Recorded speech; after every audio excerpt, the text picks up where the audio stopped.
All right. Another Saturday night. Shoot the breeze. I see Jonelle is already out there saying good evening. Good evening to Jonelle. Thank you for being here. You know what I like to do? I like to come on here and give you guys a prelude, a preview as to what we're going to be discussing tonight. So I want to do that. Now, make sure you guys check out the community tab on KWAZ Radio. I shared it on my community tab as well. We're going to talk about it a little bit tonight, that sports show.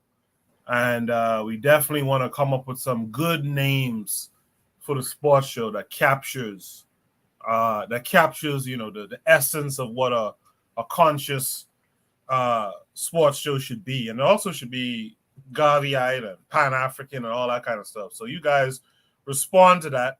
I see Gassim up is here saying good morning, my neighbors. Morning. Gassim up. Tanzan saying Amani. That's peace and Kiswahili. So thank you all for being here. Also, let me just shout out what's on the screen to YouTube. Everything that I discuss here, I'm discussing it as fair use. I'm putting it up.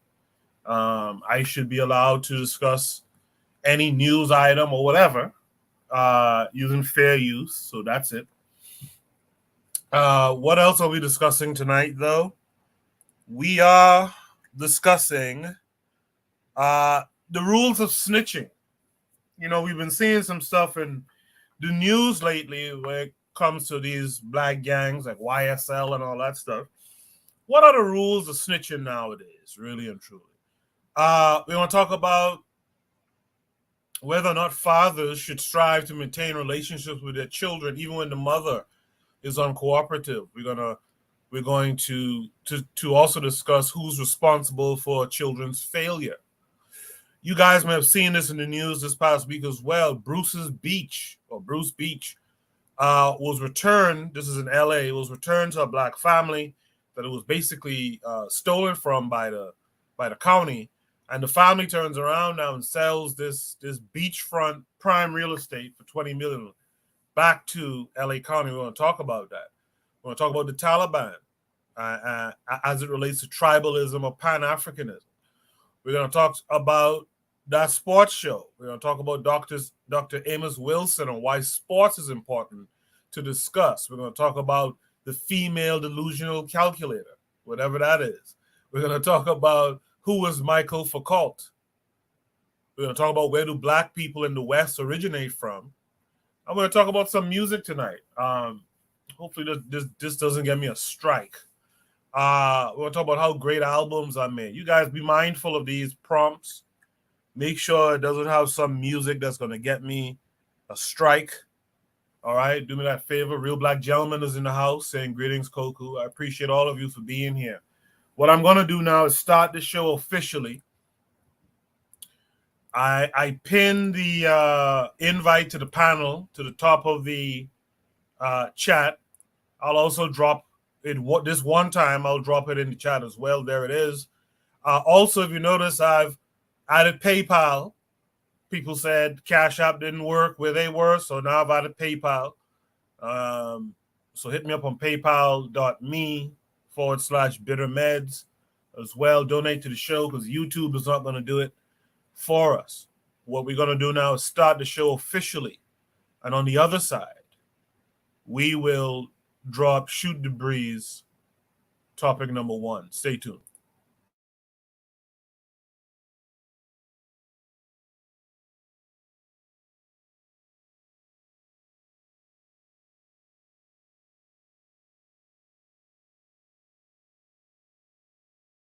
You are listening to the Bitter Medicine Podcast on KWAZ Radio.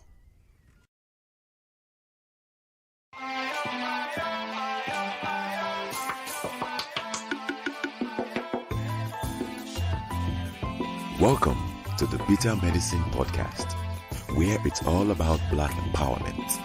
Our show focuses on Black news and entertainment, arts, science, economics, history, people, and strategies that uplift, empower, and motivate Africans within the diaspora. And now your host, whose favorite color is black, Goku.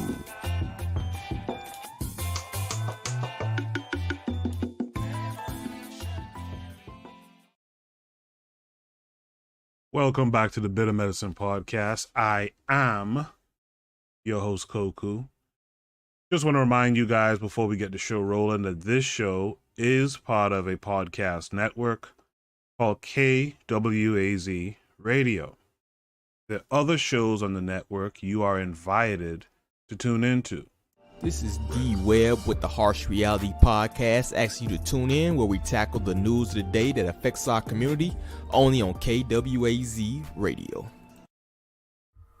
Peace, family. This is Oni, inviting you to listen to the pro-black perspective, where black problems are addressed with black solutions. Greetings, fam. Tune in to The Learning Curve with me, the revolutionary matron on KWAZ Radio. You are listening to the Bitter Medicine Podcast on KWAZ Radio. Yes, indeed. I didn't ask this before, but drop a 1 in the chat if you hear me loud and clear. Let me know that there's no noise or whatever going on in my audio. While you guys do that in the chat for me, also Lero says peace, loved ones. So peace to Lero. Real Black Gentleman dropped a 1 already, so good. So I'm sounding good. That's great. With that said, let me welcome in my panelists tonight. Let's have Tanzan. Tanzan, how are you this week? I'm good, thank you. Thank you. You guys, I don't know if I have an echo. Do I? No, you're fine. Okay, cool.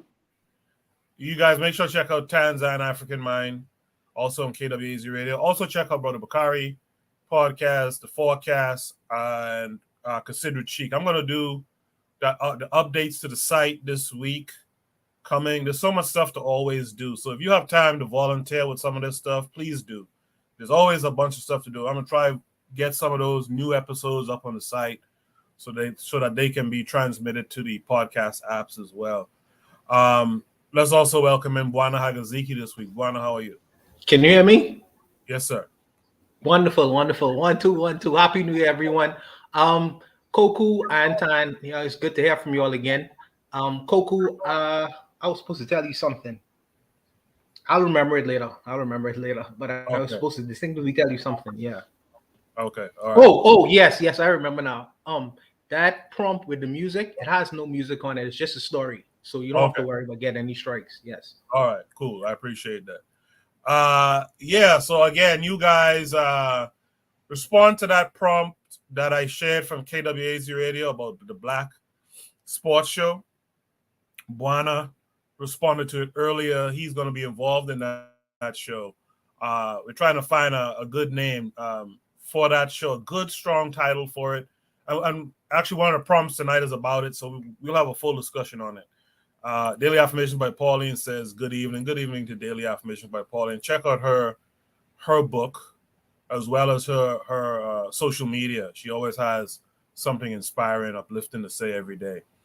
One second. Okay, go ahead. Sister Daily Affirmations by Pauline. You haven't posted in a very long time. I checked out your site. You need to post something on YouTube, man. Post something for us to get a taste of, man, for this year. Yes. Yeah. Okay. Thanks for pointing that out, Bwana. I didn't know that. Thanks for pointing that out. Yeah, you gotta make sure you keep up. It's a lot of work. I'll tell you that much. But you got to keep up with it all the time. So you guys ready for Shoot the Breeze topic number 1 tonight? Shoot the Breeze topic number 1. Yes. Shoot the Breeze topic number 1 is exactly that prompt Bwana was talking about. How great albums get made. A dread story. Shout out to Sister Raw, who says greetings to me and the Yad. I appreciate you, Sister Raw, for coming through. Sister Raw has become a regular now. I really do appreciate Sister Raw a bunch. This came with a link. Let me set that up. We'll watch it, and then we'll have a discussion on it. So let me share with you guys. Sometimes I feel like I forget how to do things in StreamYard. But here it goes. You guys should be able to see that now. So make it bigger. So we're gonna watch this, and then we're going to have a discussion on it. So stay tuned.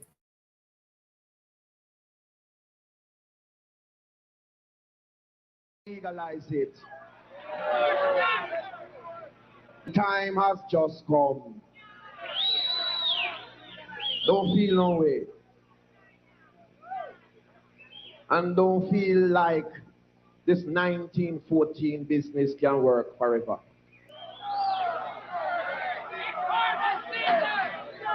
In Ethiopia, where I originated, where culture originated, herb is a part of my culture. Smoking herb is a sacrament, not a sacrilege.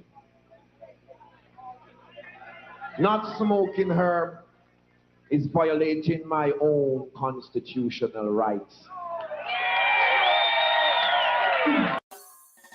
Hello everybody, you're welcome back again to the Reggae Appreciation Society.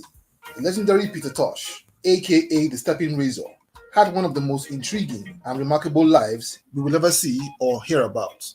In his 42 years on Earth, he got up to things that were even more dramatic than fiction and would make for one entertaining movie. He was a genius musician and songwriter, as well as activist for many causes. And without a doubt, his most passionate cause was the fight for the right to use ganja.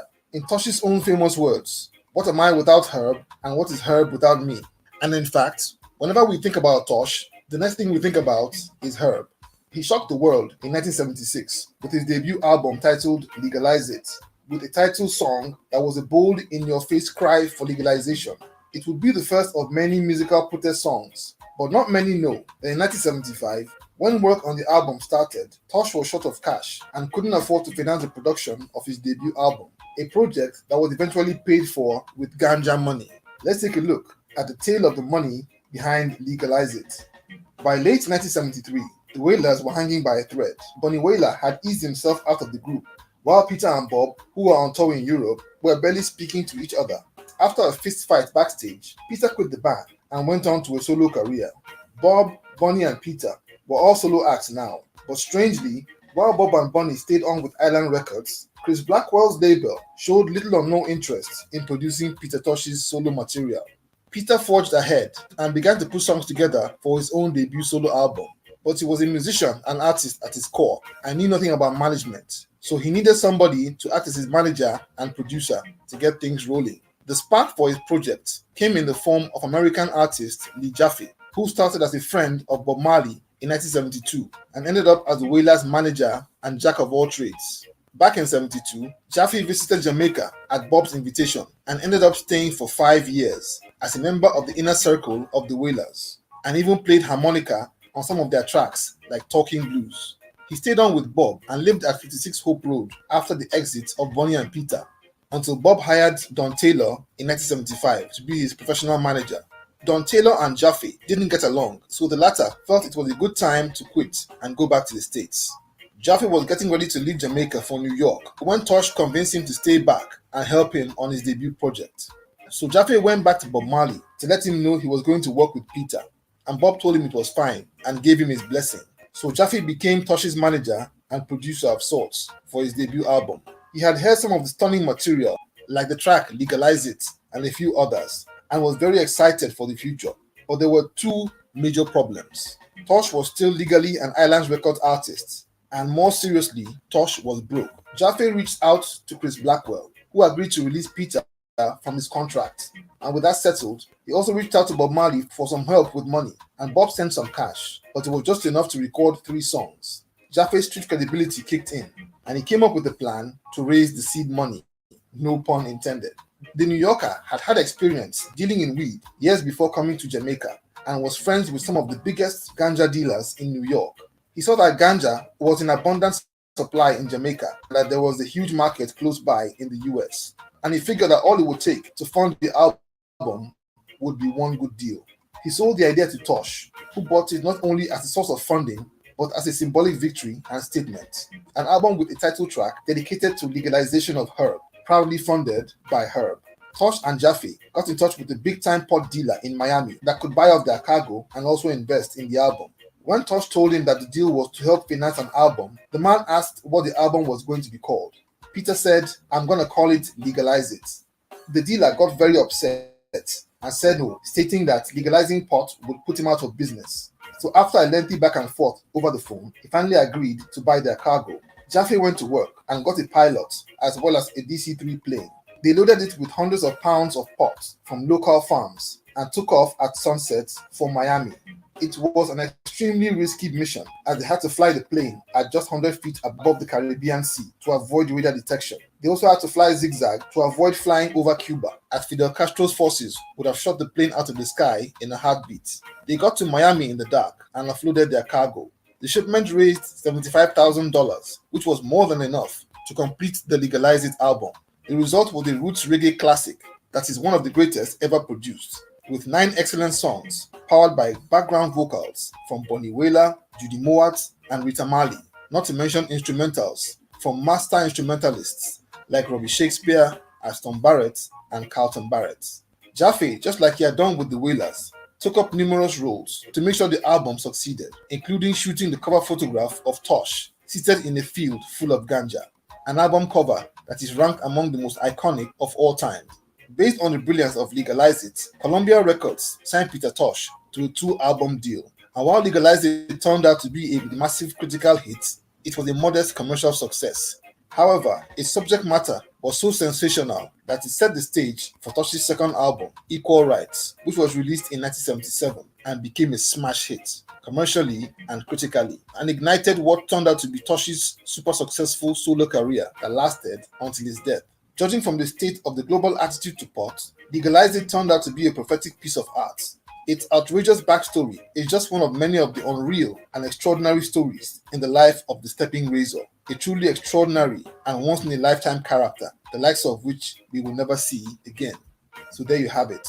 Thank you for watching the video today. Please leave a like, subscribe, and until next time, Jah bless.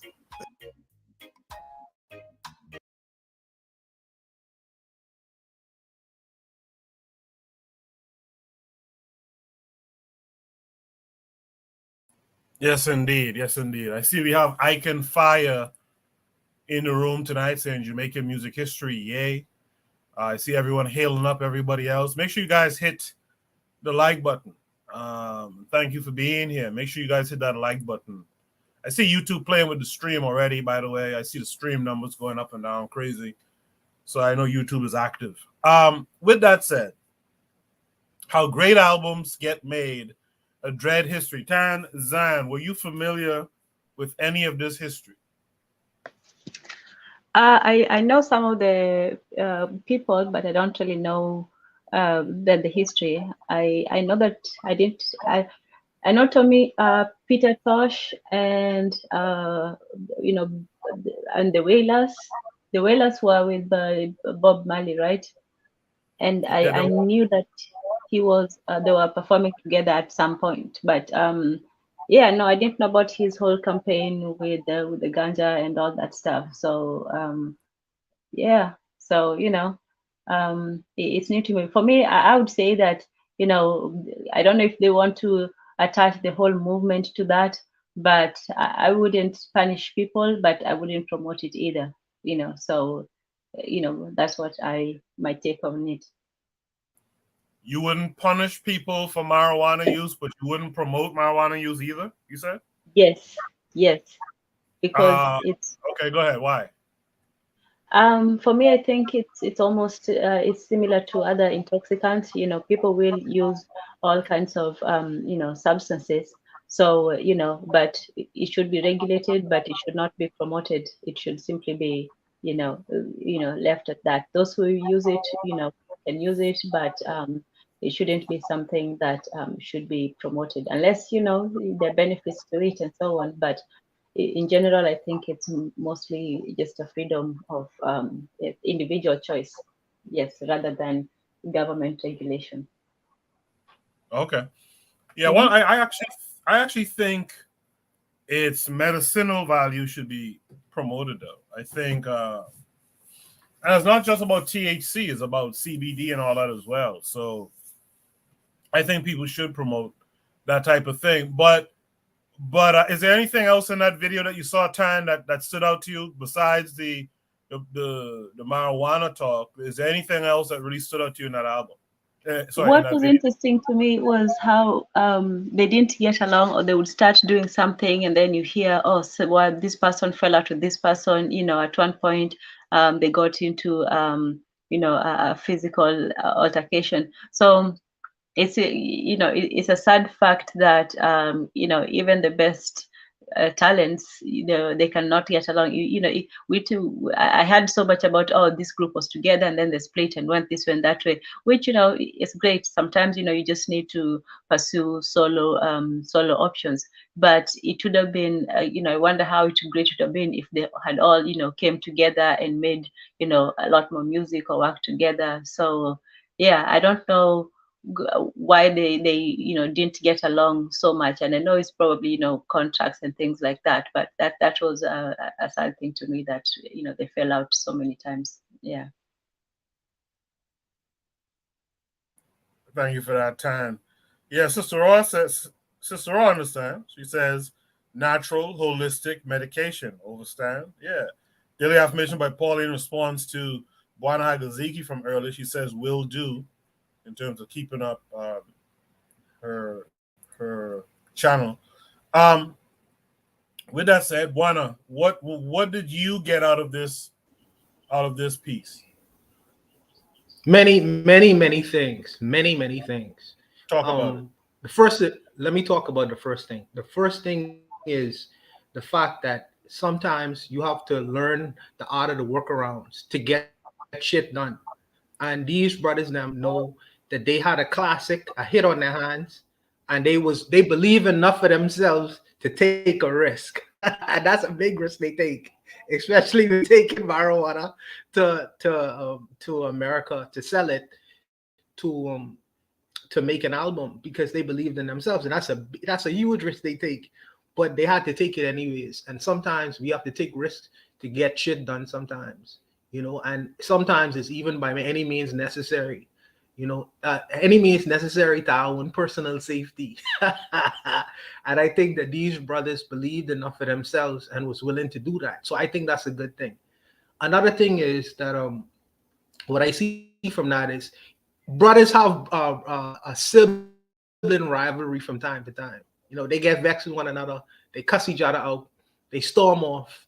They get so angry they won't fight, because Bob and Peter was fighting it at some times. But Peter Tosh still go on to Bob, or still send this guy to Bob Marley to get some money from Bob Marley, and Bob Marley still give it to him.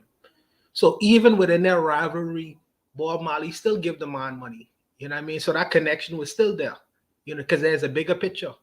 Brothers fight, brothers war, but at the end of the day, we brothers. So I think it's a lesson as well. I appreciate that. The third thing that I would like to discuss, what I think is very important, is the whole marijuana, because marijuana is marijuana is an industry. There are different countries that produce different national products based on the environment, based on what's around them, to the world. It's just so much that they make this particular herb illegal, even though it has medicinal qualities to it. And I think that the pharmaceutical industry, in particular in America, they like to make legal everything that don't necessarily grow the best within the United States of America. Right. So and another thing too is that this particular plant grows naturally. So poor people have the ability to get wealthy. So people who are able to control this industry, they'll be able to build wealth, and et cetera, et cetera, et cetera.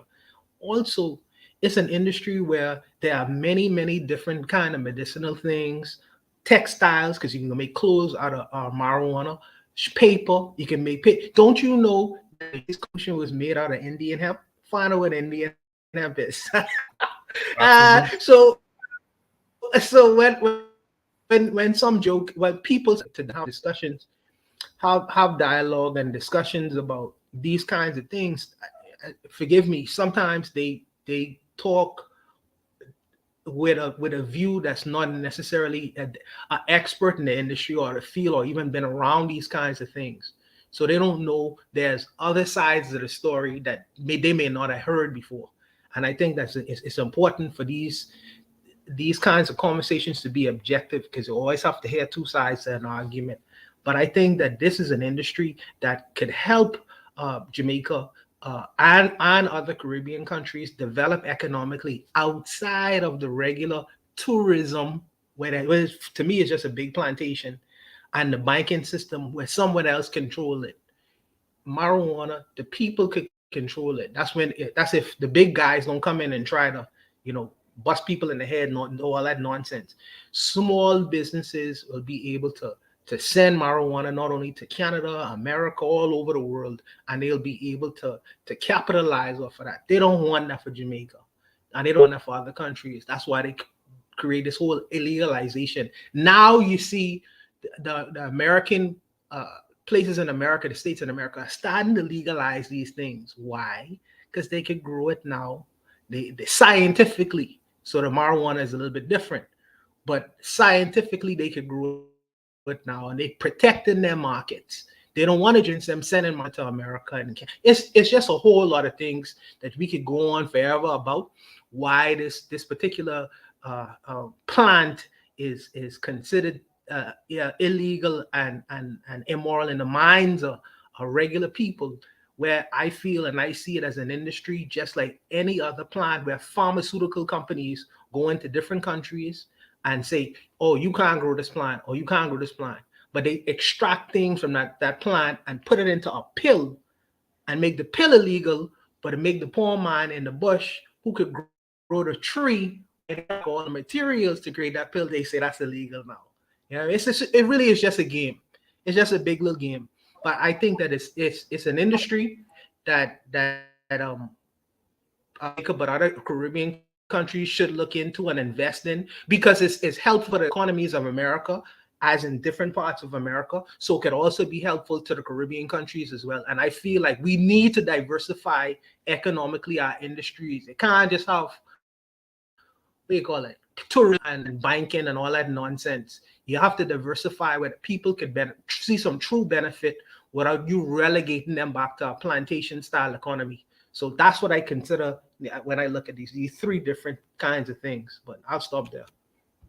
No, that's an excellent breakdown. One, I would also add, if you have tourism already, I think Jamaica had started to do it. I don't know if they maintained it, but you could have marijuana tourism as well. You could have where you're growing your crop, and you make it where people can come down, just like they do with Amsterdam and all those places like that in Europe.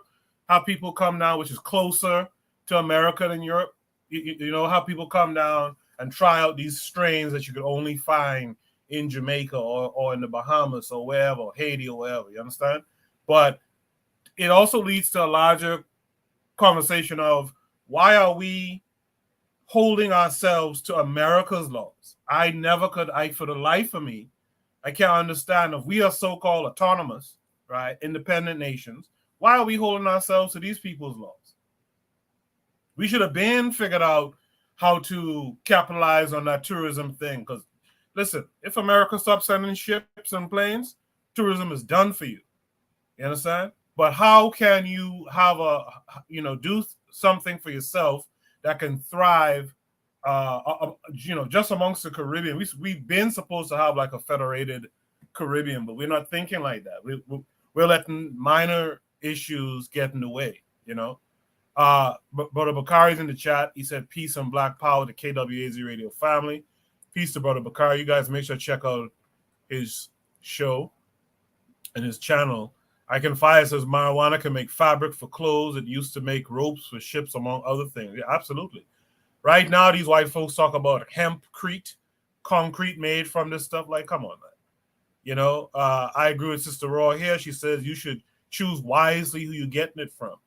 you know, and that should have been our little claim in the Caribbean of you know, organic, you know, non GMO, you know, herb and stuff like that, high potency, that kind of thing. We should have been on that, but we sitting down listening to America.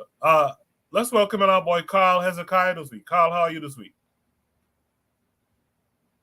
I'm good. I'm good. I'm in here. Actually, I was watching this documentary on Miss Cleo earlier today. It's really fascinating. Oh, really? Yeah, it's on HBO. Oh, really? Miss Cleo made it to HBO, huh? Yeah. Well, I mean, you know, she's passed on, but it's just a documentary about her life and, you know, how she got started and, you know, everything like that. It's really fascinating. For those who don't know, Miss Cleo was a phenomenon. When I first came to the States, mid-90s, Miss Cleo was a phenomenon on TV. She did all these like commercials. Call me now. And I don't think she was Jamaican at all, but she had a Jamaican accent, and she acted as if she could read your what do they call it again? Tarot card readers and all that kind of stuff. So she was big when I first came in. She had a 1-800 number, and she did pass on some years ago. But I guess she has a documentary on HBO. That's interesting.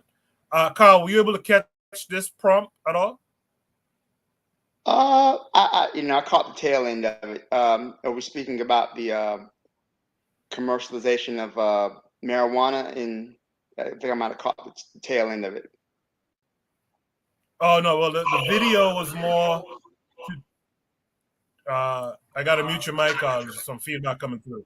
The video was more about how they went about making this album and how weed was a part of it. It's okay. Well, what we'll do, we'll since you're here now, we'll get you in for topic number 2. Okay, sounds good. Good.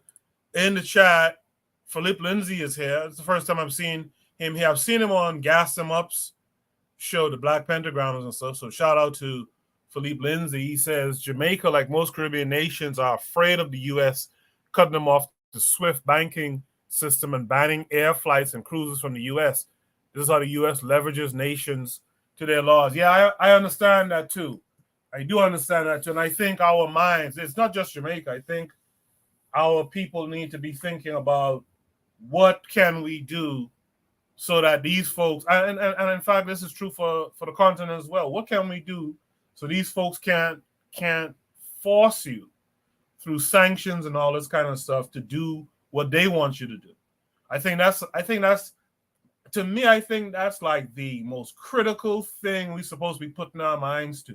How can we get off this carousel, right? So that America can be holding us,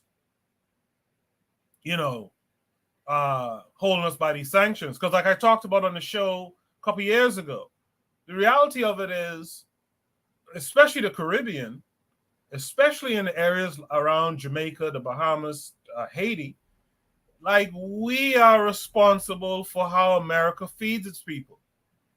Our waters are super important. Also, let me throw in there, what's the canal again? Down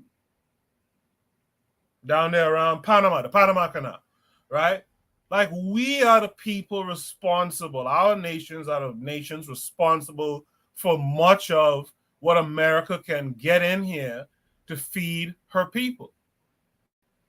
And we're supposed to be able to have arrangements with America that are more beneficial, right? But because of these different sanctions and all this kind of shit that they can put on us, right?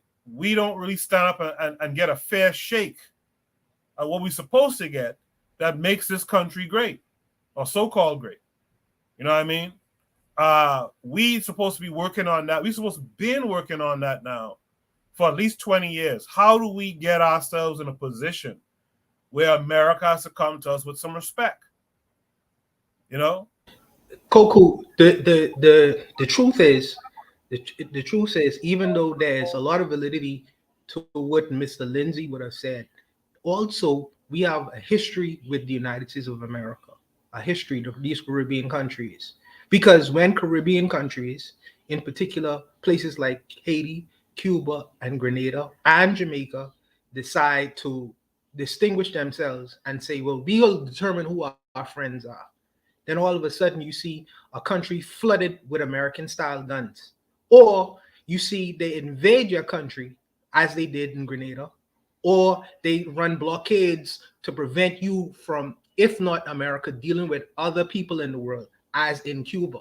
So there's a little bit more nuance to the discussion about as far as just being afraid, because I think that the American government practicing this idea of the Monroe Doctrine.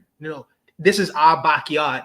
Nothing happens here in our backyard without us giving the say so to it. I have to do it. What do you call it again? White man's destiny, some shit like that. But I think that they don't want us to start having relationships with people who they may not necessarily agree with.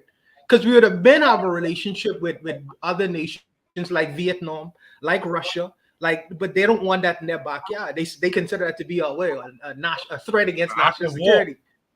A threat against national security. So regardless of the fact that if we was to try to become or seek our own way and become independent, they would still practice dirty tricks and dirty games to try to cut that tie. You see now a lot of Caribbean countries are trying their best to establish relationships with Africa.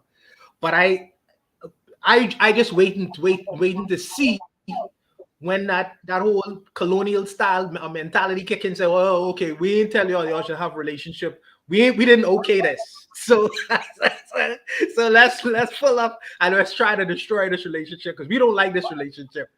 So you just have to wait and see, because the people themselves may be ready and the country may be ready to take a different turn, but there are external enemies and external forces that does not want to see that happen.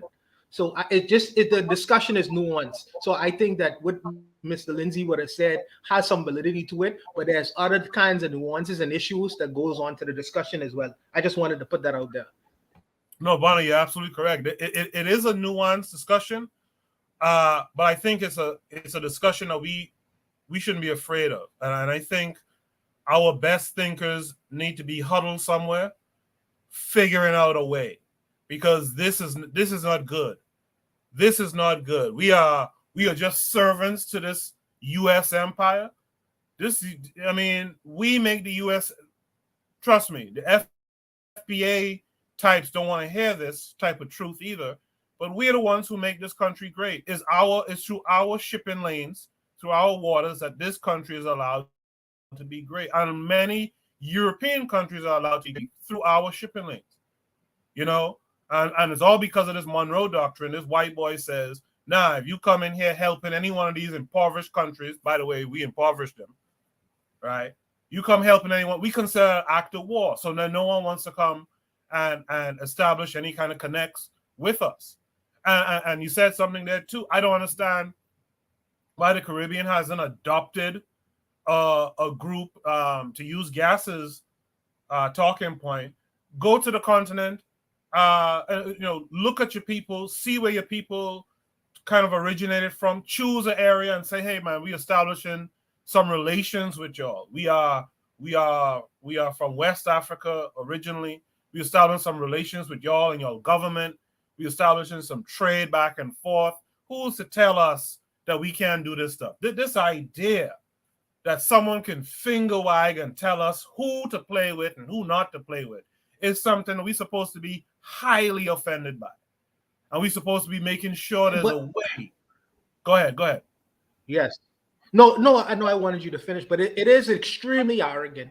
It's extremely arrogant for you to tell the Caribbean countries who are at least 80 to 90% from African origin that you only could have relationships with the Western countries.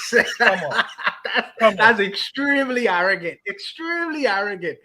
We are the children of Africa, but we have to jump through all kind of hoops to have even a relationship with Western African countries. Come on, man. Come on. It's a farce. But when you start talking like that, then you upset people and people start looking at you side eye. Yeah, we will just have to upset people because we can't stay under this. We can't stay under this. You'll never be great if you stay under this type of thing. We cannot do it. You understand? We have to get the benevolent dictators and stuff like that to stand up, and we got to protect them too. You know, the people around, the people who elect them, got to protect them too. We gotta form together like Voltron and change this thing. In the chat, Philip Lindsay, you see what he said on the screen? Jamaica, like most Caribbean nations, are afraid of the U.S. cutting them off the SWIFT banking system and banning air flights and cruises from the U.S. This is how the U.S. leverages nations to their laws. Yana B repeated what I said. Call me now.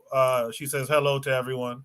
Philip Lindsay says, "What's up, family? Thanks for reading my comment." No, I try to read most of the comments, although we're trying to get more people up on the panels. You could click the link, join the panel. It's free. Doesn't require any other extra setup, but thank you for being here. Philip says, we got to build our own Black African market of currency and supply chain infrastructure on Haiti and Cuba. This is why the U.S. tries to occupy them, because they can shut down the Gulf of the South. So Philip Lindsay knows exactly what I'm talking about. All between Puerto Rico, Jamaica, the Bahamas, Panama. This is how America gets 90% of its stuff. You know, Icon Fire says, have you ever noticed the Caribbean and Africa don't invest in shipping with a cargo ship or cruise ship? Why is that one of the most independent things you could do? Right? Lindsay says, facts. Ross says, we're not afraid of a thing about America. We need not a thing from them. It's the youths mostly that have been programmed to their ways, the ways of the Caucasoid, right? Philip Lindsay says, as soon as Haiti started developing without U.S. approval, they cut off the U.S. cruise ships from stopping there. Yeah, I think the cruise ships go to one part now of Haiti, and that's the part that they've gentrified pretty much, right? Does anyone else have any last words for this prompt? Marcus McGee says, I'm sorry, Tom, 1 second. Marcus McGee says, gotta raise our consciousness. Ain't that the truth?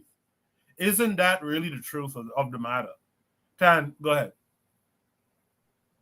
No, I was saying I didn't have we can move on.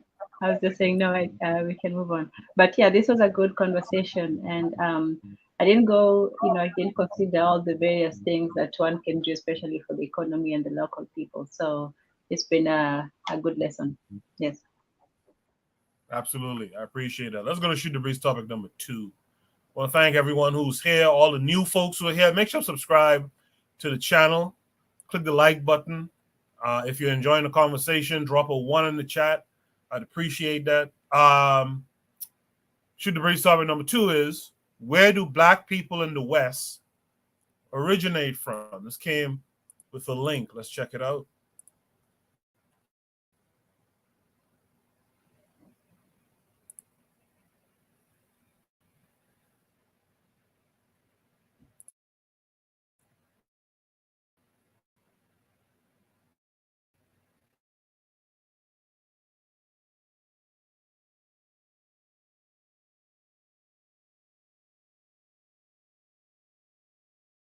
I love to talk to Black folk about family history, because you really get to see sort of what they value in terms of their family lineage. Like, most African Americans have some level of white ancestors in their family.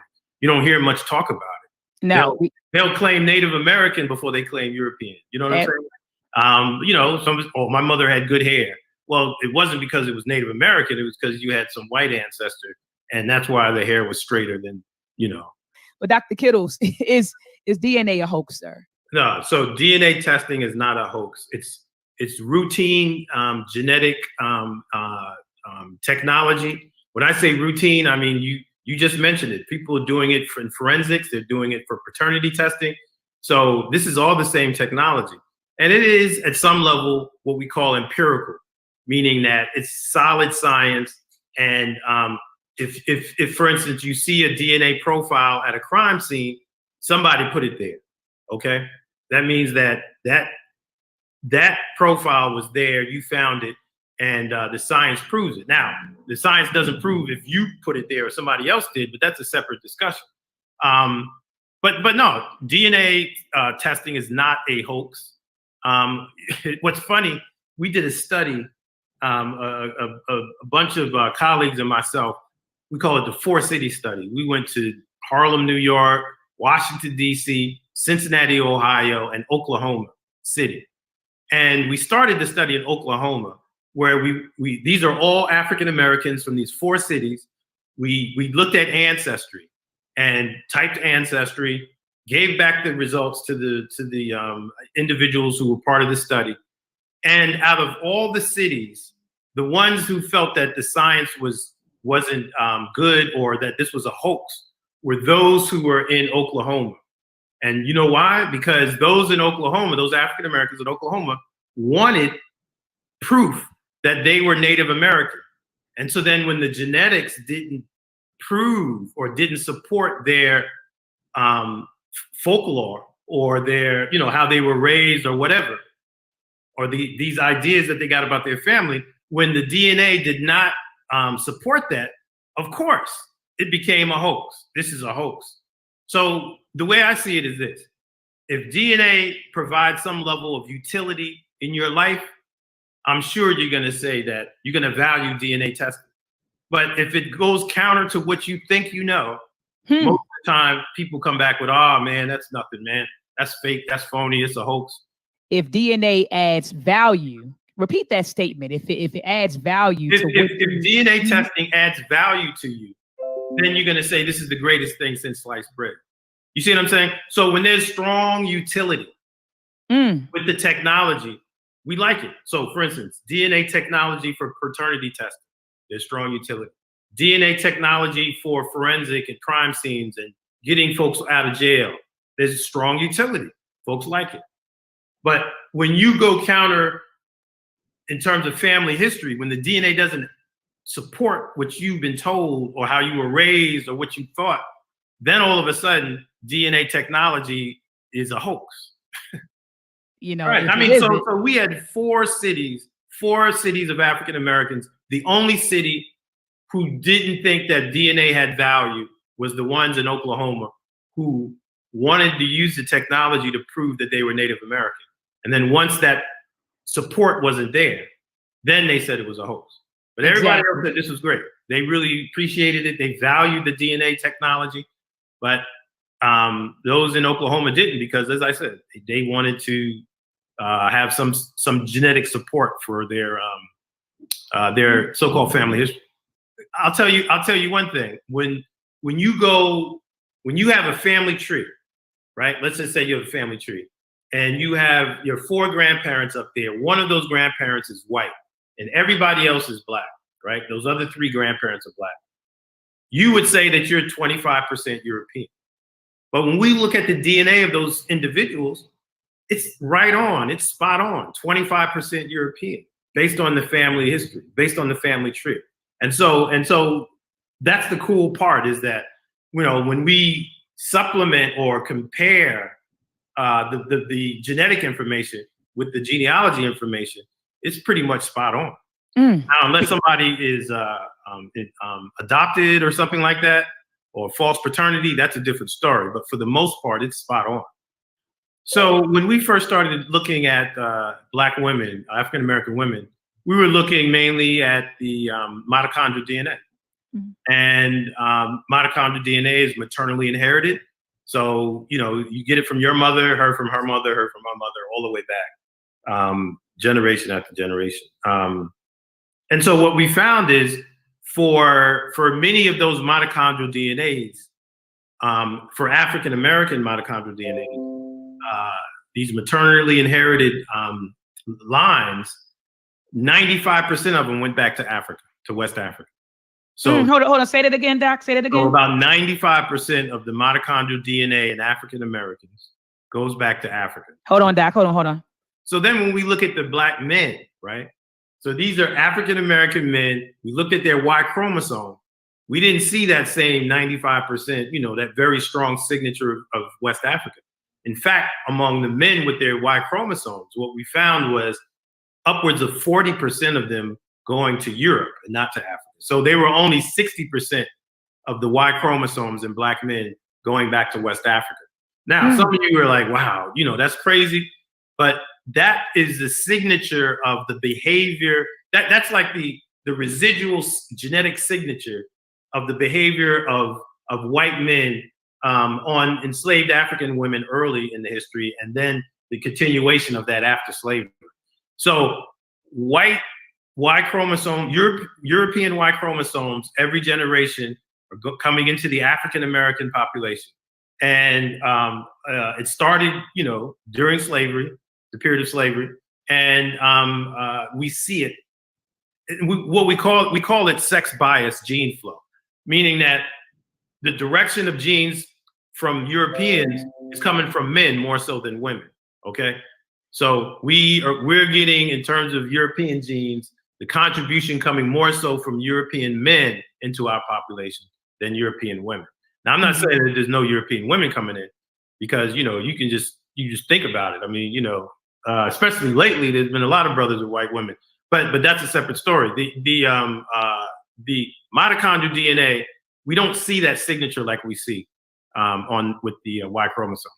What about the Native American blood? Typically in Black families, you hear, my grandfather was Blackfoot or Cherokee. I got Native American blood in my family. When you analyzed or examined the DNA of African American people, did you find a substantial amount of Native American ancestry in our DNA?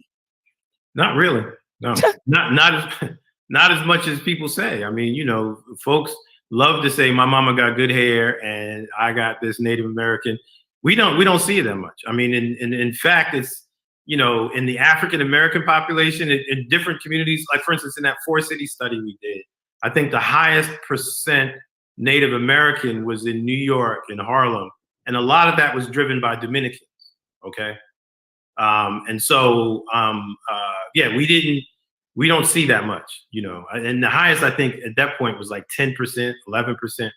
Normally it's 6% or less across the board. So yeah, I don't know, but I know why. I mean, we would, as a community, we would claim Native American before European because of the experience that we've had, as the experiences here in America. And so that is one of the reasons why we end up saying that, and we perpetuate this over and over. And people got these pictures. Oh, look at my auntie, look at my grandmother, look at her high cheekbones. High cheekbones are in West Africa too. The Igbo people in Nigeria have high. Come on, teach, Doc, teach. And hair, straight hair.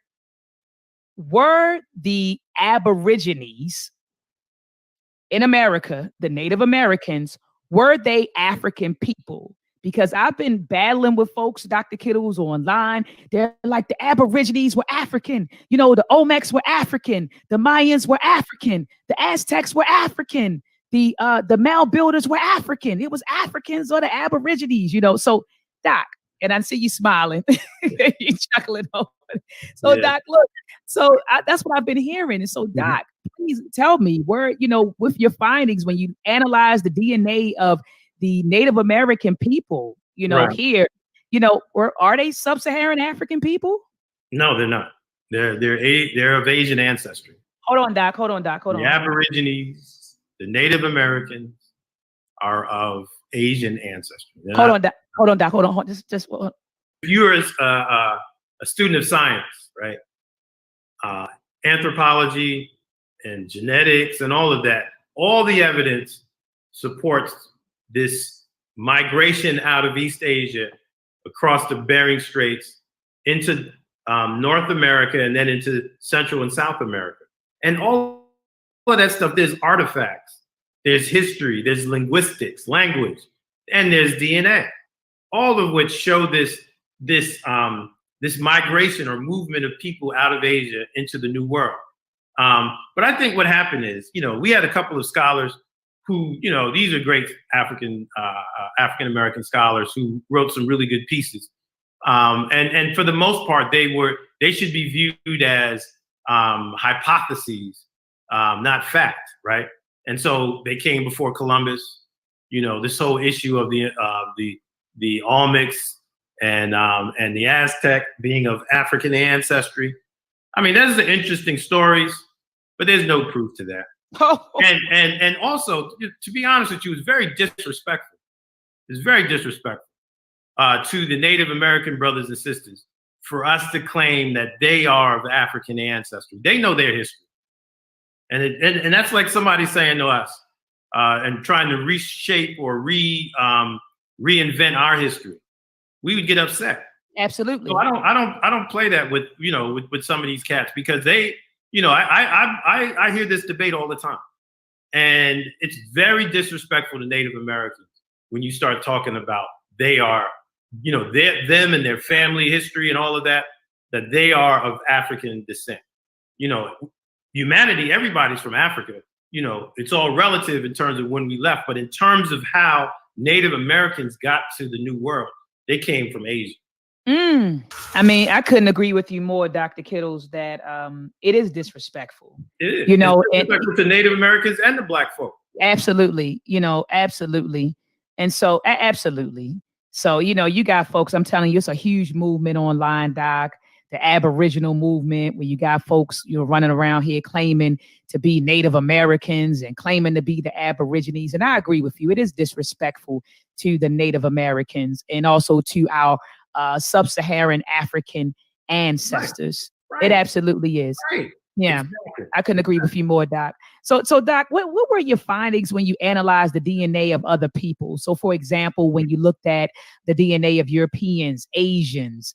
The Latinos are interesting because, they're just as diverse as African Americans, if not more. They have Spanish European ancestry, Native American genetic ancestry, and then in some cases, West African, depending on where, if it's the islands of Cuba, Puerto Rico, Dominican Republic, some parts of Colombia, Chile, that have been contributing to the transatlantic slave trade. So they have a history, and so we see it reflected in their genomes. And that's why I said Hispanics are just as diverse, if not more, than African Americans, because they have three major proportions. Many Latino communities have a high proportion of Native American ancestry, especially like in Mexico and in Central America. Absolutely. And I'm sitting here thinking about that history when the Spaniards came over and and conquered and colonized, like you said, down in the Mesoamerica and in South America. So, like you said, the DNA is telling us this story. Right. It's validating the history, Dr. Kittle. So absolutely.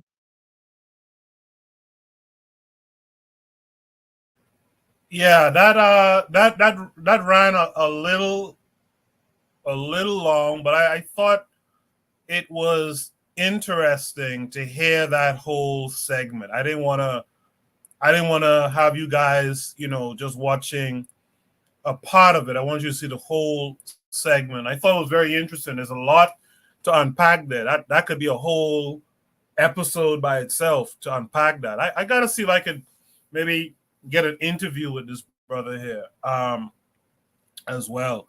I see Urzuli in the chat running on, but Urzuli, feel free to come up on the panel. A lot of y'all are stuck with the feel-good thing, and it's hard for y'all to give it up. I think they call that cognitive dissonance. It's hard for y'all to give it up in the abundance of truth. You also will cling on to stuff. But with that said, let me welcome in Real Black Gentleman this week. Real Black Gentleman, how are you this week? I'm feeling good. I'm feeling good. Good. Real Black Gentleman, you saw this piece here. What were your thoughts? Well, I mean, I agree with the notion that there's not that much African blood in the what am I trying to say? Not that much Native blood in Black people. Like there is true that some people do have some degree of like Native American blood that is not of Europe or from any other place. Yeah, but it's like that's only it can't be 5%. It's probably 5% at most. I mean, once you do the math, once you do the generations, the numbers, there's not that many descendants that's going to come from the kind of contact. Like where are, what I'm saying, when people, you know, I've said this a couple weeks ago. Like, there's no one tribe anyone can claim. That's just you know. Now, if you have a lot of like, you know, going on, you know, being in the family ways that where there's a lot of like internal genetics going on where you can sit here and confidently say, yeah, like, you know, all my family comes from here, all my, you know what I'm saying? Once you start to do that, you guys start questioning like, well, you know, where are your people from? Like, you know, there's always flow of people. People move around, even if you don't call it migration, you know, you'll start off in one town, you'll move to another town. That's moving. You know what I'm saying? That's migration. You know, you might not call it that. You know, you might say it's internal, but people move around. Yeah, I really think that, you know what I'm saying, a lot of the you know, we were already here, like, you know, a lot of that, I'm starting to really like question the motives of people who really want to like press. And honestly, I think a lot of that stuff's like COINTELPRO type stuff. Just to get black people to not look at world politics. I generally think that a lot of these, like, I mean, in the YouTube environment, a lot of motherfuckers will start coming in here with the you know, we're ADOS with the whole flag and the whole spiel. A lot of that is really synthetic. If it's not people, it's AI programs, straight like that. Like, you know, they running operations against African Americans to try to, or at least anyone in YouTube space who wants to talk about Africa. That's one of my things. Like, you know, I'm an African. I know that, you know, the preponderance of my descendants come from Africa. If there's always one or two or a small percentage that isn't, I understand. I can understand how that occurred. But that is not going to sit here and say that because I'm here in America, we were always here. Hey, I'm going to pass the mic. No, I appreciate that, real black gentleman. Let's also welcome in our boy Azuli, who was in the chat talking big shit.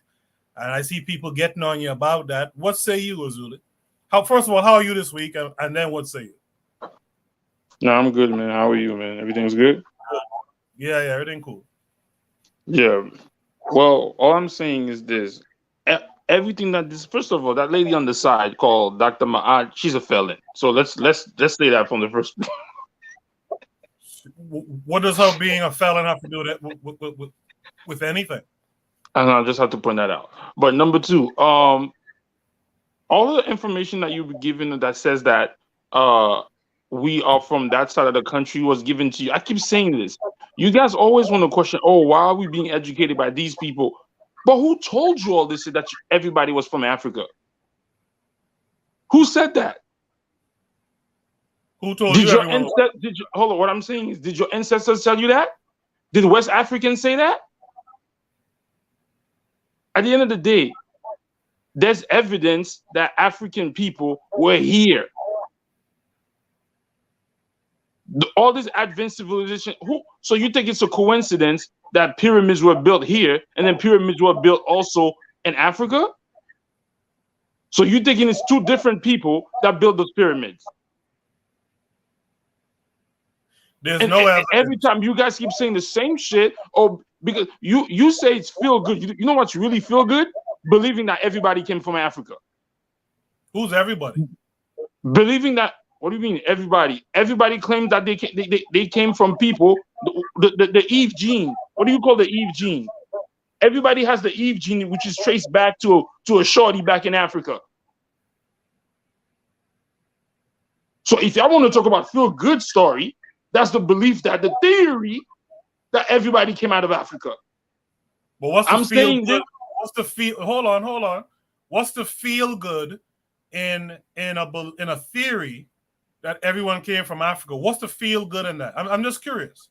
The feel good says that you guys are the creator and the inventor of everything in the world. You're the mother of civilization.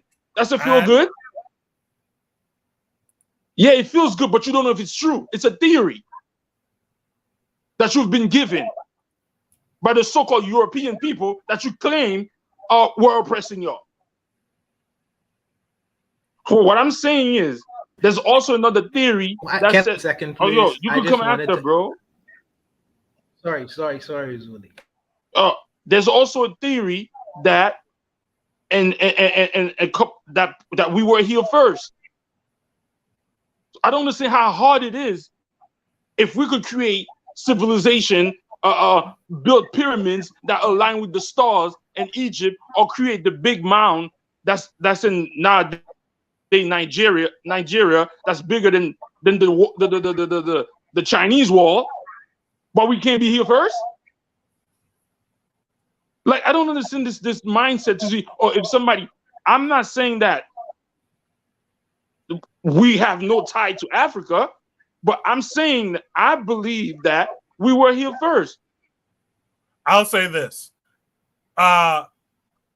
There's evidence that some Africans were here, but we weren't the dominant people here. We were a small group here. Now, how do you know that? Because you don't see the evidence of it, or because they don't show you the evidence of it? Well, okay, so let's touch on something Lero pointed out in the chat, right?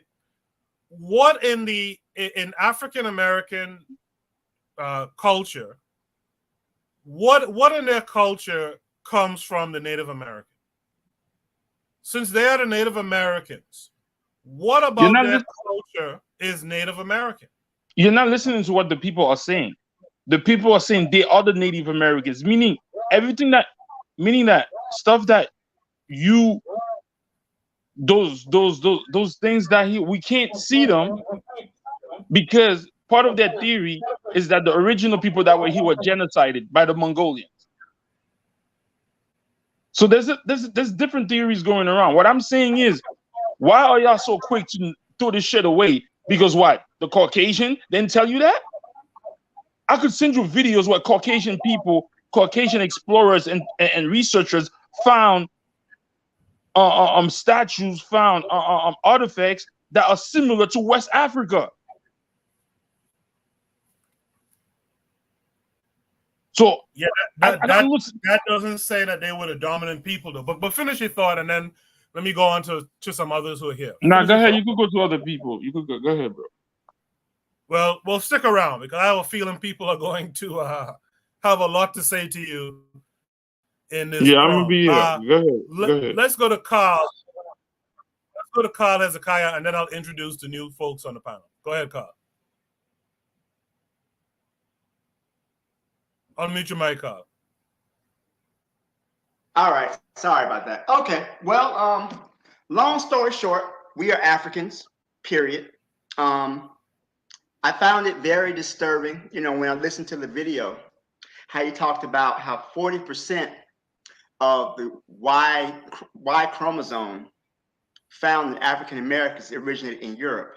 And that really tells the level of rape that African women were subjected to during, I mean, not even here when we got to these shores, but on the slave ships, in the holding pen, still in Africa.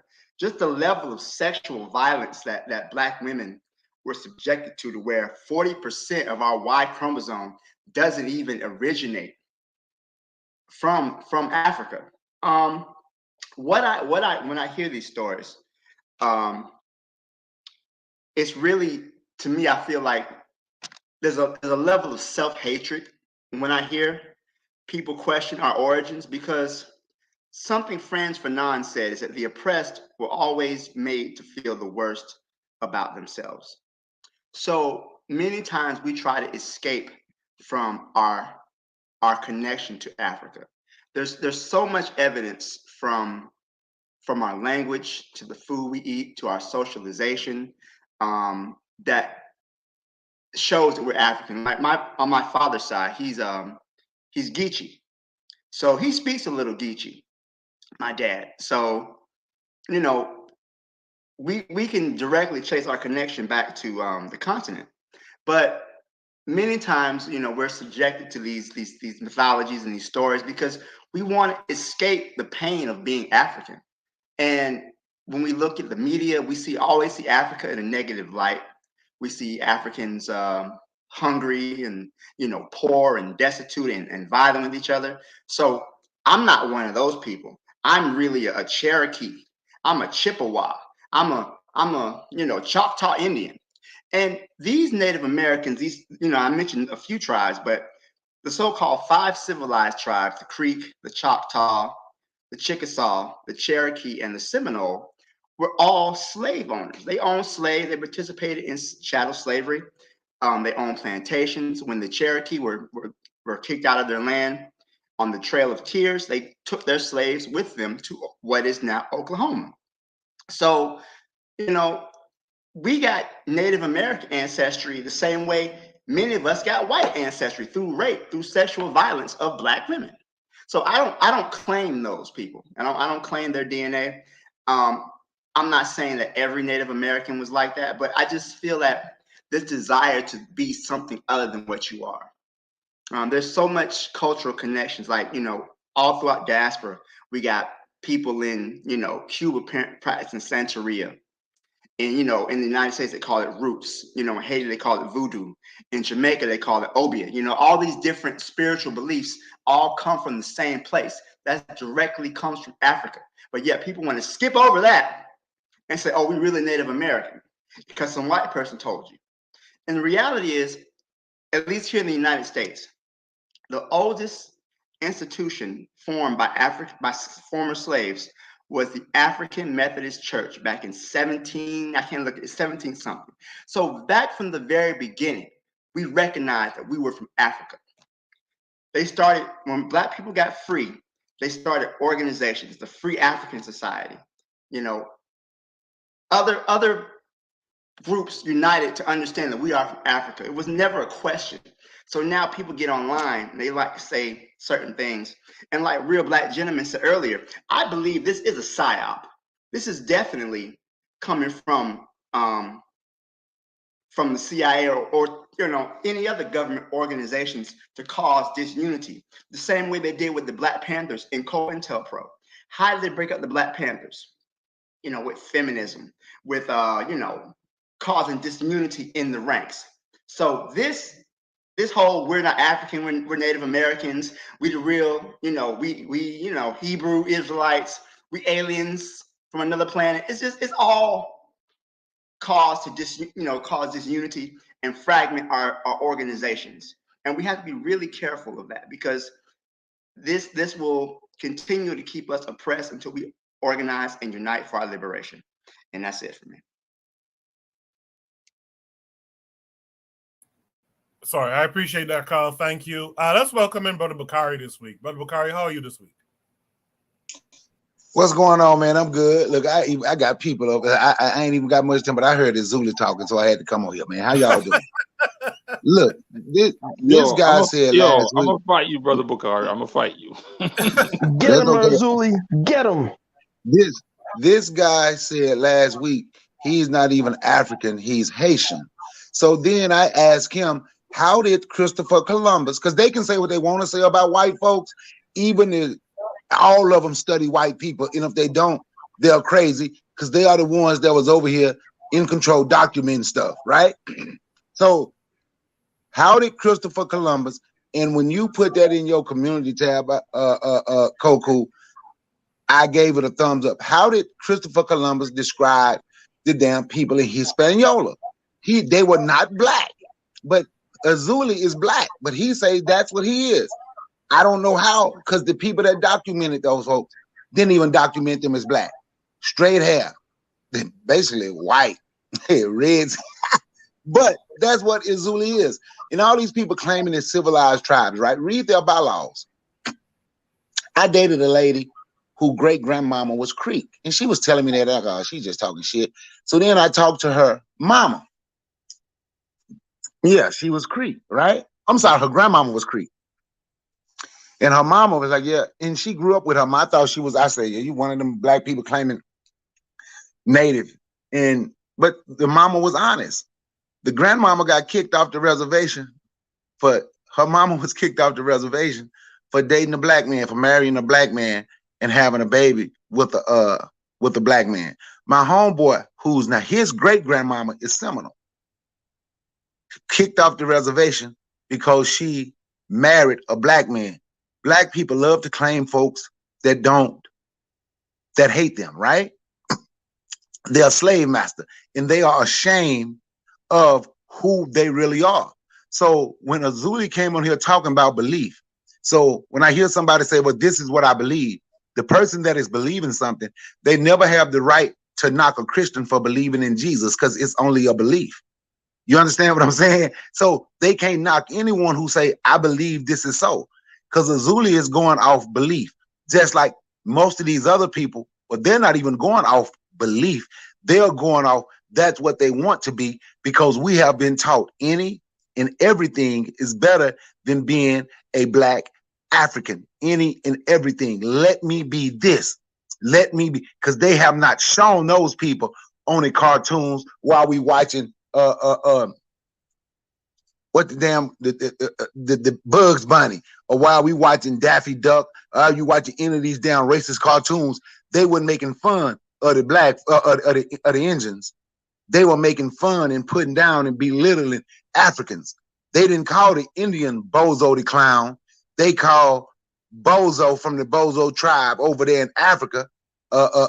They call them clowns. So you can go through all of this stuff and you can see how we have been embarrassed. You can see how we have been made to feel bad. But for me, I had none of that in my household, where I was raised to be ashamed of who you are.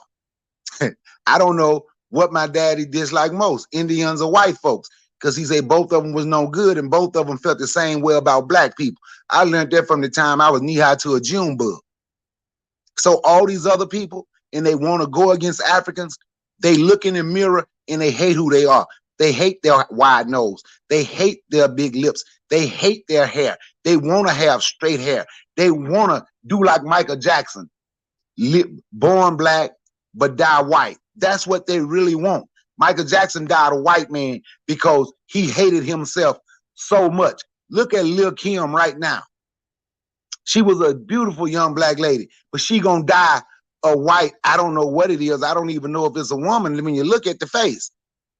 But that's what most of these Black people want, who want to sit up here and talk about Africa. They ain't African. And then we come, oh, how about the pyramids? Okay, 4.5 Africans came here. It was 4.5 Africans on this continent. Do I believe Africans came here? Yes, I believe Africans came here. Do I believe we were first? See, I'm going on belief, so I ain't gonna tell nobody you should believe it. Do I believe we were first? I'm not sure if African people was first here or not. You understand? So I do believe a few came here, though. We can talk about the Olmec head. You can look at a couple of those Olmec head. They also look damn Chinese if you look at a couple of them. So maybe the Chinese and the Black came here. Maybe the Asians and Black folks and the Russians and all that shit, whoever they were, came here together a long time ago, because we do know Africans left the continent and met other species of human.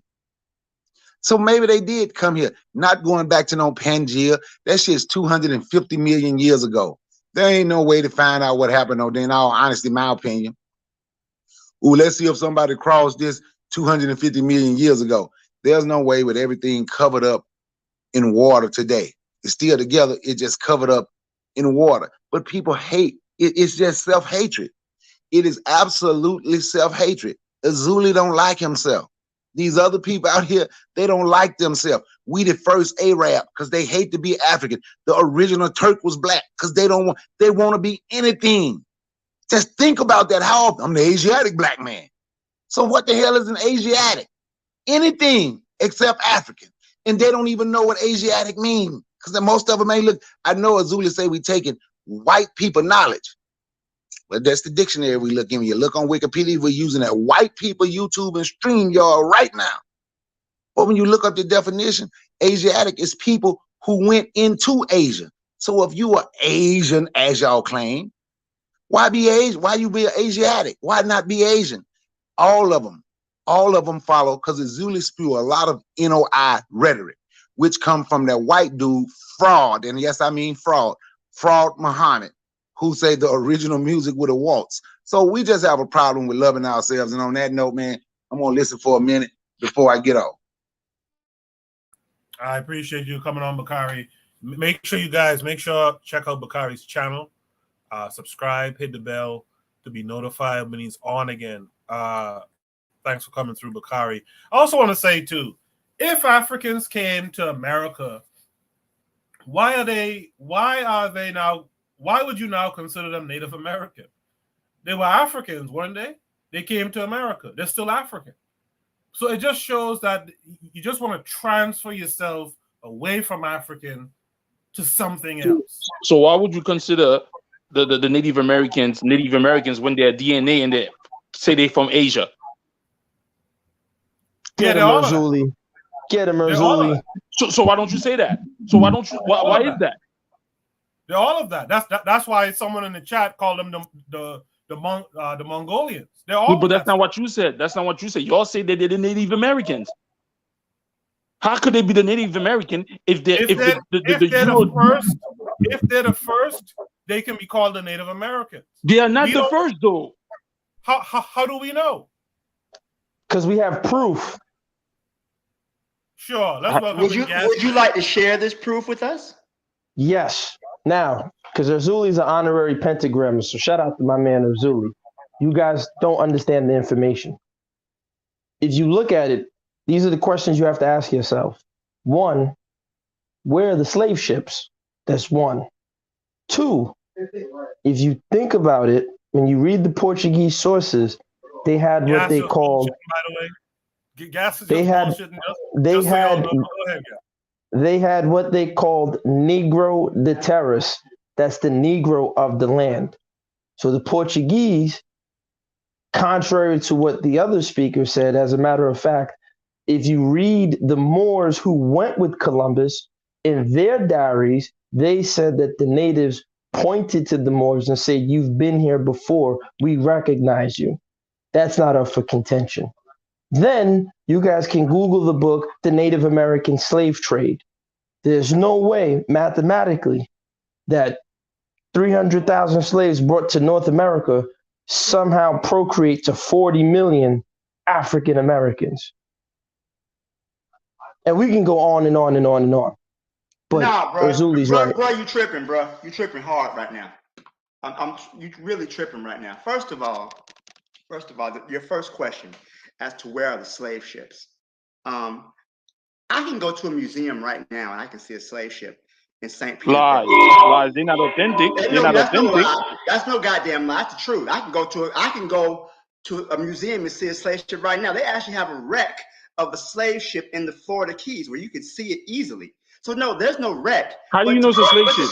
How do you know it's a slave ship? They actually have the chains still attached to the bodies. That's how I know. Oh, you saw the bodies. The bodies didn't. Stop it, bro. That's how I know. They still have the chains in the ship. Second of all, there's plenty of Irish people who exist in America now, but no one ever asked where are the ships when the Irish were brought to America. They came fleeing the potato famine. Again, it's mythology. Like y'all just don't want to be African. So what about the Negro de terras? What about the Portuguese calling the Native Americans Negro de terras? That's the Negro of the land. Yeah, it's funny. I'm pretty sure that people that prior to European sexual abuse, the Native Americans, the indigenous people of this continent, were a lot darker than what they are now. Have you ever read the book God Wills the Negro? You know what? Put it in the chat. I'll check it out. I've never read that before. But as far as there was no slave ships, I don't know where y'all get that from. There's plenty of slave ships. I'm not sure the natives were any darker. I'm not sure of that. Because I do believe it was white folks and it was Europeans and Asians came here together. We had this notion that they may be darker. I'm not sure of that, even when they're described. And why were they called redskin? Two different reasons. Tan and so what about the Native American slave trade? That's documented. They did trade Africans. I'm sorry. They did. No, they did trade Africans. So that's no. I'm talking about them trading Native Americans. There's documented proof. Well, yeah, okay, that's true. The Native American slave trade most definitely happened. I mean, speaking about in colonial New England after the Pequot War and King Philip's War, Native Americans like the Wampanoag and the Pequot were traded as slaves into the Caribbean the Barbados, placed as punishment for their involvement in revolting against, the colonists at the time. So the fact that slave trade happened with Native Americans doesn't mean that, we're not African. I don't get the correlation between that. Bro, you ask a question I always ask. You ask about the Irish. I ask them to show me the Nina, the Pinta, and the Santa Maria. I ask them to show me all these ships that the British, the Spanish, and the Portuguese came on. And by the way, if y'all go look up slave ships, you probably won't find any. They were called cargo ships because that's where you were. You were You can human. check the insurance records for the Nina, the Pinta, and the Santa Maria. You can also check the insurance records for the Judas of Lubeck as well. You can also check insurance records that bought Africans over here as slaves. So when they say where the ships, that means, like I had a guy tell me one time, Cujo Lewis was not African. They put him on a boat somewhere in America and drove him around the Mississippi River for about 3 or 4 months, and he landed in Alabama. But his family actually came here looking for him. And good for me that I actually got to meet his great-grandson, who was about to go back to Nigeria and accept his throne, but he got really sick and couldn't go, and he recently passed away. I don't know what happened. He got crippled and went blind and passed away, and he couldn't go.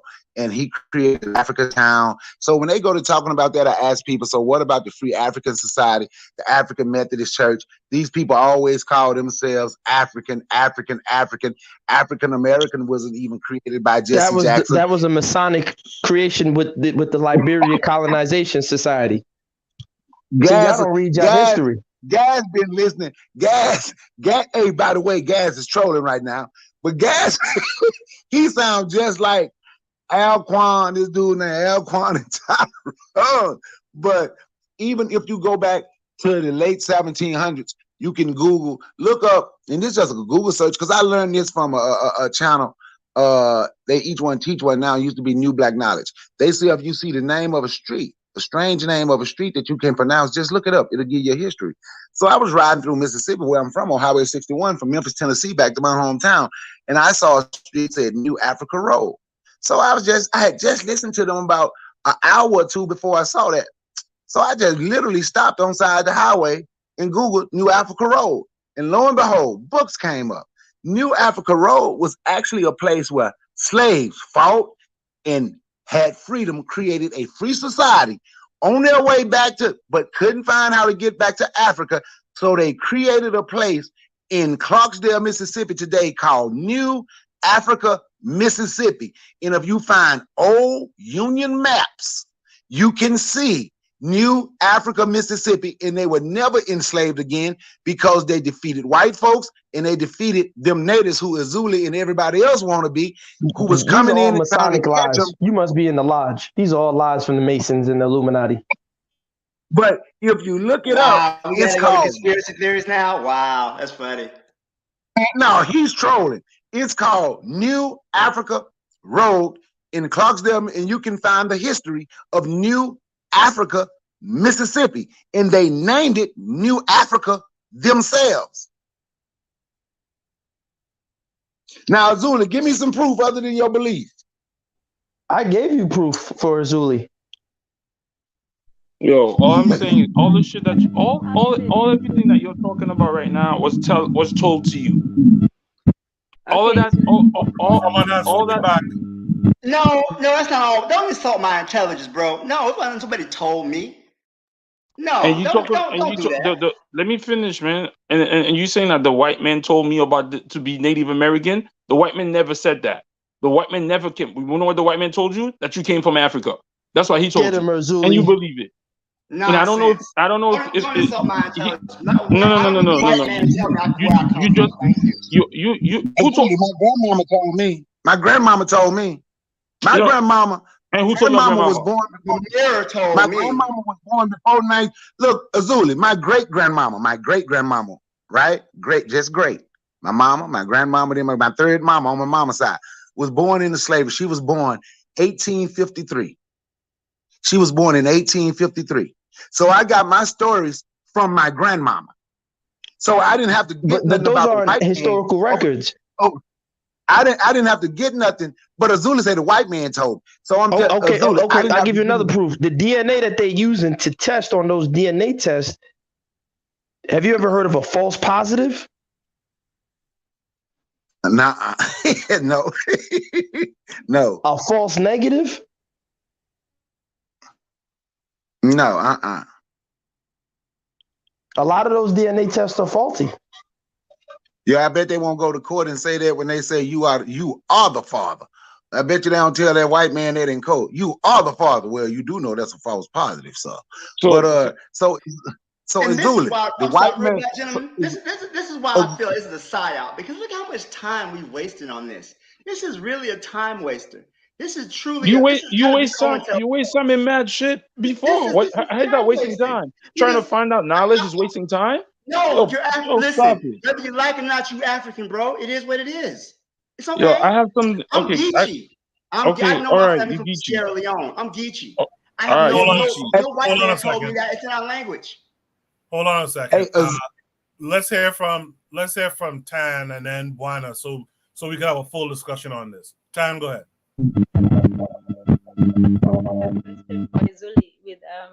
With these Africans who came here first. So, how long had they been here before the other batch of Africans were brought in with the ship?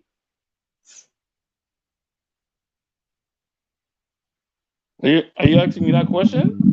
Yes. I don't know. You have a lot of noise in the background.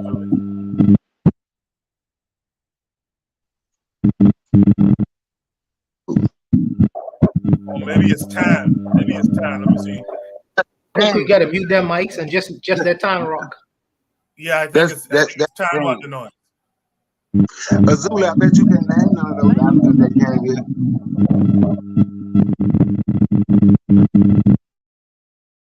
You gotta mute everybody, Michael Foucault. Tan, you gotta mute. Tan, you have noise. It's a rumble every time you open your mic. You gotta fix that. Okay, I'm trying to come back. Yep, it's rumbling right now. You gotta fix that.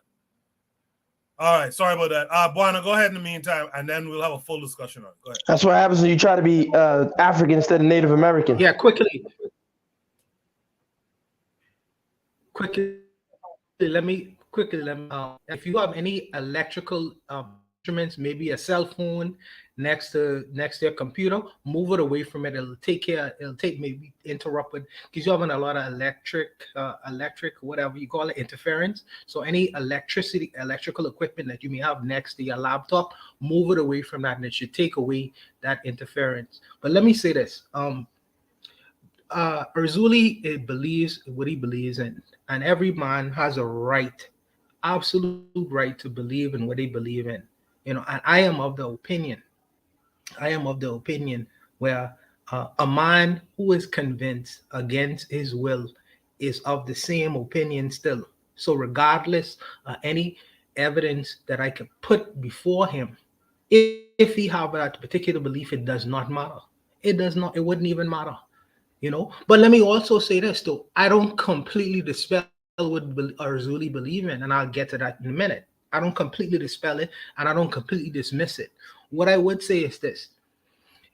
When Christopher Columbus came to the Americas, before he came to the Americas, it was said in history that he would have went into Africa before. So he would have known what African people would have looked like. Okay? And when he came to this part of the world, he went with a guy called Bartholomew de las Casas. Bartholomew de las Casas would have made notations on the people of this part of the world. And Christopher Columbus would have probably told them, well, these look just like the people we just met in West Africa. They're not really different from them. They must be brothers.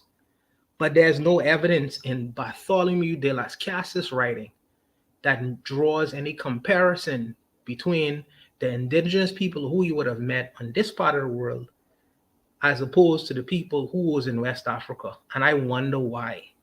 But let me also say this. my brother, my good brother Zuli says that it is a theory. It is a theory. So I have to ask, what is a theory? A theory is only something that is carefully studied and thought out based on a person's or a scientist's observations of what the natural world is. And then they come up with a scientific method. They call it a scientific method. What's a scientific method?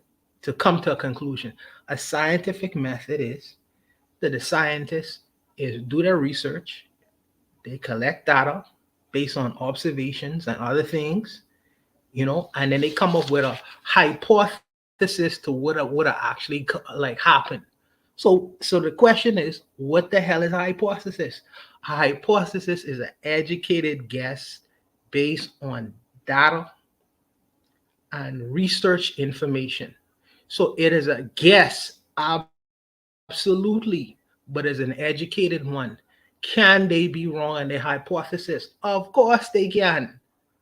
But until we get better information, this is the best information we have, scientists have right now, in terms of where Indians or the Native Americans would have come from and where the Africans would have come from.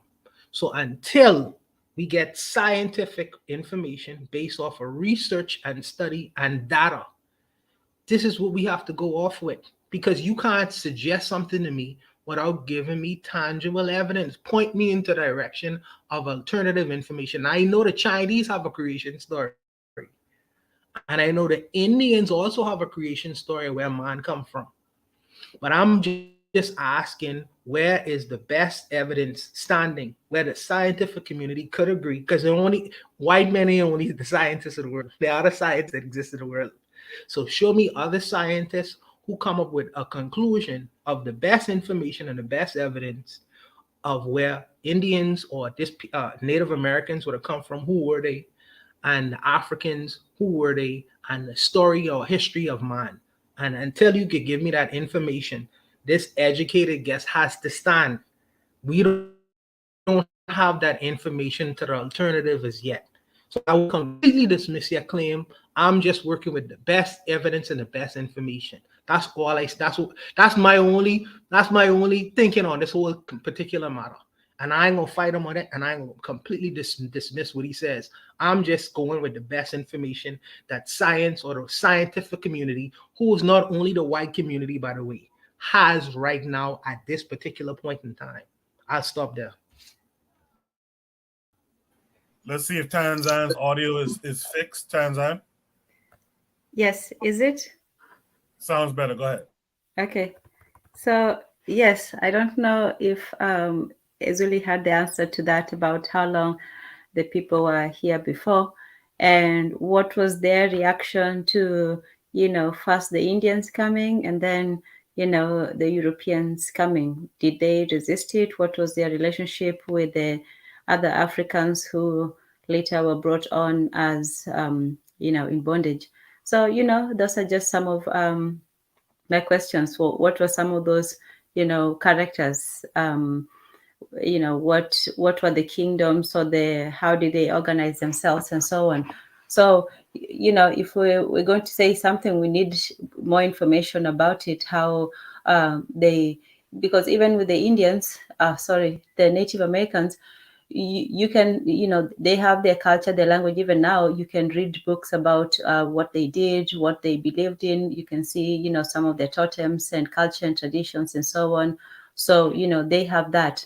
So, these Africans that came all the way over here, and they came first before the Indians. So, they should have been, they should have left a bigger mark, when they were here. So, yes, it would be good to hear more about, these pre-slavery Africans, and also what was their relationship with the new Africans. So, yeah, that's all I had for that one. More questions than, and also if someone does choose to, to identify as that, they should also, no, Ezuli is not saying that he's a Native American. He's just saying that he's an African, but he was an African who was here before and did come with the slave trade. Yes. Is that what you're saying? Yeah, that's what I'm saying. Okay. So, yeah, so if that's the case, we had that long discussion. So you shouldn't, well, we'll still have the Killmonger discussion, but you'll simply speak on it from the sidelines. You won't have a particular dog in the fight because, you were here before. So you're not on the side of the people who sold or were sold. You actually sailed. So yeah, that should be an interesting discussion. But yeah, I'll end there for now.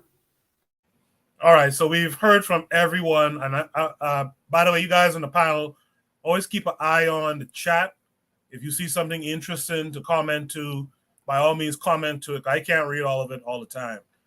There was so much comments on this particular topic so far, but now we've heard from everyone.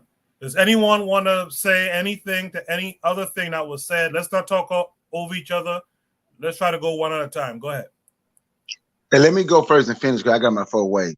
So when we talk about this, right, and we say we was already here, right? I always ask the question, name somebody and show who they are, who was already here. Like I can name a couple of people. I can name Juan Garrido, and then I can show you, and you can find his letters where he wrote to the Portuguese when they went and conquered Mexico. That's the guy that brought wheat here. Wheat came from Africa. He sold wheat in Mexico. He didn't enslave Mexicans when he came here. I think that's the problem the Portuguese had with him. He came and showed them how to sow wheat, and they worked with him, and he brought a lot of Africans here with him. And that was in like the late 1400s, maybe 15, no later at the latest 1500, 1501. But you when you ask these, they can't ever name anything or anybody. And even when they say the white man, that's why I was trying to explain. Like on both sides of my family, my great grandparents were enslaved. Shit, my granddaddy was born right after Reconstruction. So I didn't need the white man to tell me nothing. My grandmama is from Africa Town, and my grandmama, because Africa Town in Mobile, Alabama. I didn't need a white man to tell us nothing. And then when you go to Ebonics, what they called Ebonics, you can find 4 different books on linguists where people down south had over 100 African words, Bantu words, in their dialect, in our dialect of English. And I'm from Mississippi, so what people was calling bad English, we were using Bantu, Bantu words. So I just asked, we have a problem saying we came here. They embarrassed to say they was on that ship. Our people fell. And we have a problem. And the only thing I ask is, shit, they can name somebody. We can't just say, oh, and I believe we can't just make something be true because of a feeling. It's 2020, it's 2023, the 21st century. It's time to get past the feel-good history. And one thing they say after you go through all this and tell them, they say, well, you can't name no African ever came here to do nothing. That ain't even true either, but that ain't where we are. And I can show them where Africans did come, where Africans did come here. Where Africans, some even came during their Revolutionary War to fight with the British because they thought it would free us.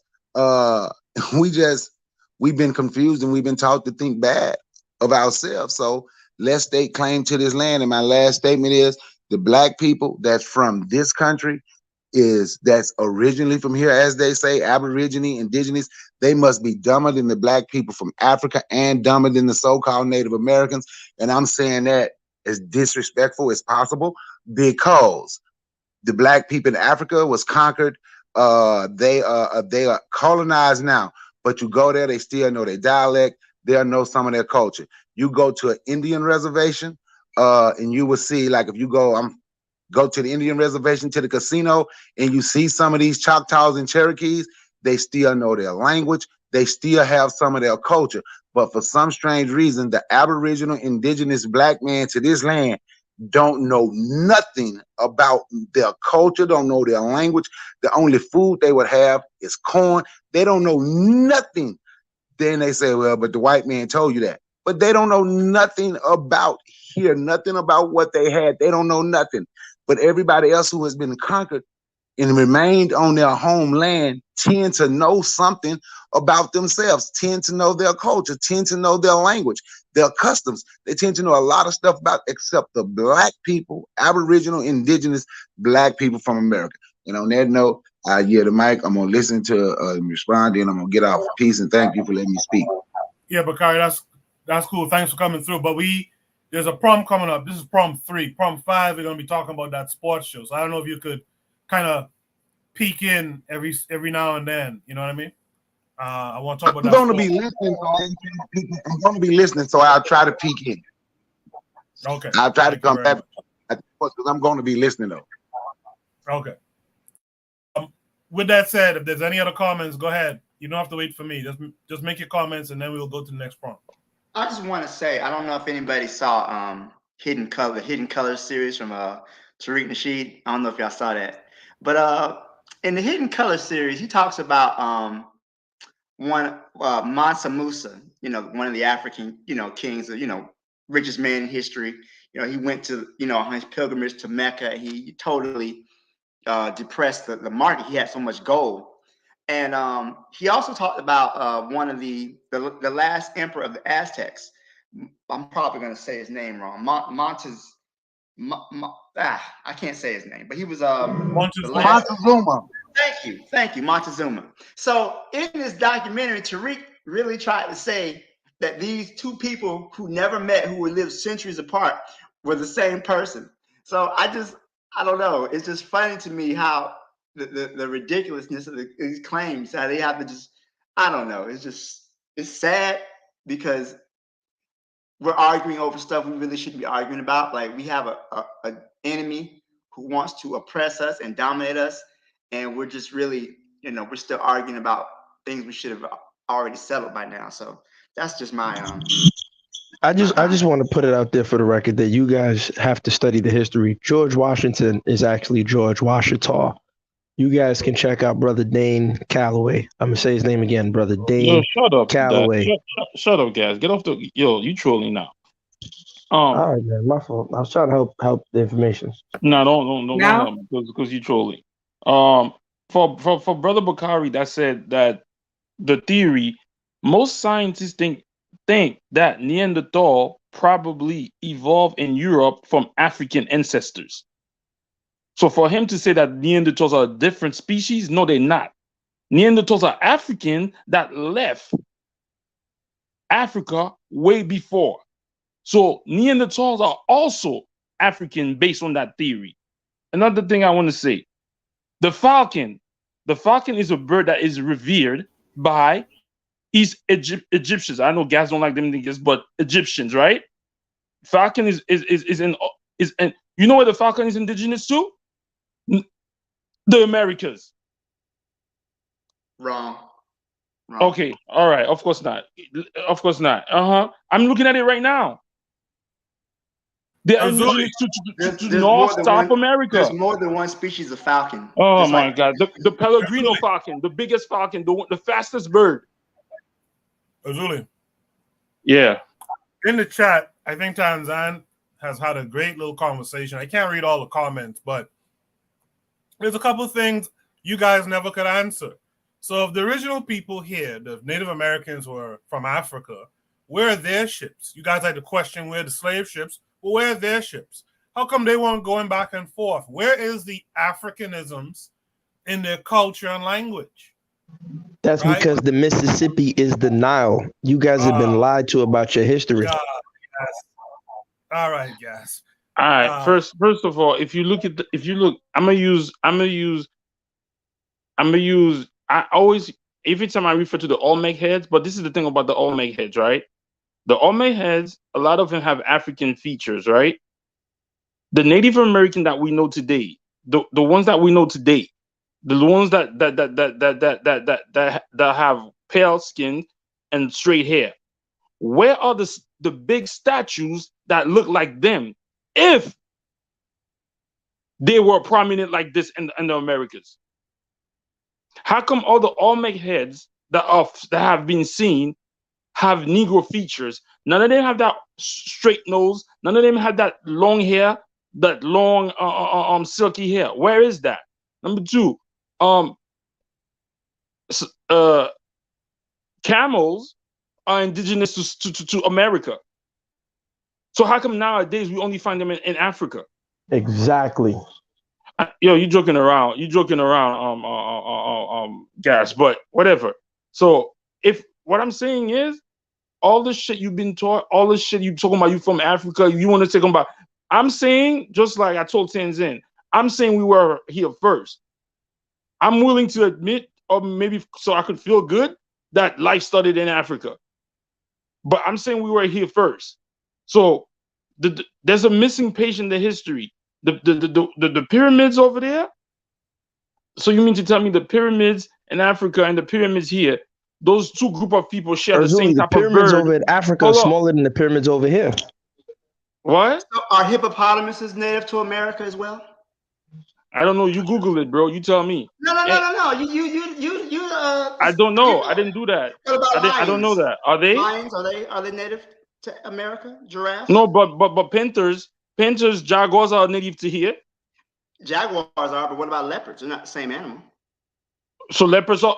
This is what I'm saying. What I'm saying is that a lot of things that you've been taught, all them shits is a theory. The whole shit that nobody was here before Pangea, it was all this shit is a theory, bro. You're fighting for something that was taught to you by the same guy you said rape and oppress your people. Just a small word of distinction right here, that Neanderthals are what is considered Homo sapiens. And whatever you want to say, they all come from Africa. That's what I'm saying. I understand, but I'm just a small point that there's humankind and human, a kind of human and human. Okay, there's a difference. So when you talk about Neanderthals is what considered in science as Homo sapiens neanderthalis, or something like that, right? The human beings, the African mind, the thinking mind, the modern mind is Homo sapien sapien. That is a distinctive difference from the Neanderthal. Okay. And I just wanted to make that continental drift. You see, you're forgetting continental drift. And one more thing I want to say, let your brothers rock. Haiti, Dessalines, you know what he called his army? The army of the indigenous. Why didn't he? Why he didn't call them Africans? Exactly. You being retarded, but it's okay. And the name of Haiti is not Hispaniola. It's called Haiti, which is the name of. Why would he name the country the name of the of what it means in the original language of the people? But I'm just saying. Listen, but if y'all want to believe, I'm not trolling. everything, yes, you are trolling. Yes, you are trolling. Listen. Everything that we are were saying, connected, so there were no ships when the Africans originally came over. So anyone who's asking you that question, where are the ships when you first came, that don't make no sense, because you have to understand continental drift. Okay, all I'm saying, yeah, sure. All I'm saying is there's different theories. Y'all just going on by the theory that you've been taught by ever since you was a little kid, or ever since your mother was a little kid, ever since your grandfather. They told you that life started in Africa. So it's a theory. So there's other theories. So if we want to get at the truth where everything is, you should be able to question everything. And again, the brother is saying it's a waste of time. But one of the big let me finish. One of the big things from the Ndenka symbols in West Africa is called Sankofa, to look back and preserve. So if what we're doing here, then you spitting in the eye of your own ancestors. But go ahead. Yeah. Wanna go ahead quickly. So, bro, you keep on saying. So the brother mentioned theory, but all I'm saying is theory is not somebody pulling something out of their ass. Theory is based off of evidence, and I'm saying that the best evidence that it currently exists right now, the scientific community globally come to a conclusion. I'm asking people like Oh, you. it's And what the Jane Calloway. European came together. The European came It's together globally and no, told you that. that's what you The keep saying. That's the what you keep European, saying because you want. the European, That's what you keep. the European. That's what All you those keep saying. all those scientists you're talking That's what you about, keep. all How those many times black you can say scientists you're European? talking about that said that is because the European told them that. Wow, that's really arrogant to say because niggas can't think for themselves. But needless to Show say, me. I would Go. say this. No. I'm not I would saying say that. this. But most of the Can educational you system let me finish, throughout bro. the You world let me finish, is based on European teachings. That's not true. That is not true. But let me say this. Let me say this though. Oh goodness. Let me say this. White Europeans have their form of science and scientific method. There are other people in the world like the Chinese and the Asians. And let me say this: many of the things that you observe in the so-called modern world, what's the guy who's saying origin of the species? I can't remember his name right now. There were Muslim scientists who was coming up with scientific theories Darwin. There's a man named, I forget his name, is something Idris, something. I can't remember what it is right now off the top of my head. But there are people who made scientific observations of the world long before people like Darwin now ever come around. And Darwin them. What's their name? What's their name? I'll give it to you the next time I come on. Exactly. You don't know. It don't mean it. Well, I'm limited. I can't remember everything, Razuli. I can't remember everything. I mean, I know you think I'm fantastic, but I can't remember everything. But let me say this: that really, really and truly, the next time I come home, I'll give you the name of the scientific philosopher who made observation on the animal kingdom. They used to call him the father of animals, something like father of animals. I'll give you his exact name next week when we come on.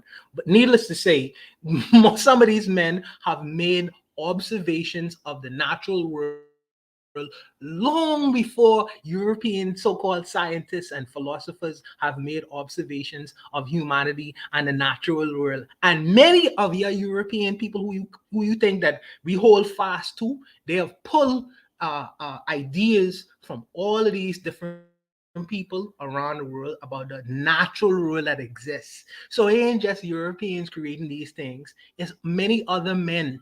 It's like people think the Africans can't think for themselves. They never jot down nothing on paper. But needless to say, Chinese have done it, Asians have done it. I'm saying the scientific community right now at large, because it's a global one. It's just not only Europeans. It's the scientific community have agreed on particular things. Now, you may disagree with that, but I'm saying that until you could give me an alternative information that is based off of research and data, it ain't guessing. It's an educated guess, but it's an educated guess nonetheless. It's a guess, but it's an educated one nonetheless, based off of reason, based off of data, based off of but based on the reason that European men told you. Based on the reason that what the European men told you. That's what you're doing. You stuck on your corn. You stuck on European men. I'm saying that corn. Okay, I got you. No other black. No size white men. Come on, bro. Come on. Corn. You better than that. You smarter than that. I know. Okay, all right, I got because you. Because if what you saying, I let you rock and I say nothing. I say nothing when you was talking. If what you were saying is true, the white men have all the knowledge in the world. How is it that a bunch of Negroes in Haiti could have formed a military strategy that was able to defeat all the best military strategists of Europe? Obviously, they had information that was able to supersede all the so-called global Western powers of the world. Them Negroes in Haiti was thinking beyond the form and fashion of the Europeans. So if that is true on a military stance and a military basis, it go beyond that, go into science, mathematics, all manner of different kinds of things. So I'm saying, don't pigeonhole us. Don't pigeonhole humanity just because the Europeans said that don't mean they was first to say it. That's not true. It's just not true, Razuli. I'll stop there and let you rock. Go ahead, bro. First of all, I could go with the defense and said that the reason that the Haitian defeated them is because they were native to Haiti, because they knew the land better than that. I could say that too. I ain't never seen nobody in West Africa defeat the Europeans like the Haitian did in their own country. The Maroons in Jamaica, they defeated the Maroons in Jamaica and the Bahamas and Barbados and Guyana. They defeated the Europeans in their own land. They defeated the Europeans in indigenous land. There was more revolution on this side than there was on the other side. There was more wins, I'll say. So corn is indigenous. Corn is a staple because Gas always want to talk about, what stuff that we have here that goes the other way to West Africa. No, Azuli, quote me correctly. That's not what I say. You gotta quote me correctly. Shut up. No, wait. You gotta quote me correctly, Azuli. Wait, no, listen. Wait, hold on. But you gotta quote me correctly. You gotta quote me correctly. What I ask you is very simple. Can you tell me the cultural remnants? Because I pointed you to at least 10. I gave you examples of food, dancing, clothing, music. I gave you many examples of Africanisms found in America or the New World. And I was asking you, can you give me any examples of cultural practices that you and your people do today? Explain corn. Let me finish. Cultural practices. Oh, okay, corn. That's a cultural practice. Cooking corn. Erzuli, listen, you're a very smart guy. Throwing out a possible hybrid vegetable as a cultural practice that may have been invented by the Dutch, if we are to, not dismiss the Native American hypothesis of how they cross-fertilized different crops to create corn, to just push out corn and say that that's a cultural practice, I think you're doing yourself a disservice. Cultural practice would be, for example, when you look at acarajé in Brazil, in Nigeria to this day, and parts of West Africa, they eat beans that has been the what we call black-eyed peas or the honey beans. They boil it, they blend it, and they fry it into a fritter, and they call it akara in Nigeria, right? If you look at Cuba, you look at the foods. There's the abacoa with Ivor Miller. He wrote a book on the way of the leopard in abacoa. He went back to Nigeria. They welcomed him. They said, "Where have you been? Our brother." He was in the parades. They let him back into the secret societies. He connected the ancient abacoa houses, which is from Cross Rivers, Nigeria, and Akwa Ibom, Nigeria, and Calabar, Nigeria. So these are cultural practices. I'm going to ask you again, because everyone's heard the definition. Please don't throw out a random vegetable that's found in the grocery aisle. A practice, that's behavior, that's tradition. Give me a cultural practice that is Native American, that whether they're African Americans or Black people in the Caribbean. Can you give me an example? What you're doing is you know what you're doing, because most of the. I just need you to give me an example. Just give me an example, and then you can tell me what I'm doing, please. Because no one's ever given me an example. Give me an example of behavior, of language remnants. Give me something. If it's the same, so what you're doing is retarded, bro. If it's the same people, if I tell you that we were here first, meaning that any culture that's from the West will be here too. What are you talking about? So basically, you're saying that the behavior of African Americans is Native American culture, and the behavior of the Black people in the Caribbeans and the diaspora or the Americas, right? The sub-Mojave Americans, because below the Mojave Desert, so they're sub-Mojave Americans. You're a sub-Mojave. So you, as a sub-Mojave, you're saying your normal behavior of eating griot, of eating tom-tom, but those are all Native American practices. That's what you're saying, for the record. Native American as in, okay, as in the cultural practice. That's what I'm saying. Let me finish, bro. I'm trying to tell you, all these behaviors are not the Native Americans of today, bro, that we know as Native American. If what I'm saying is I cannot tie any African American, Caribbean American culture to the Native American that we know today. If that makes sense to you. No. I'm not talking about the Native American we know today. I'm saying for example, their missionary and anthropological reports of observed behavior and cultural practices that these people did, right? So when they landed in Hispaniola, they saw the behaviors Stop calling of it the Hispaniola, first of all. Okay, Haiti. When they landed in Haiti, they saw the behavioral cultural practices of the natives, right? So that's what I'm trying to understand. How is it possible? And this is why I'm going to tell you this whole theory is no different than white people inventing whiteness.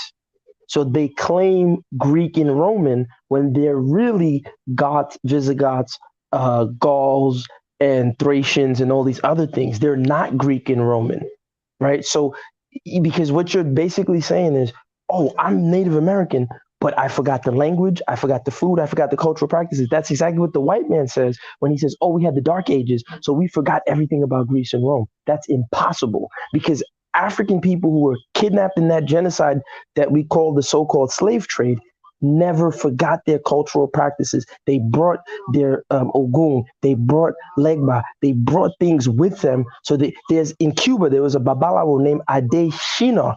He swallowed his Ifa beads and he brought it to the New World, became very successful. You guys can Google his name. Adeshina is spelled Adechina.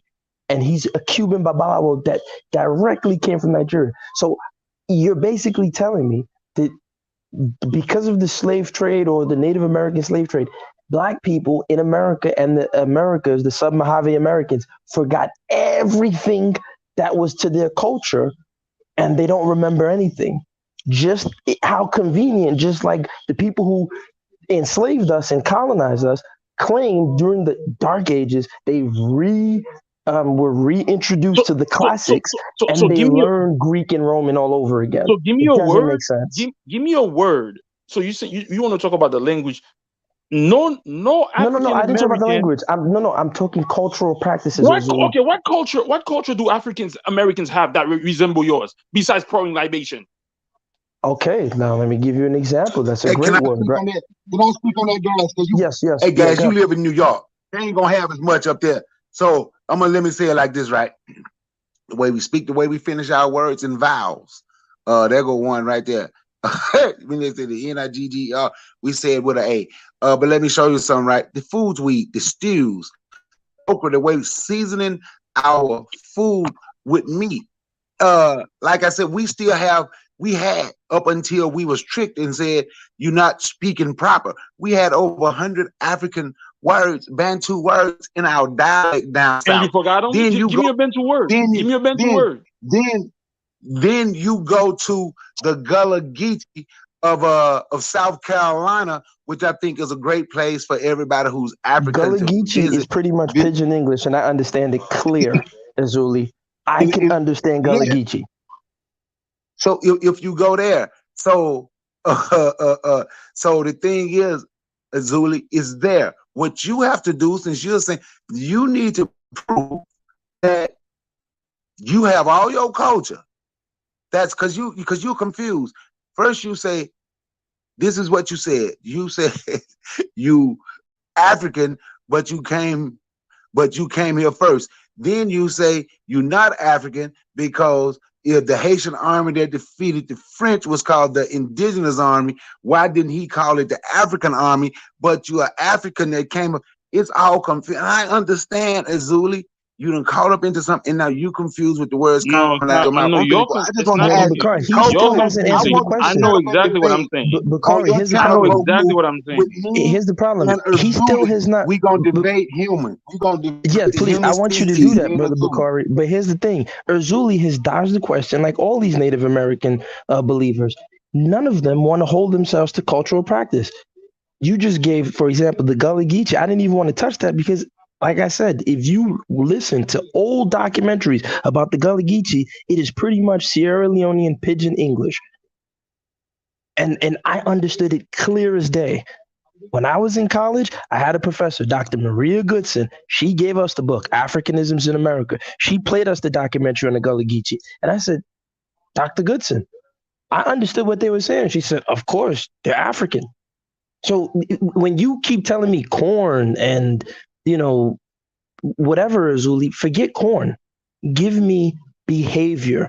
Give me language. You can't say they forgot it. This is why I those who I've sent this email to, why people invented their culture. They claim they're Greece and Roman, but they're not.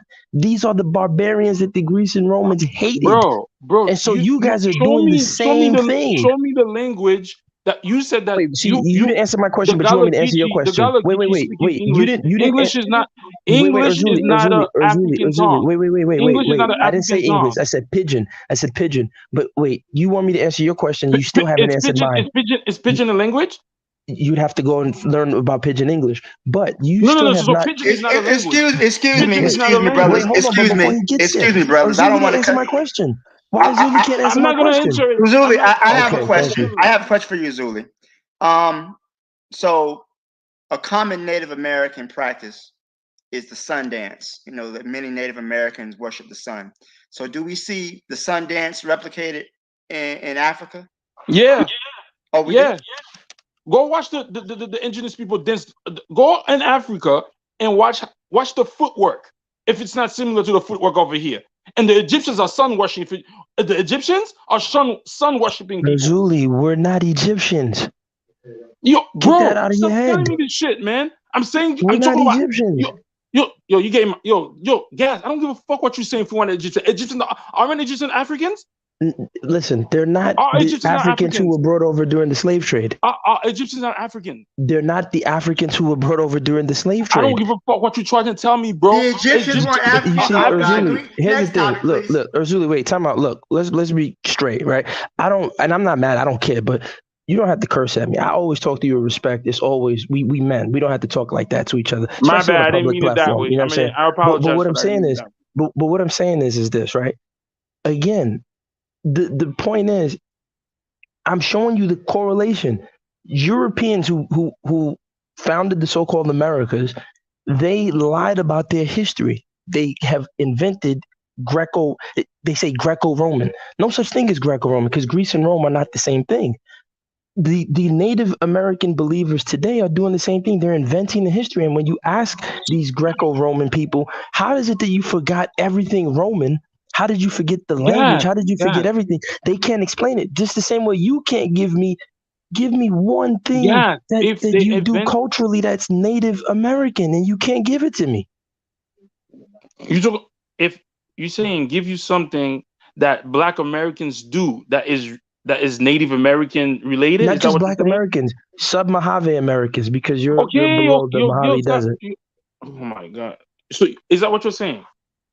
Yes, give me something that they do that's Native American culture that we can trace anthropologically. We can trace it back to Africa, or trace it to what? That's what I'm trying to understand. To the original Native Americans who are on this land. Give me something that you do culturally.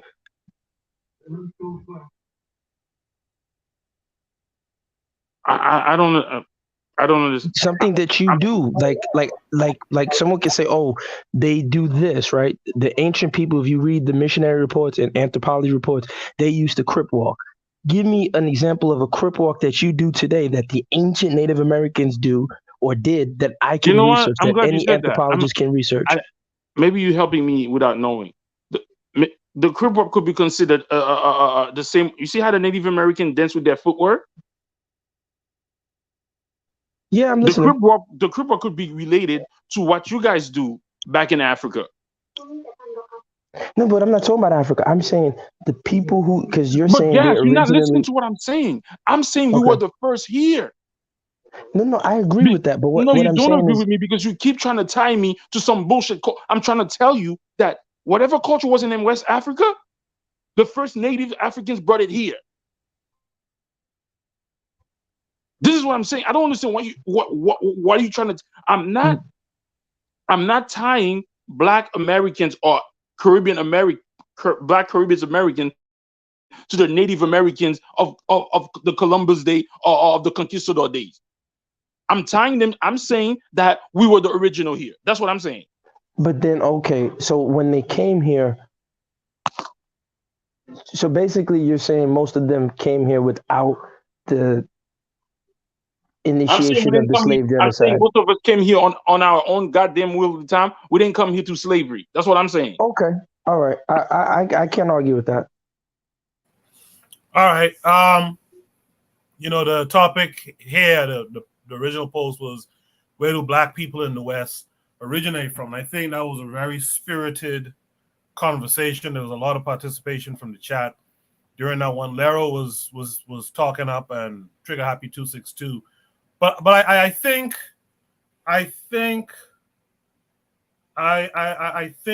this should be continued another time too. Maybe a different kind of slant to it, but it should be continued. We have to get over something too, and I think Wana hit on it well.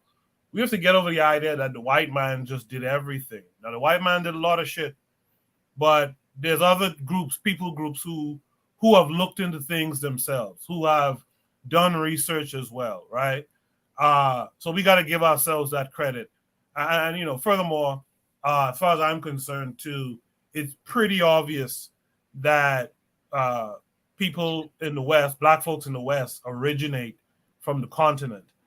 This nativist talk, I think, is more trying to get away from being African, because if you're saying that the people brought the same West African culture, that means they were African. That means they would still be African. But this idea that we want to shift ourselves to a different title, and I still don't understand what the prize is there to shift yourself to a different title. But I think we should discuss it again. Right now, I want to go to Shoot the Breeze topic number 3 tonight. You guys in the chat, if you like that conversation, give it a thumbs up. Give it a thumbs up. Let the panel know that you appreciate that conversation. Shoot the Breeze topic number 3 tonight is, who is Michael Foucault? This is an interesting one. I think we did talk about him before on Shoot the Breeze, but let's check out this video and then discuss it. Oh, wow. Okay. So that video is not available anymore. What can I do here? Let me see if I could find a video on the fly, I guess. In the meantime, Mr. Untouchable, let's have you just describe who Foucault is, in your understanding, while I look for something else. Good. So I'm sure that Gas Michael Foucault is, because Gas mentions Foucault extensively. So I really wanted to let the public and our audience, really find out who this person, this particular philosopher was, and his ideas, so we could through a lot of his ideas and really kind of like come up with different kinds of arguments for, in terms of what he believed in his time, etc. Particularly because when Gas mentions that we should really do away with or update our philosophers, I really wanted to pin that and tie that against the philosophers that he mentioned that we also should study as well. So I just wanted to put him up to really just get his ideas and see if we could expand on them and compare them, whether these ideas would be effective for us as a community or not. So, All right. Well, hopefully I found this thing plays. Yeah, I found this video here, different channel. Let me share it, and we'll discuss it afterwards.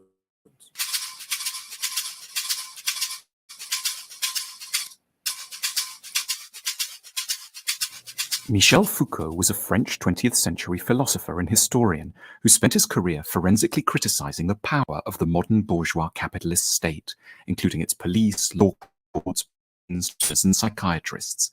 His goal was to work out nothing less than how power worked, and then to change it in the direction of a Marxist anarchist utopia. Though he spent most of his life in libraries and seminar rooms, he was a committedly revolutionary figure. He met with enormous popularity in elite Parisian intellectual circles. Jean-Paul Sartre admired him deeply, and he still maintains a wide following among young people studying at university in the prosperous corners of the world. His background, which he was extremely reluctant ever to talk about and tried to prevent journalists from investigating at all costs, was very privileged. Both his parents were inordinately rich, coming from a long line of successful surgeons in Poitiers in west-central France. His father, Dr. Paul Foucault, came to represent all that Michel would hate about bourgeois France. Michel had a standard upper-class education. He went to elite Jesuit institutions, was an altar boy, and his parents hoped he would become a doctor. But Michel wasn't quite like other boys. He started self-harming and thinking constantly of suicide. At university, he decorated his bedroom with images of torture by Goya. When he was 22, he tried to commit suicide and was forced by his father, against his will, to see France's most famous psychiatrist, Jean Delay, at the Hôpital Sainte-Anne in Paris. The doctor wisely diagnosed that a lot of Michel's distress came from having to keep his homosexuality, and in particular his interest in extreme sadomasochism, away from a censorious society. Gradually, Foucault entered the underground gay scene in France, fell in love with a drug dealer, and then took up with a transvestite. For long periods in his 20s, he went to live abroad in Sweden, Poland, and Germany, where he felt his sexuality would be less constrained. All the while, Foucault was progressing up the French academic ladder. The seismic event of his intellectual life came in the summer of 1953, when Foucault was 27 and on holiday with a lover in Italy. There he came across Nietzsche's book, Untimely Meditations, which contains an essay called On the Uses and Abuses of History for Life. In the essay, Nietzsche argued that academics had poisoned our sense of how history should be read and taught.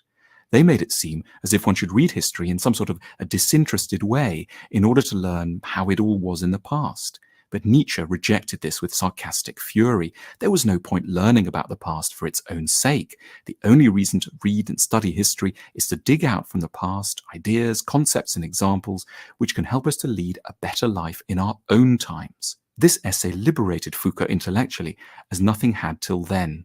Immediately, he changed the direction of his work and decided to become a particular kind of philosophical historian, someone who could look back into the past to help to sort out the urgent issues of his own time. 8 years later, he was ready to publish what's recognized as his first masterpiece, Madness and Civilization. The standard view is that we now treat people with mental illness in so much more of a humane way than we ever did in the past. After all, we put them in hospitals, give them drugs, and get them looked after by people with PhDs. But this was exactly the attitude that Foucault wished to demolish in Madness and Civilization. In the book, he argued that things way back in the Renaissance were actually far better for the mad than they subsequently became. In the Renaissance, the mad were felt to be different rather than crazy. They were thought to possess a kind of wisdom because they demonstrated the limits of reason. They were revered in many circles and were allowed to wander freely. But then, as Foucault's historical researches showed him, in the mid-17th century, a new attitude was born that relentlessly medicalized and institutionalized mentally ill people.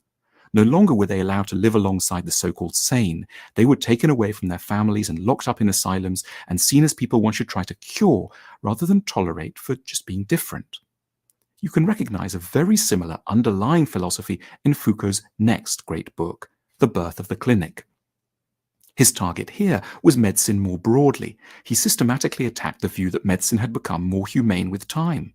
He conceded that, of course, we have better drugs and treatments now, but he believed that in the 18th century, the professional doctor was born and that he was a sinister figure who would look at the patient always with what Foucault called the medical gaze, denoting a dehumanizing attitude that looked at a patient just as a set of organs, not a person. One was, under the medical gaze, merely a malfunctioning kidney or liver, not a person to be considered as a whole entity. Next in Foucault's oeuvre came Discipline and Punish. Here, Foucault did his standard thing on state punishment. Again, the normal view is that the prison and punishing systems of the modern world are so much more humane than they were in the days when people just used to be hung in public squares. Not so, argued Foucault. The problem, he said, is that power now looks kind, but isn't, whereas in the past it clearly wasn't kind, and therefore could encourage open rebellion and protest. Foucault noted that in the past, in an execution, a convict's body could become a focus of sympathy and admiration, and the executioner, rather than the convict, could become the locus of shame. Also, public executions often led to riots in support of the prisoner. But with the invention of the modern prison system, everything happened in private, behind locked gates. One could no longer see and therefore resist state power. That's what made the modern system of punishment so barbaric and properly primitive in Foucault's eyes. Foucault's last work was the multi-volume History of Sexuality. The maneuvers he performed in relation to sex are again very familiar. Foucault rebelled against the view that we're all now deeply liberated and at ease with sex. He argued that since the 18th century, we have relentlessly medicalized sex, handing it over to professional sex researchers and scientists. We live in an age of what Foucault called scientia sexualis, science of sexuality. But Foucault looked back with considerable nostalgia to the cultures of Rome, China, and Japan, where he detected the rule of what he called an ars erotica, erotic art, where the whole focus was on how to increase the pleasure of sex rather than merely understand and label it. Once again, modernity was blamed for pretending there'd been progress when there was in fact just a loss of spontaneity and imagination. Foucault wrote the last volume of this work while dying of AIDS that he had contracted in a San Francisco gay bar. He died in 1984, age 58. Foucault's lasting contribution is to the way we look at history. There are lots of things in the modern world that we're constantly being told are fantastic and were apparently very bad in the past. For example, education or the media or our communication systems. Foucault encourages us to break away from our optimistic smugness about now and to go back and see in history many ways of doing things which were perhaps superior. Foucault wasn't trying to get us to be nostalgic. He wanted us to pick up some lessons of way back in order to improve how we live now. Academic historians have tended to hate Foucault's work. They think it inaccurate and keep pointing out things he hadn't quite understood in some document or other. But Foucault didn't care for total historical accuracy. History for him was just a storehouse of good ideas, and he wanted to raid it rather than keep it pristine and untouched. We should use Foucault as an inspiration to look at the dominant ideas and institutions of our times, and to question them by looking at their histories and evolutions. Foucault did something remarkable. He made history life-enhancing and philosophically rich again. He can be an inspiring figure for our own projects.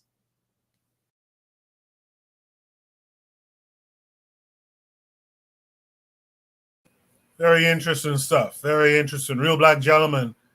What did you take from what you saw in the video?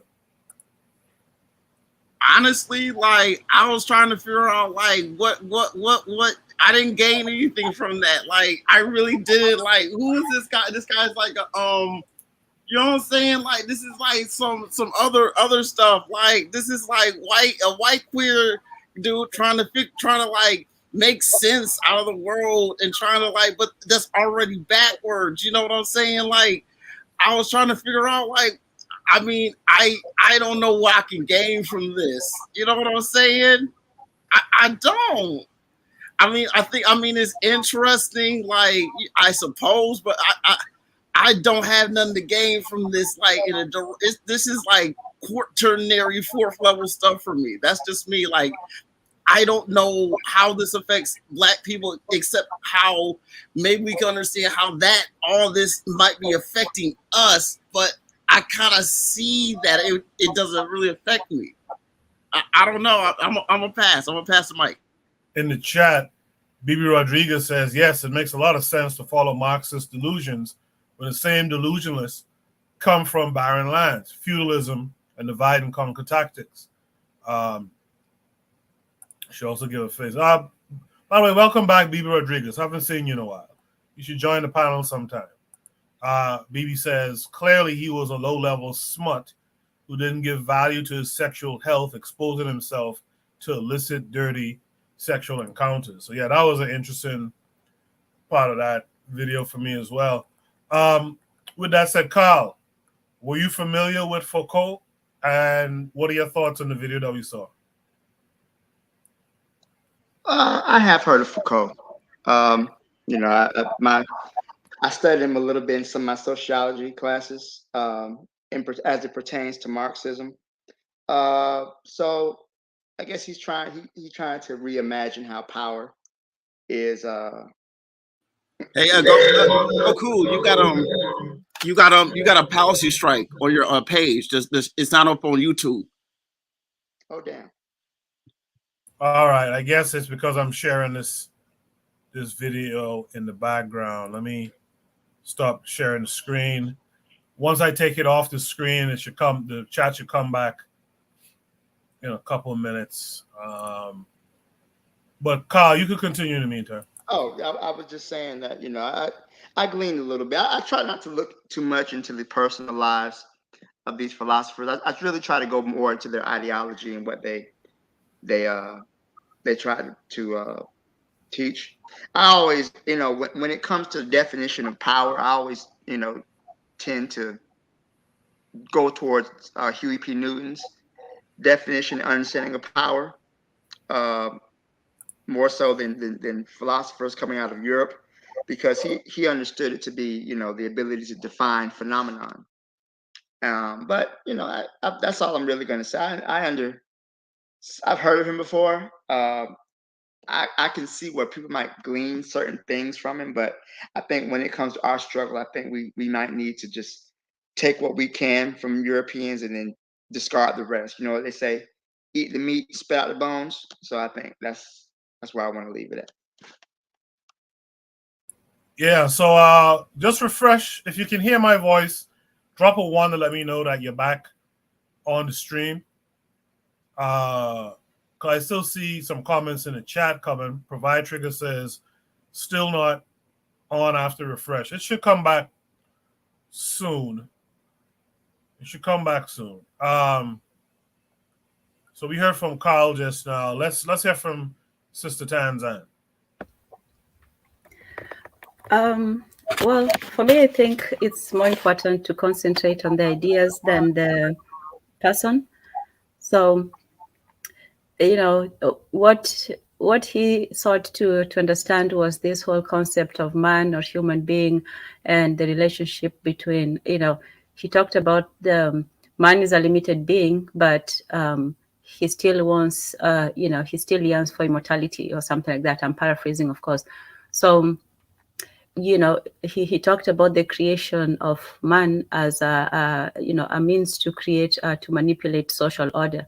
So when you create a public, when you create human beings, when you create populations and so on, it's a way for, to not just, to divide them, but also to rule them. And with that is the power and power and knowledge. He talked about the interplay between power and knowledge.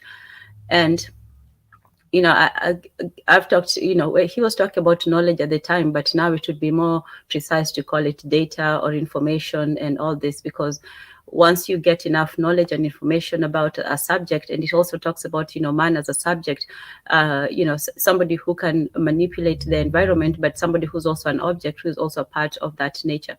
So, when you create this public, it's almost like the corporation. So, when they create a person where, a person can be a corporation and also a human being as well. So when they created this public person, now they can create systems to control these people. And he also talks about, the deviancy, where they study the populations in terms of, in sex, race. They break down all the statistics of the population and divide them up into demographics.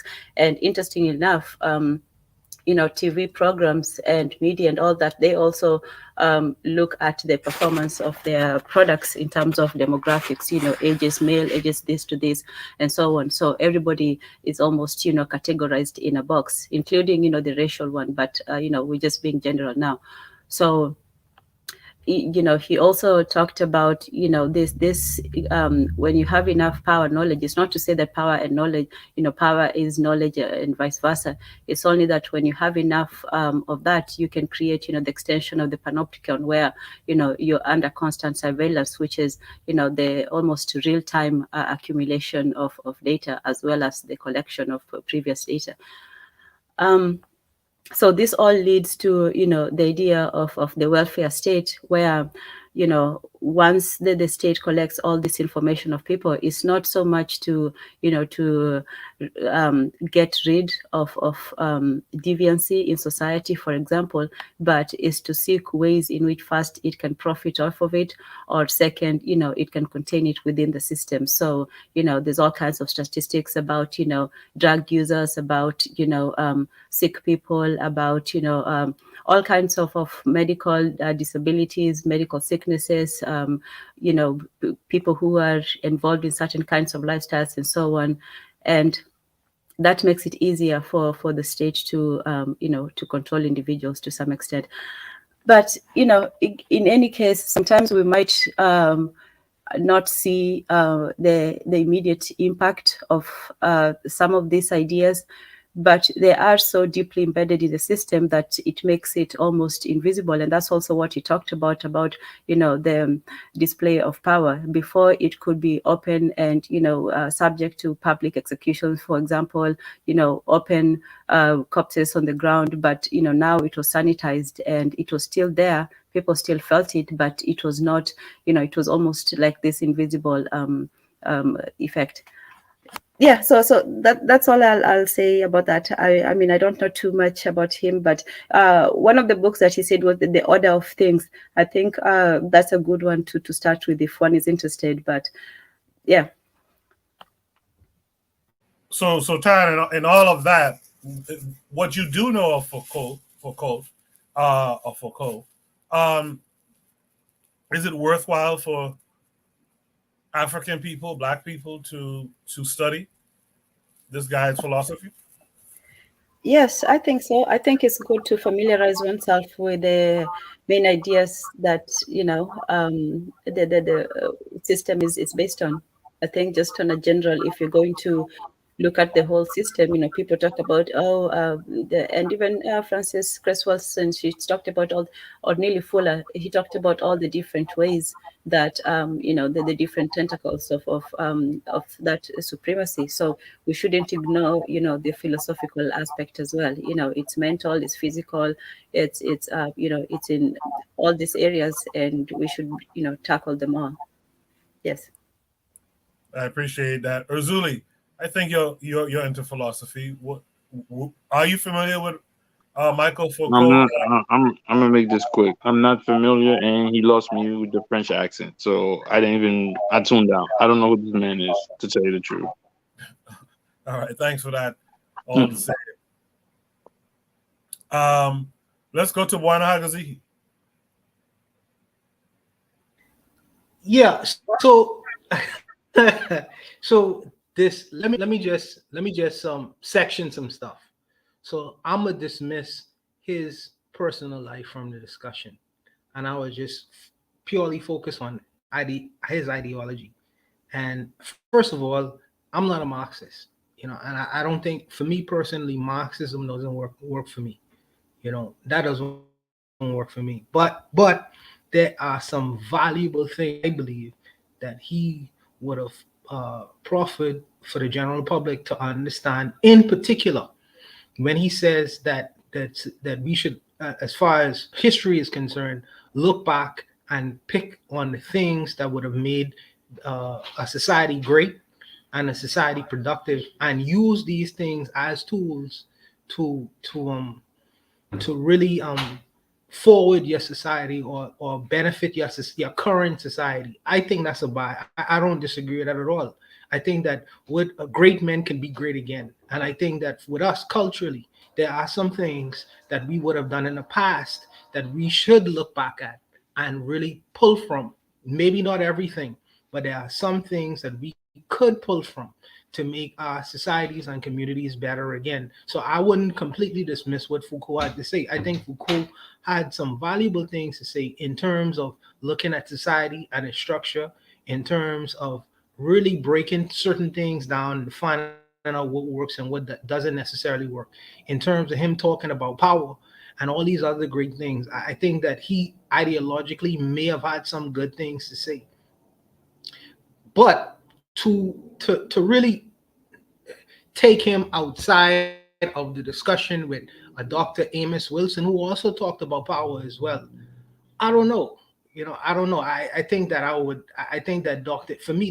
Amos Wilson, his reality, his situation in terms of where he stood, in the shoes he stood in, I would be more inclined to follow his particular view of life in terms of Black power and things of that nature. But I wouldn't so easily dismiss Foucault and his ideology, even though I may have issues in terms of his politics, in in terms of his politics, and we are a result of our influences, where we come from the beginning. We can't ignore these things. And he is talking as a French philosopher in French society, and I'm talking as a Black person living in the West, based off of the situation that I have encountered in the West, and all the baggage that comes in as an African living in this side of the world. So our perspective may be a little bit different. So therefore, our conclusions about the world may be a little bit different. So this is the reason why I wouldn't so easily dismiss the so-called 25th Street philosophers and scholars, because they have a particular view that is just as legitimate as this particular individual. You know what I mean? No one is better than you. That's the stance I take from his purview, in terms of looking back and pulling the best of history where man has been, and pulling the great things from the past, and really trying to apply some of the things, not all. You know what I mean? You can't pull all of Garvey's philosophy in the 21st century, but some of them still are applicable to the day. So I would pull some of the things that I believe that would be beneficial to our community and move forward with them. So I don't completely dismiss him. As far as his personal life, problem with that. I have a problem with that on a personal level. I quote a synopsis on what he believes about this particular video. Thank you for that, Buana. There was something weird going on with the computer just now. You guys who were in the chat, let me see if you guys are still here. So if you're still here, Lero, Trigger Happy, Provide Triggers, Bakari, if you guys are still in the chat, let me know that you guys came back when the stream came back on. I can see the stream is back on, but you have to refresh to get back on. With that said, gas them up. I think you like Foucault. Talk about it. Yeah, can you guys hear me? Yeah. Look, the thing is, to respond to Real Black Gentleman, and to Buana, we have to dismiss to a certain degree the 125th Street scholars. Not that they're not valid, and not that they're better, but we're talking about understanding the system that we are subjected to. So for me, when I'm saying we got to revamp these things, Garvey wasn't looking at, for example, the birth of the clinique or the birth of the hospital. Neely Fuller, all these people, not to say that they didn't come out with brilliant, exceptional ideas, but they're not looking at how, the hospital, the prison system, they all, and the school are all of the same architecture, right? They're all based on that panoptic blueprint. And so the thing is, for me, is that quite often I think we're so used to being put down by them, we take an approach. And I used to have the approach, the reactionary approach, like, well, I ain't got to listen. Why I want to read some white boys or some white men? Screw them, I'd rather listen to my grandfather in the village. But, once it was explained to me and I started to realize, like, wait a minute, listen, the system that I'm subjected to, my grandfather in the village didn't create this system, right? This is a system that people like Newton, people like David Ricardo, people like John Law, this is they wrote the philosophical underpinnings for this system. And so if you're not studying people like Foucault, who's one of the best thinkers, and even with this video, the video is quite silly because the idea of an autobiography, right? I believe the first person who wrote an autobiography, if I'm not mistaken, may have been Rousseau. But by that time, that this idea of the Cartesian concept of self, right? Descartes says, I think, therefore I am. And that Cartesian sense of self has plagued us, right? Toulmin talks about, like, in the West, they went from the apron stage to the proscenium stage, and all the world's a stage, and blah blah blah. Everyone wants to act, and then you have like I think was it not Oscar Wilde? Yeah, Oscar Wilde says art imitates life, and life imitates art, and this other guy was talking about your 15 minutes of fame. So you can see right now, particularly Black people, everything is a reality show. Real Housewives of this, blah, blah, blah. So if we're not taking the time to study, wait, this thing can be traced back to Descartes and this, concept of self. And Foucault talks about, the self and self-care in the West. These are things that we should be contending with. If not, we end up repeating and parroting Western things that we shouldn't in our bid to be, whether it's African, Pan-African, or to be, pro-Black. A lot of stuff that people are saying is pro-Black ain't pro-Black. I was here the other day and I said that, the economy is a Western concept and people were up in arms, but it's a fact. The idea of the economy comes from Isaac Newton.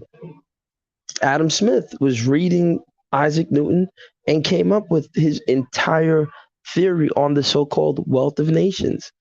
So, if we're just dismissing it, all right, I'm not going to read those Western white boys, well, then you'll never escape the system because they're the ones, the blueprint as to what we're under comes from them. And at least people like Foucault were exposing their system. At least they were exposing it.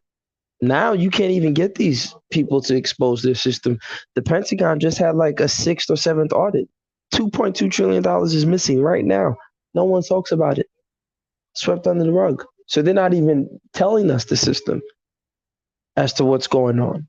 But at least we can read it and say, well, if this is how they built their nation state, do we build our nation state the same way?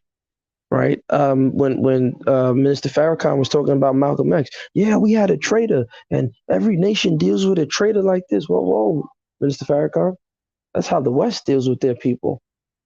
So are you telling me that if we had, because when people say, the nation, if we have a nation state and Black nation, you're going to run into the same problem Haiti had. And that's what I think they were telling the leaders of Haiti. No, you fought the French, but you're pretty much Frenchmen. You got on their clothes. I don't want to talk about Toussaint Louverture. He probably, was connected to the Masons. He didn't let them burn down his master's land, allegedly, when they were revolting. But I don't want to get too deep into that. So, if we don't study these philosophers and understand the systems and what it's all about, I think we'll never escape it. And we shouldn't be so arrogant to not study them and their system, not so that we can become them. I understand the fear. You don't want to read Nietzsche and end up a Black man who just walks around with your philosophy being Nietzsche. No, but you study Nietzsche to destroy the Western system. You study Foucault to destroy the Western system. Because when you get into these debates with these white boys, and I'm not talking about these, Joe Rogan type white boys, I'm talking serious scholarly white boys, people like Zizek. When you get in those rooms with those serious scholarly white, that's why they dismiss the Afrocentric perspective. That's why they dismiss the Black perspective, because they know we're not serious scholars. They toy with us. None of our scholars go into serious rooms and have these debates because they're not. They laugh at us. Not that we don't have the capabilities, because they know most of the time we're gonna be lazy. So I end with this. The whole video, even Foucault be against it because the idea, he doesn't believe in the idea of an autobiography. Because then what we end up doing is we end up dismissing things by proxy. I don't care what he did with people. That's his business. It ain't got nothing to do with me. But he did give ideas that we can use. It's a Western canon. So if we can steal their ammunition and turn it against them, that's a good thing. That's what we should be doing. So that's what I just want to put out there. Hey, I feel you. Like I know what you said by that. We speak English. Like I feel like I understand. Like personally, I know. Like we are African people that exist in a very non-African syntax and context. I get that. And understanding how the people of France and the nature of their states in 100 years ago. I get that. I do. How do I say? I'm not going to say a but to this. I'm trying to add on to what you're saying. What I worry is that we as African people, there are people who are strong debaters. You have your PLO Lumumbas. I mean, there are people, even honestly, like a lot of the leaders, like Museveni, honestly. He studied up under strong pro-black stuff. And even though, he's a dictator and he's a president, he's holding it down. Africa would be in a hell of a lot worse position if Museveni was not, holding it down. And I know that, it might be a situation where we have to, I think that sometimes we don't need to try to understand Europe so much. We have to understand Africa. We're not goose stepping into Paris anytime soon. We don't need the intelligence on how the people are going to be because we're going to invade Europe. You know what I'm saying? I just think that it becomes secondary, even fourth level. If you happen to be a professional who is in Europe, knowing how those folks think is incredibly important. No, I think you have it twisted. That's not what I'm saying. No one's saying to study it to go into Europe. That's not the point. Okay, yes. Listen. If you don't study Europe, that's why Gas is against Garveyism and Pan-Africanism, because all I hear out of their mouths are European ideas. When I said here, the last week or 2 weeks, that the idea of an economy is a Western construction, they were up in arms. But if they take the time to research it, they'll realize that. So all these Pan-Africanists are pretty much pseudo-capitalists, and that's why 90% of them fail when they go back to Africa. Because they're not taking the time to wait a minute. What am I bringing? What am I parroting out of my mouth? Is it page 65 of Descartes' book? Is it page 43 of Karl Marx's textbook? I know what you mean by that, because honestly, like a lot of the Europeans of the 1800s have affected the Africans into the turn of the century. I know what you mean by that. Just even like not really consciously. Let me say this, because I gotta get this off my chest. Like when Garvey says like there are Africans that are no good here, that will be no good there. What I feel what happens is there are African-centered people who will then use that to then justify another African as not being good enough to go to Africa. And what I would say to that is like, let Africa sort out the goodness or badness of that person. You know what I'm saying? But and just to refer to what you're saying as far as philosophies that African people do have. I'm not saying murderers, rapists, and robbers should go back. If there are murderers, rapists, and robber here, then they're probably going to be a murderers, rapists, and robber in Africa. But beyond I would contend we don't have African philosophies because we didn't have societies that created philosophers. And that's my problem. All the African philosophers that we'll talk, whether it's Chinwezu, Amos Wilson, they were all reactionary to the Western system. Perfect example, right? So people like Adam Smith says, in a so-called economy, right? They just steal Newtonian. If you study calculus, they steal Newtonian concepts of limits and his idea of mass and all these things, mass movements. That comes directly from Newton, right? But I don't want to get into that. But look at this. So if you look at it, whether it be Karl Marx saying, when Adam Smith says to us, he says, the tenets of an economy you have are, or the inputs are land, labor, entrepreneur, and capital. Marx doesn't resist that. What Marx does is say, yes, I agree, capitalist. So what labor has to do is labor has to fight. And by the way, Foucault is not a Marxist. That's one. But he says labor has to fight and restructure and move against this. But here's the problem. Marx, I'm not a piece of labor. So Marx doesn't even escape it. Marx is just trying to interior decorate the prison. And so when you have Claude Anderson telling you powernomics, black powernomics, I get it on a surface level. Yes, we should be trading and doing business. We live in the system.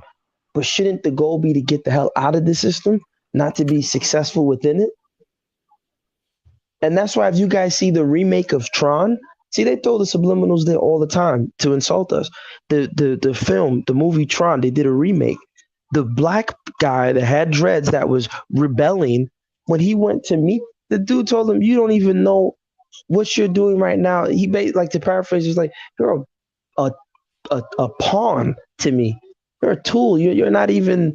You're just loud." So, you know, when Bwana is writing in the chat, and I hope you can respond to this, Bwana. Oh no, we laughing at them too. It's who's in a position to laugh. We're in their system. Amos Wilson, Chinwei's, all these guys, they're not getting me out of the system, at least in my opinion. I'm not saying Foucault gets you out of the system, but Foucault gives you the blueprint to their system. He tells you how during the, you know, their period, they create social structures and apparatuses to organize their society. Yes. How, like I said, the prison, the hospital, the school are all built from the same architectural framework. Is it not a coincidence that we have a school to prison pipeline? It's not a coincidence. But if you just dismiss Foucault outright, we're not going to get to that. That's what I'm saying. Okay, so good. So let me say this. First and foremost, not all Pan-Africans who go to Africa, go to the continent, are unsuccessful. There are many Pan-Africanists and Gaviites who go to Africa and become very successful. That's first and foremost. So financially, if we talk about finance in terms of what success means. Second, let me also say this. If the Black people who go to Africa are practicing Europeanisms or ideas of Pan-Europeanism, then they should be vastly successful, because the Europeans are going to Africa practicing Pan-Europeanism and becoming multi-millionaires. If you're dealing with finance in terms of what financial success is. So that don't make no sense. That, to me, it don't register as any sense. Can I respond to that quickly? Let me finish though, bro. I let you rock. I am not trying to dismiss Foucault. I mean that there are things that what he would have said, it is, for me, is fundamentally correct. Because I believe that you should take certain things in the past, in particular African past, and use these kinds of things, the different things that you could pull from the past that was progressive, and we should copy, you know, in terms of our African past, because our African past was great. I would not necessarily disconnect from it or dismiss it. Where you suggested that we should throw it in the ash bin of history, I wouldn't do that. You know what I mean? This is the reason why I say there are some things. Well, I said that tongue in cheek. Let me finish though, bro. I let you rock. You know what I mean? And there are some things with Gavi profit that I believe that we could take on today in terms of global trade, global connection, that could be beneficial for, in particular, Caribbean countries, which are historically completely Black and West African. So I don't know why we wouldn't want to do trade in terms of exchanging goods and services with the African world, rather than giving exchange with the European world, because it only benefits them. This whole idea of commonwealth is only common in Europe and France and etc. It's not common in the Caribbean countries, or it's not common in Africa. It's only common in Europe and England. So this is the reason why I agree with Foucault. This is the reason why I wouldn't outright dismiss him. What I am saying is, if you say that we should dismiss people like Gavi and people like John Henry Clark for Foucault, I am asking. I never said that, but because, go ahead. You know, okay. I never said that. I said it tongue in cheek, and I said it needs to be updated. Good. So, but you use the term 125th scholars. You know what I mean? So, and Gavi, that was my shot at Erzuli.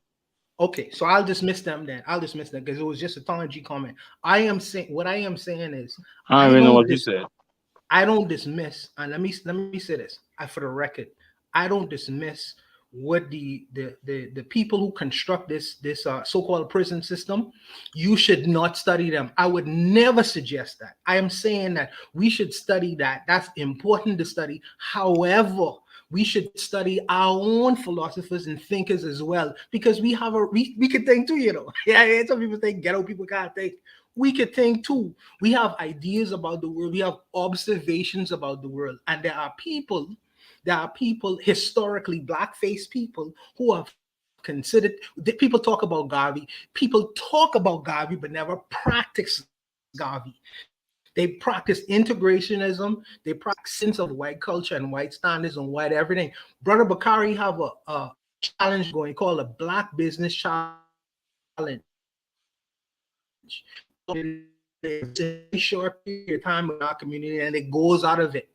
If we was practicing Garveyism or fundamental Garveyism, our dollar would stay in our community. Therefore, we would have more benefit in America and in Caribbean countries as opposed to European countries. So I agree with Foucault when he said we should look back at the past, because Garveyism and Elijah Muhammad was practicing Black economics as opposed to what we do today, where we practice integrationism and pan-Europeanism. Well, Foucault didn't say that. That was Nietzsche. Foucault. No, well, Foucault didn't say that. Nietzsche said that. No, Nietzsche said to look back and use it. Foucault didn't say that. That was what Nietzsche said in the video. No, in the video. I mean, you could play it again. Nietzsche said. We could play it again if you want to. Yeah, we can play it again. But I believe I heard Nietzsche say that use the past as a toolbox, and Foucault was inspired by that. Foucault said that, bro. No, he didn't say that. I've seen that video. I've seen that video a couple of times. I'm pretty sure Foucault didn't say that. Nietzsche said that. Maybe we saw different things, but I know that's what Nietzsche said. What I'm saying is that do not dismiss. No, but you should listen because Garvey wasn't doing anything African. Listen. We should dismiss it. I'm saying the goal. Okay, here's the thing. What is our goal? Listen, they're not doing anything African. Come on, they're not doing anything African. And let me tell you why. Because again, like I said, listen. If I am doing business, that ain't African. If you're doing Western business, that's not African. If I am doing business, not only with Jimmy, but I'm doing business with people. It's Pan-Africanism, man. Pan-Africanism, because Africans was doing trade outside of their No, that's a lie. That's not the case. No, Vonna, listen, stop. That's a cap. Pan-Africanism. That's a no. We don't disagree. That's a capital. No, it's not a disagreement. We can get to the root of it. That's a capitalist lie. Here's the truth. No culture in Africa was trading on. People were trading on excess. Not everybody was sitting down there trading. Remember, there was subsistence farming. And to this day, if depending on what you read, 60 to 40% of Africans are still rural, practicing subsistence farming. And they're trying to get these Africans to come to the urban, spaces. And the Africans are leaving them in mass because the urban spaces don't work for Africans, right? And so this is what, from the diasporic position, I think we have to contend with.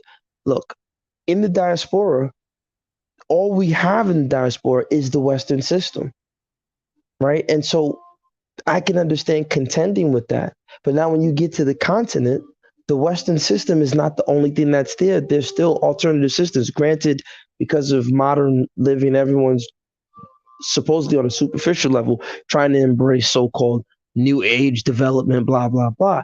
But the fact of the matter is, fundamentally, whether it's Powernomics, whether it's Chinwezu, whether it's Walter Rodney, none of them are doing anything African that the people on the continent were doing, simply because no African was trading for their daily existence. What you're trying to do is you're trying to say, oh, people traded. No, the only time people traded was in excess. So I get it. In the modern system, yeah, you buy your goods. Is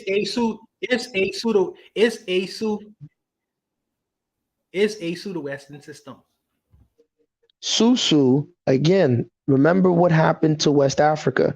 Millions, billions actually, or trillions of cowrie shells were imported into West Africa. You had the importation of manillas. What did that effectively do? I'm answering the question. I'm telling you the history of Susu and how it came about. So you got to, this ain't fast food. Like I tell them 125th Street guys, they give you that fast food scholarship. I'm going to try my best to give you that home cooking scholarship. So when the West African economies, because remember the so-called Atlantic slave genocide or slave trade, the Columbian exchange, it removed people from the Saharan trade routes and had people looking at the Atlantic trade routes. So now there were reformations or constructions in the African culture where you start seeing phenomena like Susu come about because the African economy became monetized with the introduction of the cowries. Cowries, there's only one native species of cowries in Africa.